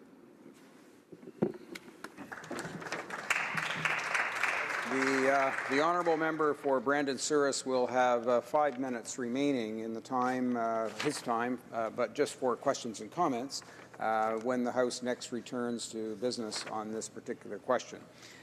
It being 5:42 p.m., the House will now proceed to the consideration of private members' business as listed on today's order paper. Orders of the day. Private members' business, resuming consideration at second reading of Bill S-201, an act to prohibit and prevent genetic discrimination in the name of Mr. Oliphant. Resuming debate, the honourable member for Richmond Hill. Thank you, Mr. Speaker. Mr. Speaker, it pleases me to speak in the support of Bill S-201, the Genetic Non-Discrimination Bill previously introduced in the Senate. I begin by thanking my colleague, the member for Don Valley West, for bringing this important bill to the House. Mr. Speaker, at the end of this speech, there will be 4 key takeaways. I will highlight some of the benefits of genetic testing. It's important for preventing life-threatening diseases, and its critical contribution to scientific research and innovation. I will then show how discrimination can hinder these benefits due to the lack of protective legislation. To avoid repetitiveness, I will not speak directly about what specific legislative changes this bill seeks to make, as this has already been eloquently covered by my other colleagues. Mr. Speaker, in the 21st century, we have at our disposal highly advanced mechanisms to extract information and to further our knowledge. We have also learned innovative ways to utilize this knowledge, create new machines, develop techniques, build things, and save lives. Significant breakthroughs in the medical field have benefited from its abundance of knowledge. Life-saving surgical procedures were improved, and life-changing drugs have been developed and tested. The next prominent medical breakthrough on the table is genetic mapping acquired through genetic testing. A genetic test is a test that analyzes DNA and RNA or chromosomes for purposes such as prediction of disease, vertical transmission risk, monitoring, diagnosis, or prognosis. In other words, a test that provides potentially life-saving knowledge. There are currently 6,000 known genetic diseases. That means 6,000 possible causes of death and 6,000 possible individuals living in a life of hardship. Simultaneously, there are 48,000 genetic tests. This is not an insignificant number. That is 48,000 possible genetic cases to be discovered, 48,000 ways to save life, or 48,000 opportunities to gain knowledge. Taking a genetic test can save a life because armed with this knowledge, people can take action to protect themselves. They can take preventive measures or monitor themselves for symptoms to catch a possible disease early on.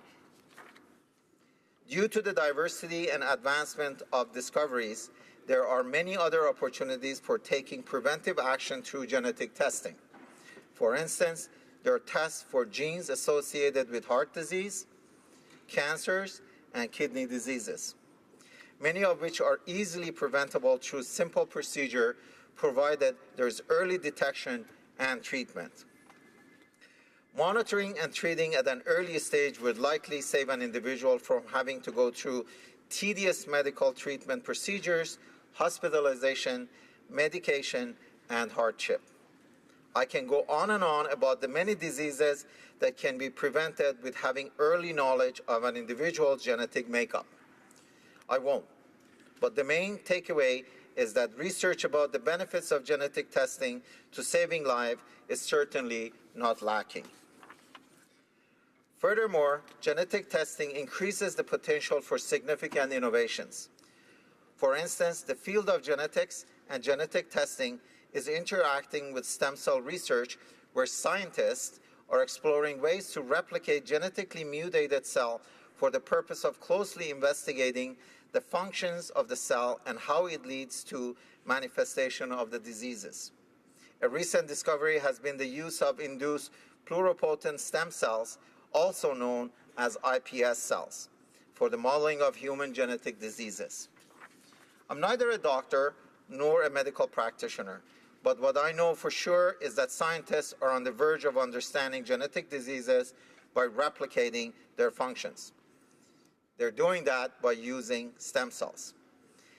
In furthering their understanding of how a disease functions, how it manifests, and why it affects certain tissues and not others, scientists will be better equipped for further innovation to reversing the negative outcomes of genetically mutated cells. I can easily imagine a world where individuals with a genetically mutated gene or an inherited genetic disease will no longer be affected by the gene simply because scientists have found a way to neutralize the negative impact of the disease. I may be getting ahead of myself here. It may be just wishful thinking, but one thing is for certain. Science, research, and innovation will always find a way, and I strongly believe in that. But in order to gain ability to conduct the research, scientists need to conduct genetic testing. They need to be able to collect large samples of genetically mutated cells to validate their finding. And this is where the problem emerges in Canada. In Canada, there are strong gaps in the legal system where individuals that take a genetic test would likely suffer unnecessary consequences. Canadians that cannot be sure they will be protected by the law have chosen to forego undertaking genetic testing. They have chosen to give up on the knowledge and understanding of their genetic heritage.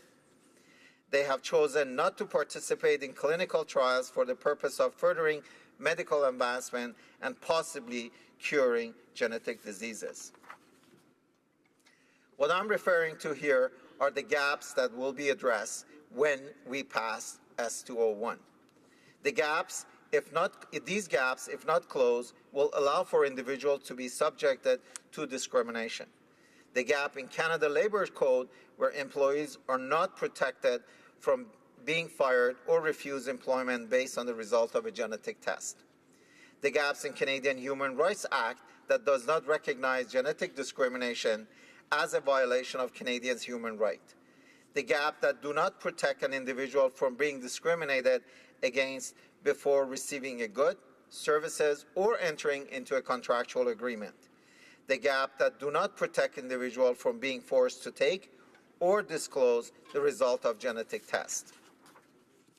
If we do not pass Bill S-201 and close the gaps in our legislative system that would allow for genetic discrimination, Canadians with an inherited genetic disease will less likely have the chance to learn about their disease prior to its symptoms.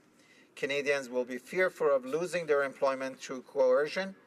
Our medical and scientific research will likely suffer from having limited test subjects who fear that participating in a breakthrough clinical trial would lead to discrimination in other areas of their lives. Bill S-201 does not seek to introduce newfound laws. It does not seek to change Canadian values. Bill S-201 simply seeks to close the current gaps in our legislative system and to align our values with our legislation. If our values are not perfectly embodied in our laws, how can we ensure this continuity? Mr. Speaker, Canada must close the legal gaps with regards to genetic discrimination. I strongly believe that this bill will provide Canadians with much-needed protections with no insurmountable ramification. I encourage my colleagues in this House to closely consider this bill, consider its positive impacts on Canadian society, and to vote in its favour. Thank you, Mr. Speaker. Before we go to resuming debate, I have the honour to inform the House that a message has been received from the Senate informing this House that the Senate has passed the following bill to which the concurrence of the House is desired. S-205. S-205, which is an act to amend the Border Services Act and other related acts. The honourable member for Chilliwack Hope. Thank you very much, Mr. Speaker, and it's a pleasure to speak again in the House today on an issue of great importance to many of my constituents and to many Canadians. And I will say at the outset that I will be supporting this bill. The bill that's before us, S-201, the Genetic Non-Discrimination Act, the summary of the bill says that this would prohibit any person from requiring an individual to undergo a genetic test or disclose the results of a genetic test as a condition providing goods or services to, entering into or continuing a contract or agreement with, or offering specific conditions in a contract or agreement with the individual. So we essentially this the bill is to prevent discrimination based on genetic testing information that and ensures that Canadians are not required to give that information to a third party, and certainly that information cannot be shared without their consent. The reason I wanted to speak to this, Mr. Speaker, and I do commend the member for Don Valley West, the speech that he gave to introduce the bill in this chamber. I would recommend to people who want to get a full appreciation of all of the intricacies of the law and the amazing genetic testing and research that is out there. Mr. Speaker, we are in a new age, and the number of tests are expanding, the number of diseases that can be detected early on, the number of genetic markers. The science is expanding every day, and we want to make sure that Canadians are protected as more and more of their information, more and more of who we are is exposed really to as a result of this testing. But the reason that I wanted to talk about it is because of some families in my own riding who have experienced already difficulties as a result of diseases that they've been tested for that are in their families, and that's affected their ability to obtain life insurance.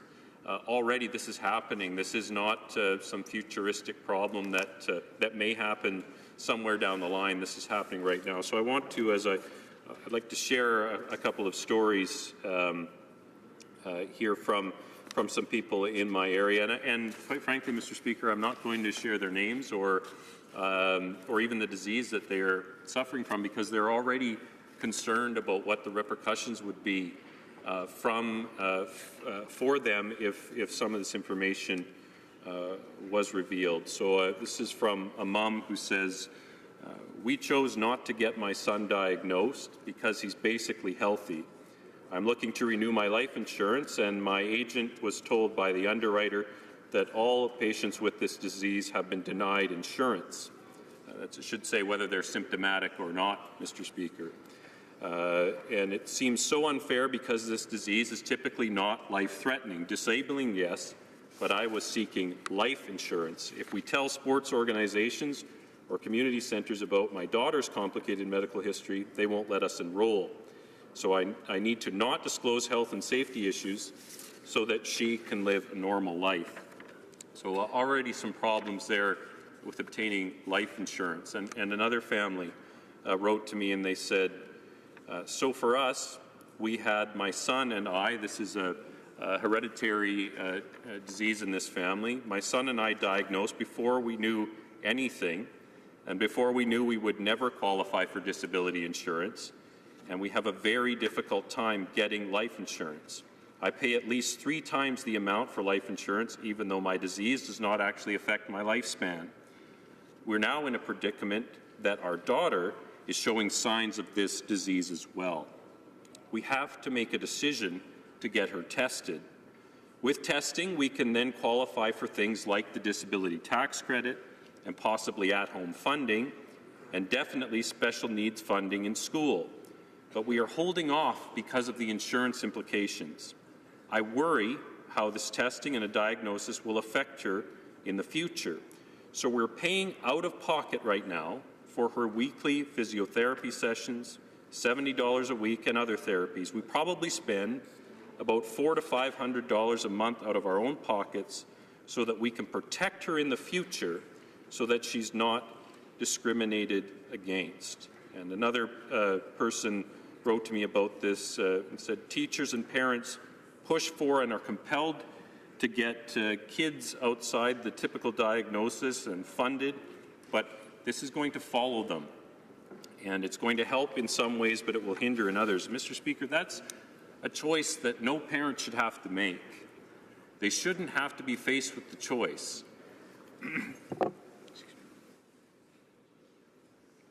of getting funding for their kid, because then their kid won't be able to get life insurance when they're an adult.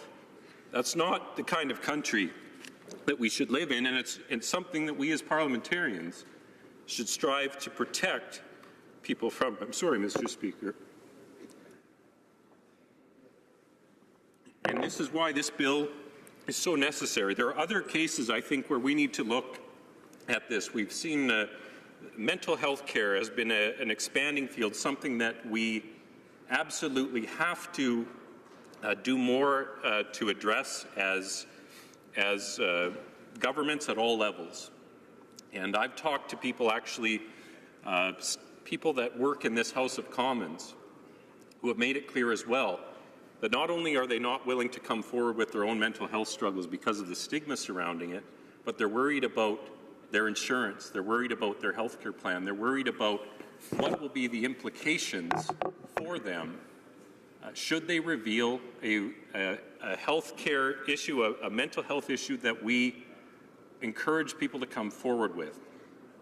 And we send a mixed message if we allow for those people to be discriminated against for coming forward with that information and for seeking treatment. This is why I was upset earlier, Mr. Speaker. There's treatments available, there's a course of therapy available, there's funding available for kids, that parents have to make a choice right now because they know from previous experience that if they reveal that to the wrong medical professional, if they reveal that to the wrong insurance company, if they reveal that outside of the school system perhaps even, that child is going to pay a price for that, even though it won't affect her lifespan.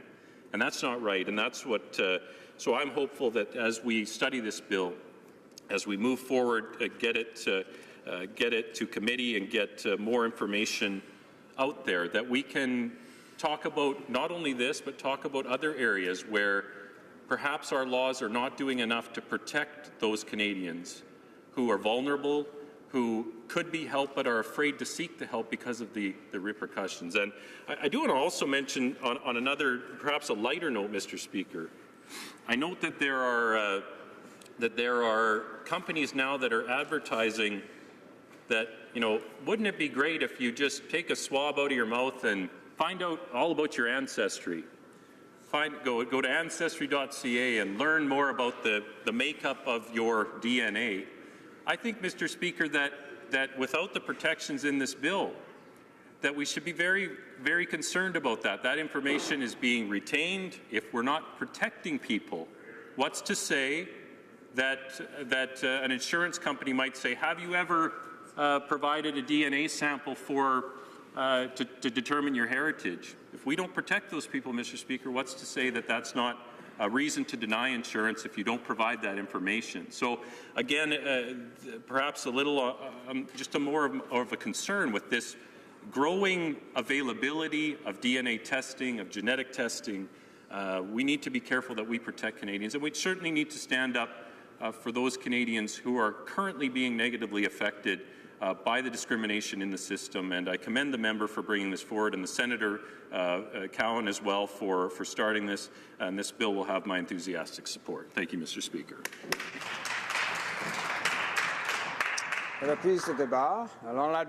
Resuming debate, the honourable member for Abitibi-Témiscamingue. Thank you very much, Mr. Speaker. I'm very pleased to rise in this debate. It's not always an easy subject to understand, but I think it's very important, and it's an important part of the system that we're discussing here. What we have to understand is that there are many people now facing really difficult choices when it's an issue, for example, of insurance.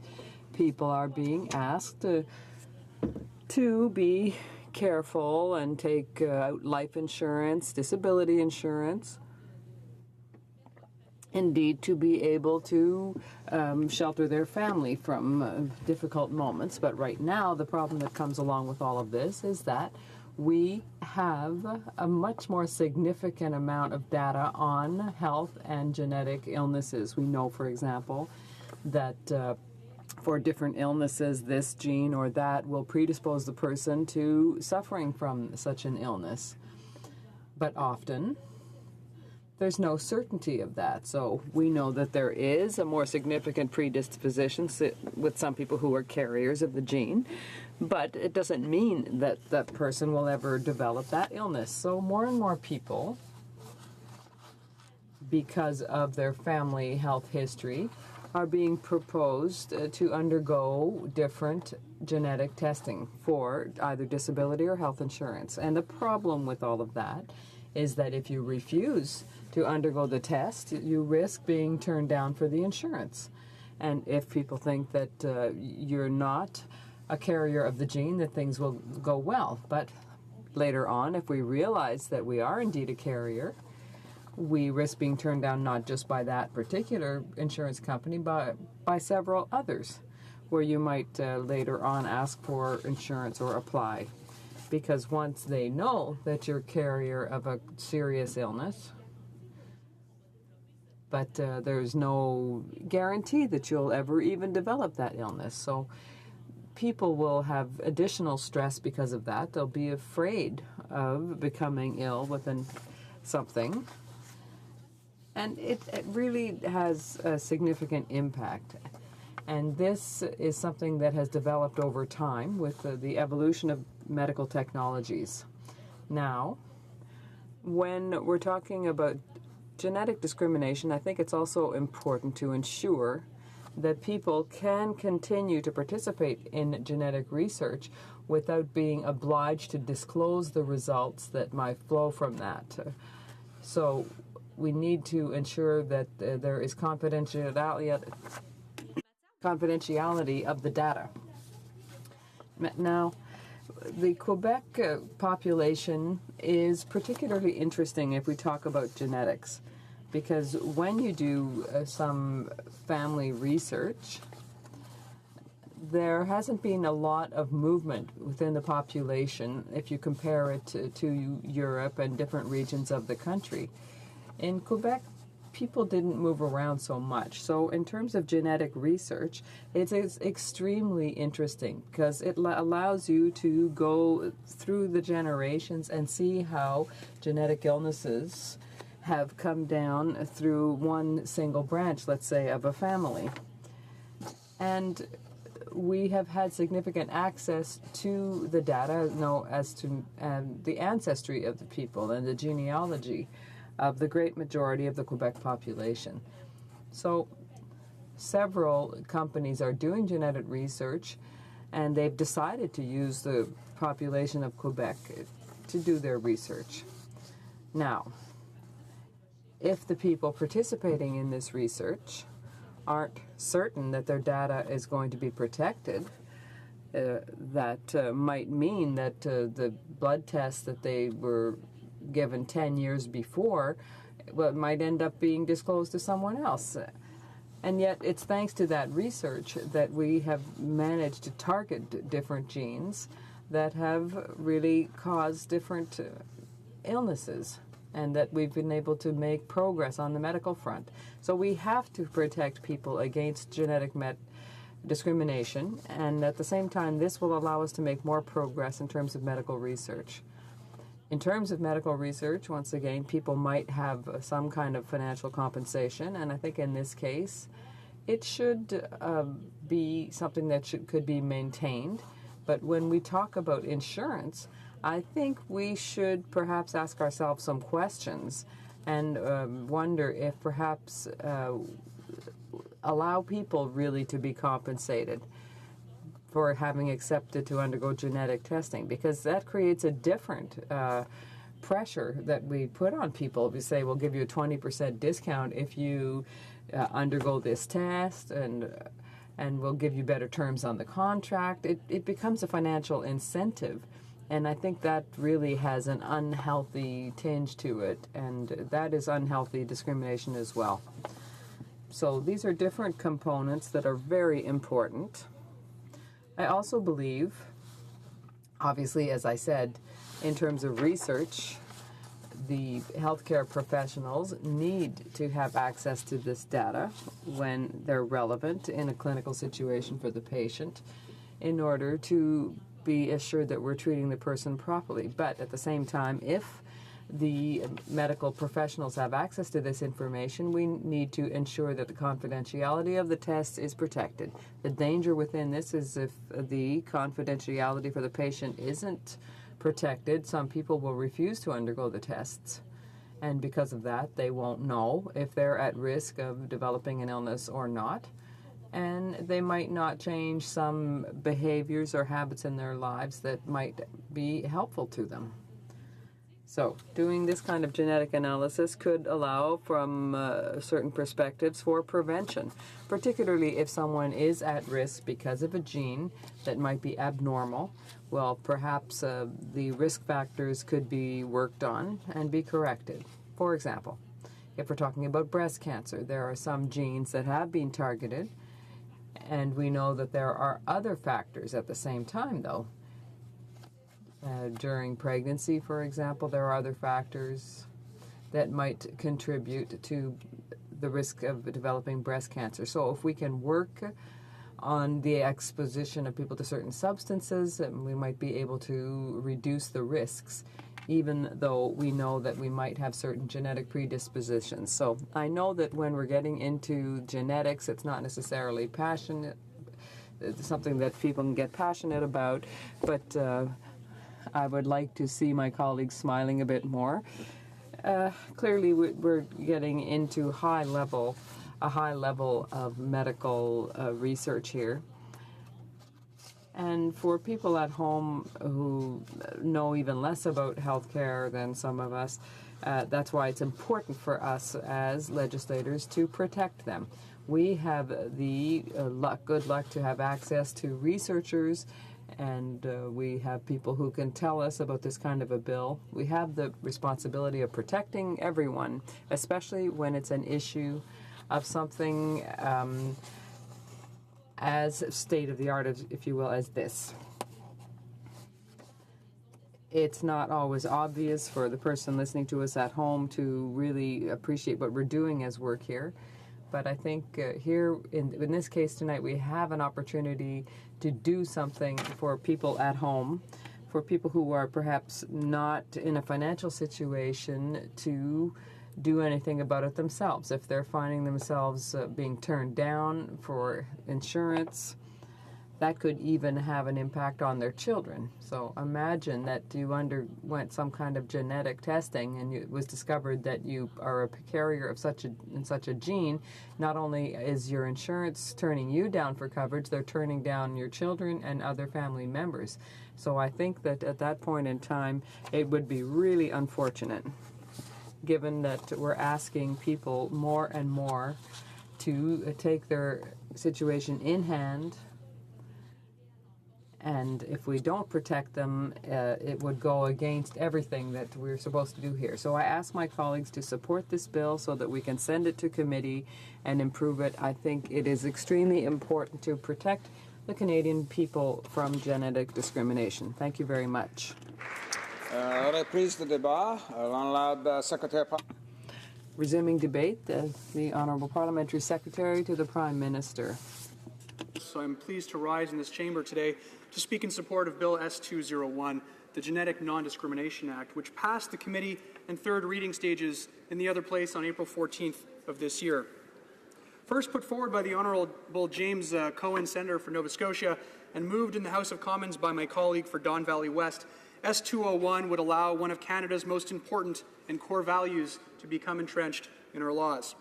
As Canadians, we pride ourselves on our Charter and human rights because they provide every single Canadian with equal protections from various forms of discrimination and disadvantage. Unfortunately, Mr. Speaker, to date, we've lagged behind on the key issue of genetic discrimination, leaving thousands of Canadians vulnerable because of their very essence, their DNA. The Office of the Privacy Commissioner of Canada, Mr. Speaker, produced a report in March of 2012 on the potential effects of such a bill. And they made the case that one's genetic makeup represents, in the most personal of ways, and I quote, one's very identity. Mr. Speaker, if we as a nation of equals value the protection of an individual based on their gender, based on their sex, or based on their religion, the question is, how can we not seek to protect the very basis of their being? And the short answer, Mr. Speaker, is that we can't. I believe strongly that we as the House and we as the entire body of Parliament recognize that reality to be a fact. On at least 3 separate occasions has such a bill made its way through the committee structure, including receiving extensive praise from the Standing Committee on Human Rights from the other place, and 3 times has the gap existed in our rights and protections failed to be bridged. Now finally we have an opportunity to change that. Monsieur le Président, Mr. Speaker, I'm proud to be part of a government that values and respects science, scientists, and the scientific community. This explains why our government did away with the rules that limited the scientists' work and did not allow them to speak about their work, which is so important. Indeed, Mr. Speaker, if we want to give Canadians a more prosperous future, we must listen to what science has to teach us. And we have to ensure that our laws are laws that are there to protect us and that they evolve alongside technology as it advances. Mr. Speaker, Canada is a society that values freedom and privacy, giving power to employees and insurance companies or any other group to use the details that are the most intimate against people goes against our values as a nation. I mentioned the swiftness of scientific progress. Well, between 2003 and 2016, the number of genetic tests that are available went from 100 to about 33,000. These tests are so important, for example, to allow women to discover the presence of breast cancer more quickly and also increase their chances of having successful treatment. As a survivor, I'm well aware of the positive impact this type of technology has had and can have moving forward. not just for me, Mr. Speaker, not just for the citizens of my riding of Vaudreuil-Soulanges, but for Canadians from coast to coast to coast. But, Mr. Speaker, without proper legislation, this reality is a double-edged sword.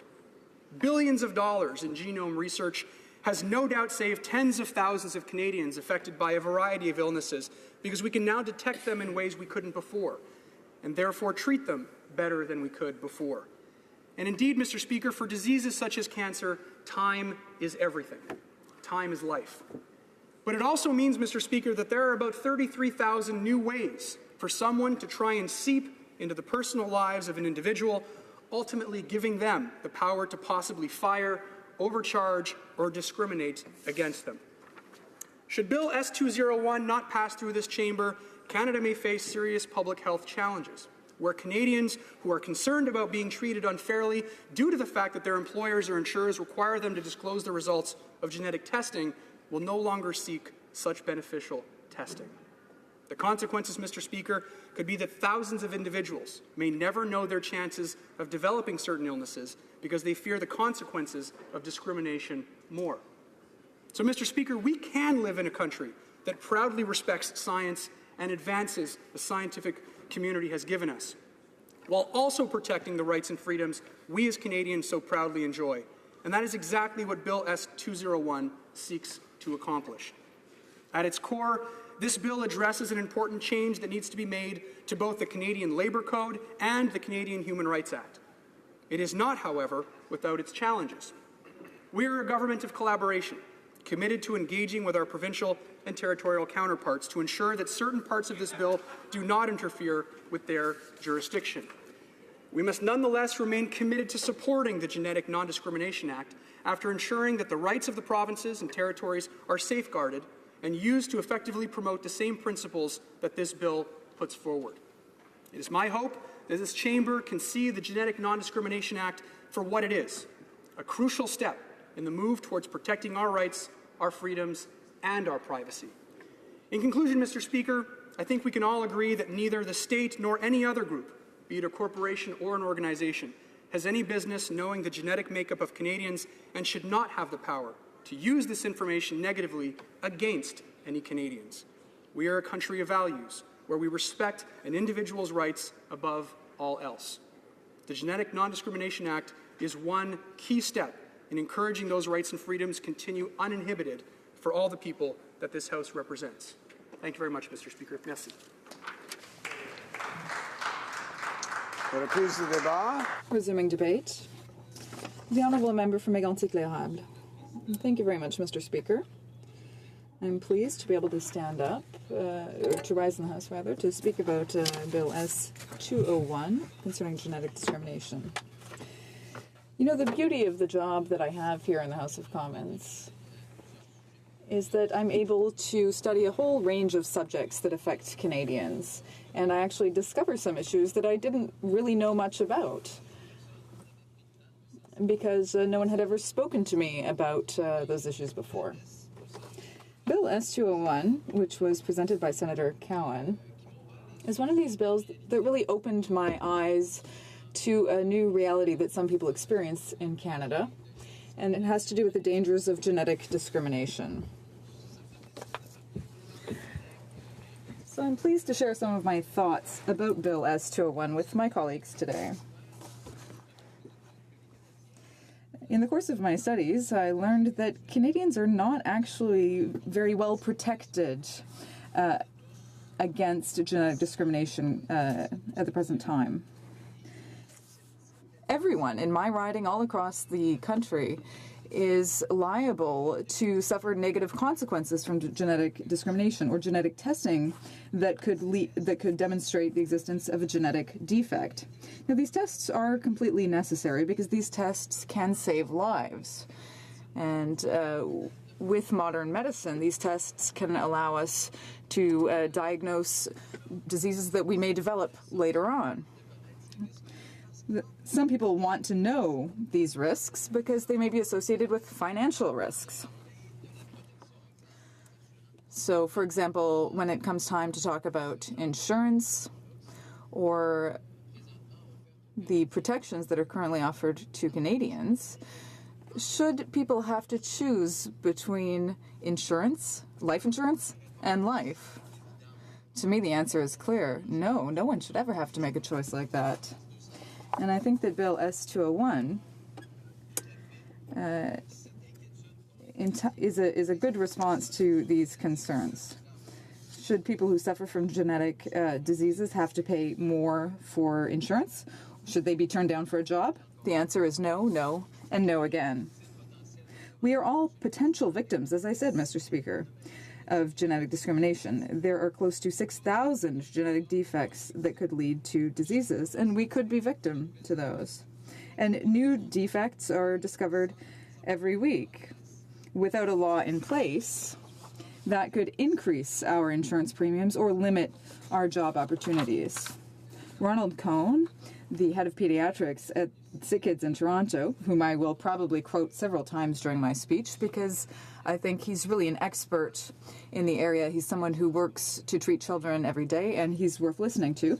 He said that genetic discrimination is a real problem that will only grow as technology advances. So, what do we mean by technological advances? Well, this means doctors are finding new solutions to diseases. So, of course, we want to see these advances. Of course, we want to be able to treat people. But unfortunately, as the pace of technological advances increases,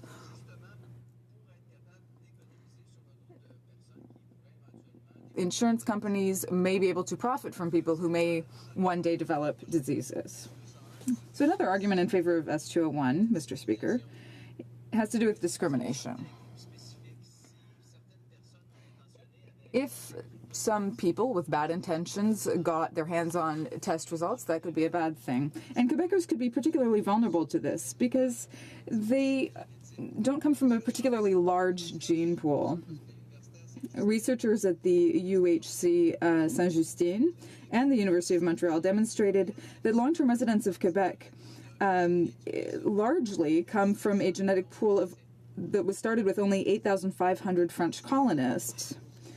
So from 8,500, well, now there are millions of Quebecers, but if we look at Quebecers who can trace the roots back there, there are hundreds of thousands of them. So because certain regions of Quebec are quite isolated and have been for 400 years, Saguenay-Lac-Saint-Jean is one example of that, there are some genetic diseases. In other regions of Quebec, you can see there is a concentration of hereditary diseases. It's also the case in Newfoundland, where you can find the same phenomenon. There are some communities that are very isolated, where there has not been a lot of immigration. This has been the case for many generations, and this has an effect on the health of the population. It's something called the pioneer effect, and this leads to certain genetic mutations, and this means that there are certain communities in Newfoundland where there is a high incidence of hereditary disease. A particular one is called arrhythmic right ventricular dysplasia. So when I said there are things that I've learned about that I had never heard of before, well, this disease is one of those things. I didn't know this disease before. I'd never spoken about it. But it is a hereditary disease that affects the heart. And basically it means that your heart can suddenly stop beating at any moment. And it's a hereditary disease. There are 64 families in Newfoundland that carry this disease. And 80% of the men with this bad gene will die before the age of 50. Many of them have no symptoms whatsoever before that. So, Mr. Speaker, if an insurance company could identify those people and could know through genetic testing that a particular person carried this bad gene, would that person be sold life insurance, yes or no? This is a question that we need to answer, because if we currently allow these insurance companies to use genetic tests, then the insurance company will choose not to sell insurance to that person. And so the test would be good for the person if they could get treatment because they were screened early, but that person will never want to get genetic testing. They won't want the results of the genetic tests to fall into the hands of the insurance company. So once again, this creates an immoral, unfair choice, forcing people to choose between doing what they can to prevent disease and death or maintain the financial health of their family and anticipating one's own death. So this is really the choice that's being created. Would an employer offer a long-term job to someone suffering from such a disease? Well, this is another question we need to ask. In northern BC, there are First Nations communities who are genetically predisposed to certain serious diseases. For example, there are some people in these communities that are 20 times more likely than average to be affected by a disease called long QT syndrome, which is a terrible cardiac disease. So this is the type of situation we're now facing as Canadians because we don't have a protective law at this time. 10 to 30% of patients refuse genetic testing because they are afraid of genetic discrimination for them or for their families. And I'd like to quote a former Liberal minister who is currently a representative of Ovarian Cancer Canada. He says, the current rules are flawed. There are some people who prefer not to have genetic testing because of risks associated with insurance, and yet these tests could save their lives by early screening. So that was Mr. Boudria, who works for Ovarian Cancer Canada. And this is a very relevant comment. And this is exactly why we need to intervene.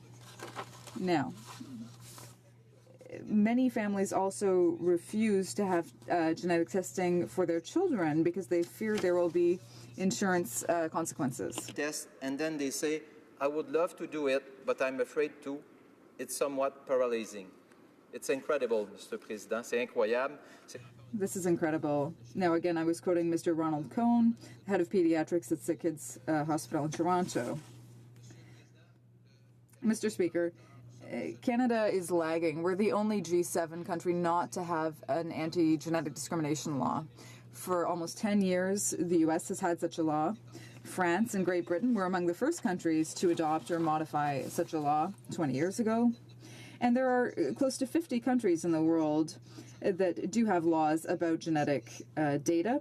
35 of those countries explicitly ban genetic discrimination in the labor sector. Since 1997, UNESCO called on all member states to enact legislation against genetic discrimination.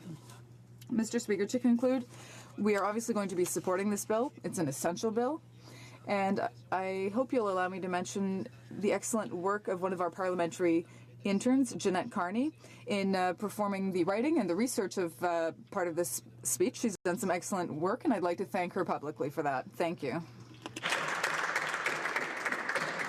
Reprise de débat. Resuming debate. The Honourable Member for Beauport-Limoilou. Thank you, Mr. Speaker.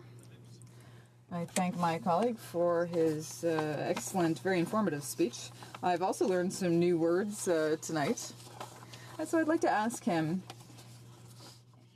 in the research that he did, or in the research that was done for him, did he find anything that would explain why Canada is lagging in such a big way compared to the other G7 countries? Are there any factors that explain that 10-year lag? Order. C'est correct. Malheureusement, il n'est pas... Unfortunately, there's an opportunity for the member for Mégantic-Lérable to respond, but that's okay. When I announce resuming debate, then, of course, the member can get up and present his comment. So once again, resuming debate. Accordingly, then, I invite the Honourable Member for Don Valley West for his right of reply. The Honourable Member has up to 5 minutes. The Honourable Member for Don Valley West. Thank you, Mr. Speaker. And I want to do two things in these closing minutes. And the first is to thank colleagues from both sides of the House for their comments, their speeches, and their really very strong defense of this bill. And it actually, there are a few opportunities we have in the House to actually share common concerns and do something for all Canadians, and something is happening in Bill S-201, and I want to commend them. I also want to thank the members who have spoken to me personally about this bill. Men and women who have come to me with stories about themselves, their children, their parents, particularly illnesses that they have or concerns that they have faced in their own lives and have not felt free to tell others because of the fear of genetic discrimination. They know who they are, and their stories will be kept entrusted with me, and I thank them for the privilege of that. And I hope that this bill will be dedicated to each of them and every Canadian who faces possibility of discrimination for the fear that they have if they get a genetic test. I want to also thank Senator Cowan from the other place, as it's been said, and for also Barb Kadgenon, his wonderful assistant, who has shepherded this bill not just these months but many years, and has brought passion and intelligence to this House from the other place and has made my work much easier. Senator Cowan and Bev Heim-Myers, the president of the Huntington Society of Canada, were recently awarded a very prestigious award from the American Society of Human Genetics. And Bev is the president and also the chair of the Canadian Coalition for Genetic Fairness, and they have worked together as health groups, patient organizations, and charities to ensure that parliamentarians can learn, as one of my honourable colleagues said, things that we didn't know before we came here. And so this tribute today is really, in their name, something that they have done and brought to the attention of this House through the Senate, and I think that we owe them all a strong vote of thanks. That's the first thing I want to do. The second thing I want to do is to remind the House of the integrity of this bill. There are three parts to it: the Genetic Non-Discrimination Act, changes to labour legislation, and changes to the Canadian Human Rights Act. Each part of it is essential to ensure that the bill will be enacted in a way that Canadians can trust themselves to get a genetic test to ensure that their health care is absolutely optimum.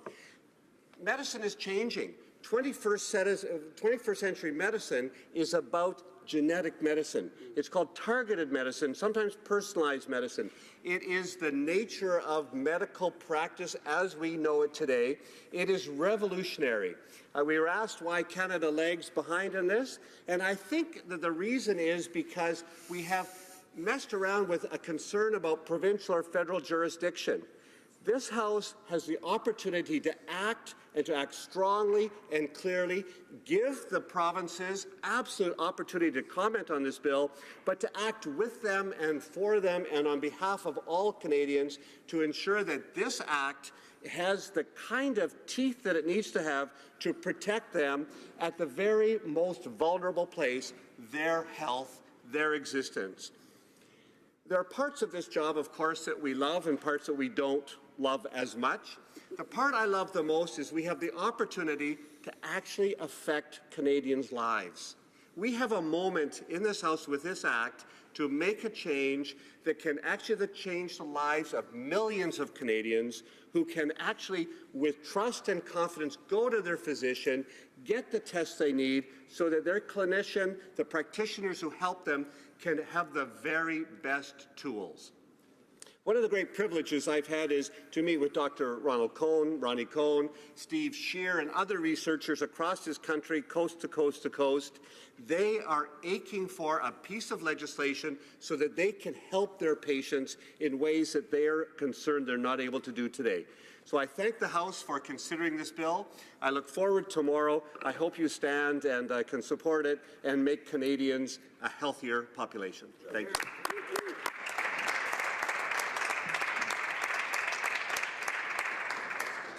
Accordingly, the question is as follows. Mr. Oliphant, seconded by Mr. Arsenault, moved that Bill S-201, an act to prohibit and prevent genetic discrimination, be now read a second time and referred to the Standing Committee on Justice and Human Rights. Is it the pleasure of the House to adopt the motion?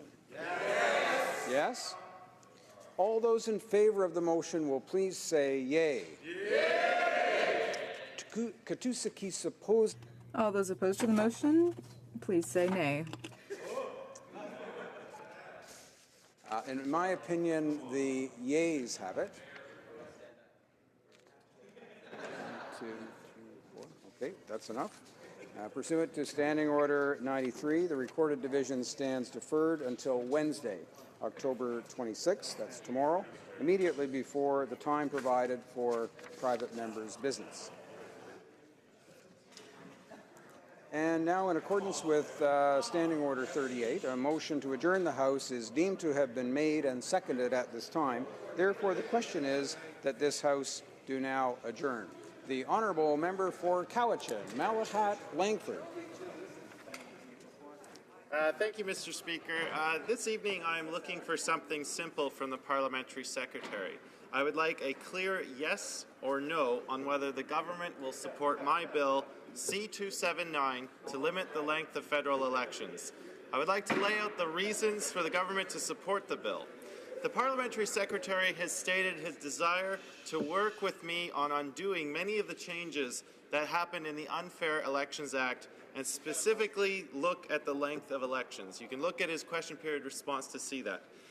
For each day, Mr. Speaker, that a campaign lasts longer than 37 days, a political party can spend more money. This means that a party's national campaign had the ability to spend $675,000 a day for every day that it went over 37 days. So, political parties can cynically lengthen campaign periods to outspend their opponents. And I would argue that this is exactly what happened in the 2015 election. This spending means it hurts smaller parties as they do not have the funds to spend that kind of money. In making an election fairer, we cannot help just the richest political parties gain an advantage. And it is not just political parties spending the money that is the issue, but the general taxpayer had to foot an inflated bill. The 2015 campaign cost the public $443 million, which was $150 million more than the previous 2011 campaign. Mr. Speaker, no Canadian wants to be bombarded with radio and television ads all day long during a marathon campaign, especially over the 78-day marathon we just had last year. And in fact, when I was going door to door on the campaign trail, I certainly heard time and time again that people were sick and tired of such a long election, and they just could not comprehend why there was no limit to it. And it's not just me making these arguments, Mr. Speaker. This idea is also supported by our Chief Electoral Officer, someone I think that everyone in this House holds in very high regard. In his recent report to Parliament, entitled An Electoral Framework for the 21st Century, he laid out recommendations to make our electoral system fairer. He stated that not having a cap on the time for an election, the level playing field between parties can be compromised. He has recommended that there be a maximum of between 45 to 50 days, and my bill would fit perfectly within that range with a 46-day cap. So, with those reasons in mind, Mr. Speaker, I come back to the first part of my question because of all the facts I have laid out. And so I simply ask the Parliamentary Secretary for a clear answer on this. Will the government support my bill to limit the length of federal elections, yes or no? Thank you. The Honourable Parliamentary Secretary to the Minister of Democratic Institutions. Thank you very much, Mr. Speaker, and I want to thank my honourable colleague opposite from Cowichan, Malahat Langford, for the bill he's put forward and I think for the excellent arguments that he's made in proposing the bill.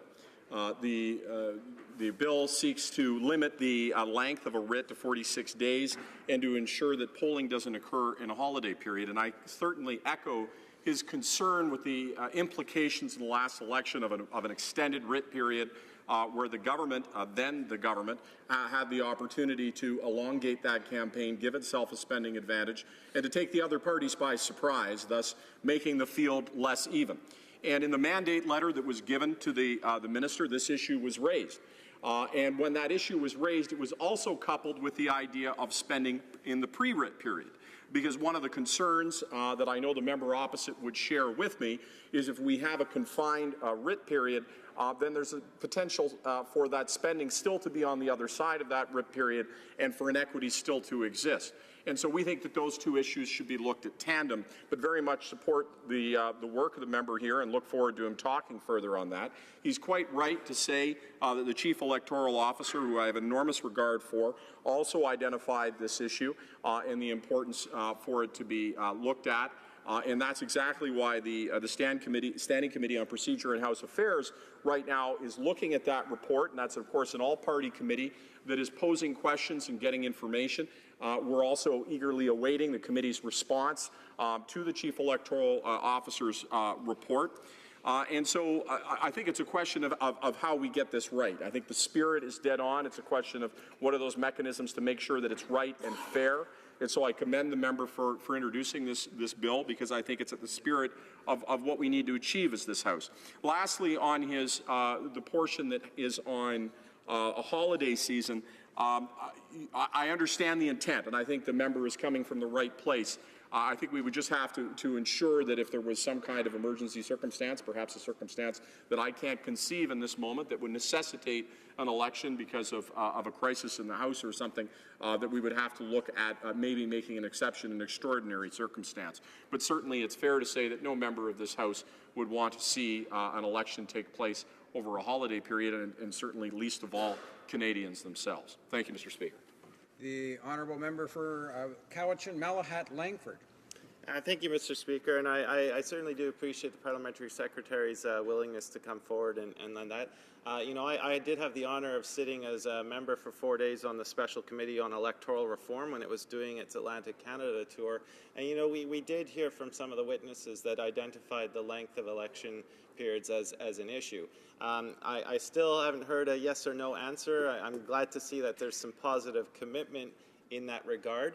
But I can tell the Parliamentary Secretary that when we were drafting this bill, we certainly did throw everything we could with legislative services to see every kind of possible situation that could come up, which is why we gave that 36 to 46 day range. We thought that giving the government that 10-day range would certainly aid in whatever situation could come up. And I understand that not everything is foreseeable, but again, I certainly hope that we can get some good news out of the government in the coming months. If he's not prepared to give a yes or no now, I will certainly look forward to their response in the coming months. Thank you, Mr. Speaker.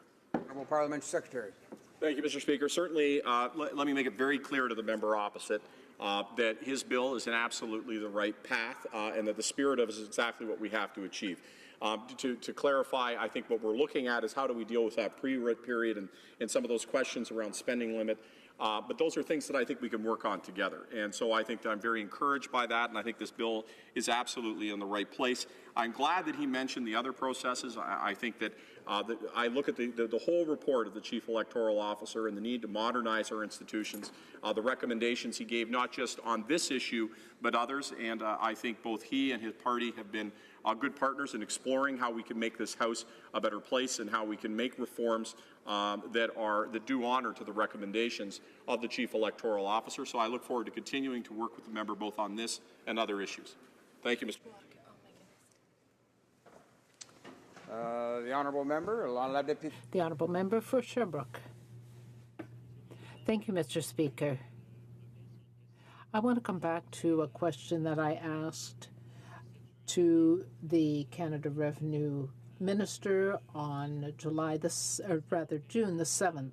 My question was about schemes that KPMG uses to help its clients avoid paying their fair share of taxes in Canada. And that day, we learned not only that the consulting firm used these schemes, but also that it told clients that they could get around paying divorce settlements and alimony using various strategies. So they could use their investments for this purpose. If clients had a divorce settlement, they could use the Divorce Act and various rules to help them with their tax situation. So on June the 7th, I asked this question about KPMG and it was the CBC that brought this to light as well. The Finance Committee studied the issue, and there we learned that we needed documents, and we got some of the details we needed to find out more about these schemes. My question for the parliamentary secretary is about these consulting firms. KPMG no longer uses this kind of strategy because they found that it was bad for their image, and the actions that they were taking in this regard really went back to the 80s and 90s.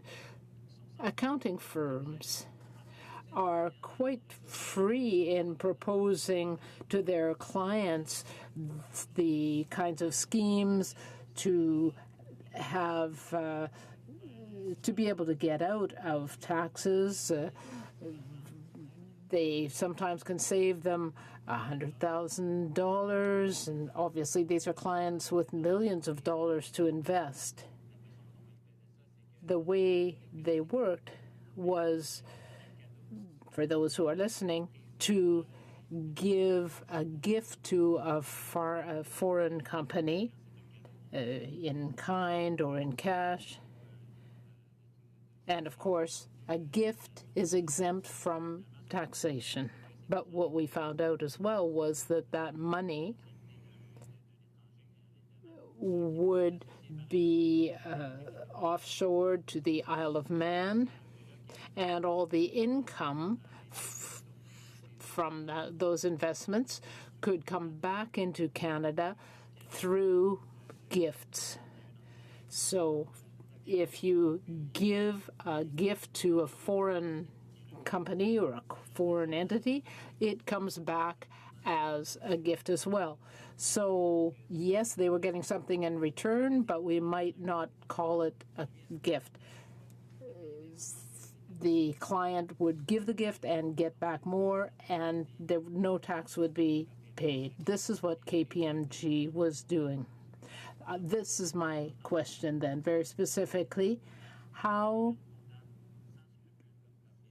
can unscrupulous companies like KPMG and other accounting firms manage to do this, and what penalties are they going to face? So that's my specific question to the Parliamentary Secretary. The Parliamentary Secretary to the Minister of Revenue. Thank you, Mr. Speaker. I would like to start by thanking my colleague, the member for Sherbrooke. I know that the issue of tax evasion and tax avoidance is one of great interest to him, and I'm very pleased to answer his specific question. And I want to say at the outset that we are investing an unprecedented $434 million, so he can certainly expect that Revenue Canada will produce results in this area.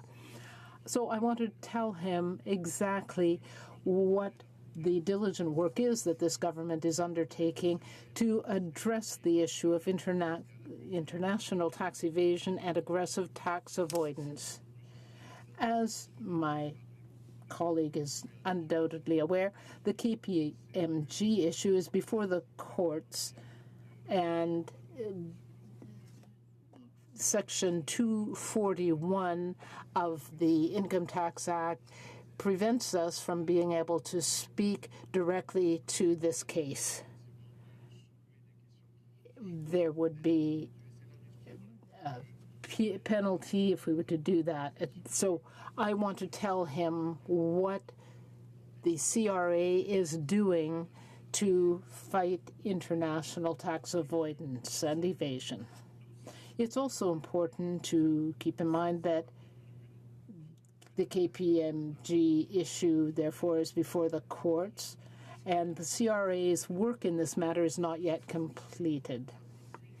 I'm not able to comment further on the case, therefore, as it could interfere with or influence the court process. Mr. Speaker, the vast majority of Canadians pay their fair share, but some individuals seek to defraud the tax system. Our government is taking the necessary steps to ensure that wealthy Canadians will not be able to buy their way out of their tax obligations.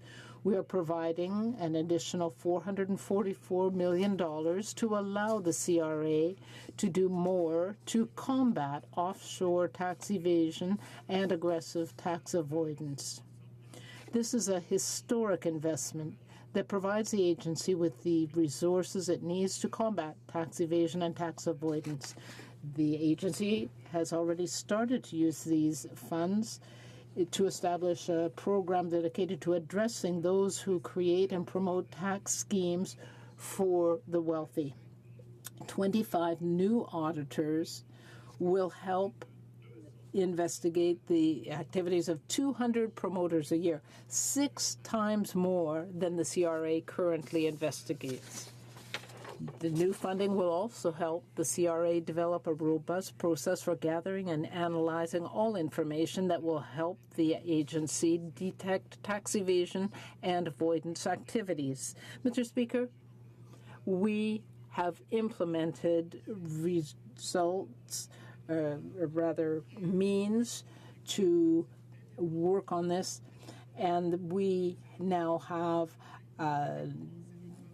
independent committee that will be active on these issues. So I hope that the member for Sherbrooke will again ask us in the House more about what we are doing to combat tax evasion and avoidance. The honourable member for Sherbrooke. Thank you, Mr. Speaker, and I would like to thank the Honourable Parliamentary Secretary for his answer, but I still have questions on the penalties and the sanctions that can be imposed on tax accountants and on consulting firms. It's obvious that, without talking about specific cases, taxpayers are not allowed to do this. We know, though, there are some tax specialists who have a lot of clever ways of avoiding taxes and helping their clients do so. So I would like to know whether any legislative changes are being planned by the government so that we could have more severe penalties, harsher sanctions against not just consulting firms, but anyone who is trying to divert money from the government's treasury. So could the Parliamentary Secretary tell me whether any legislative changes are being planned so that people would no longer be tempted to try to come up with such schemes because there would be severe penalties? The Honourable Parliamentary Secretary. Thank you, Mr. Speaker. Well, as I just said, there is an advisory committee that has been set up, and if there are any recommendations to be made, the advisory committee will do so, and we will see if we need legislative changes to be made. He would like to know what action is being taken. I can tell him that in early March, we called for a study, and we undertook to get the names of all taxpayers who took part in KPMG schemes. The CRA has acted appropriately in the KPMG case, and we were able to study the issue and come to that conclusion. It followed its policies and procedures, which were evidence-based and proper. We also were able to establish that the CRA acted appropriately and professionally. Thank you. The motion to adjourn the House is now deemed to have been made and passed. Therefore, the House will adjourn until tomorrow, pursuant to Standing Order 24-1, until 2 p.m. tomorrow.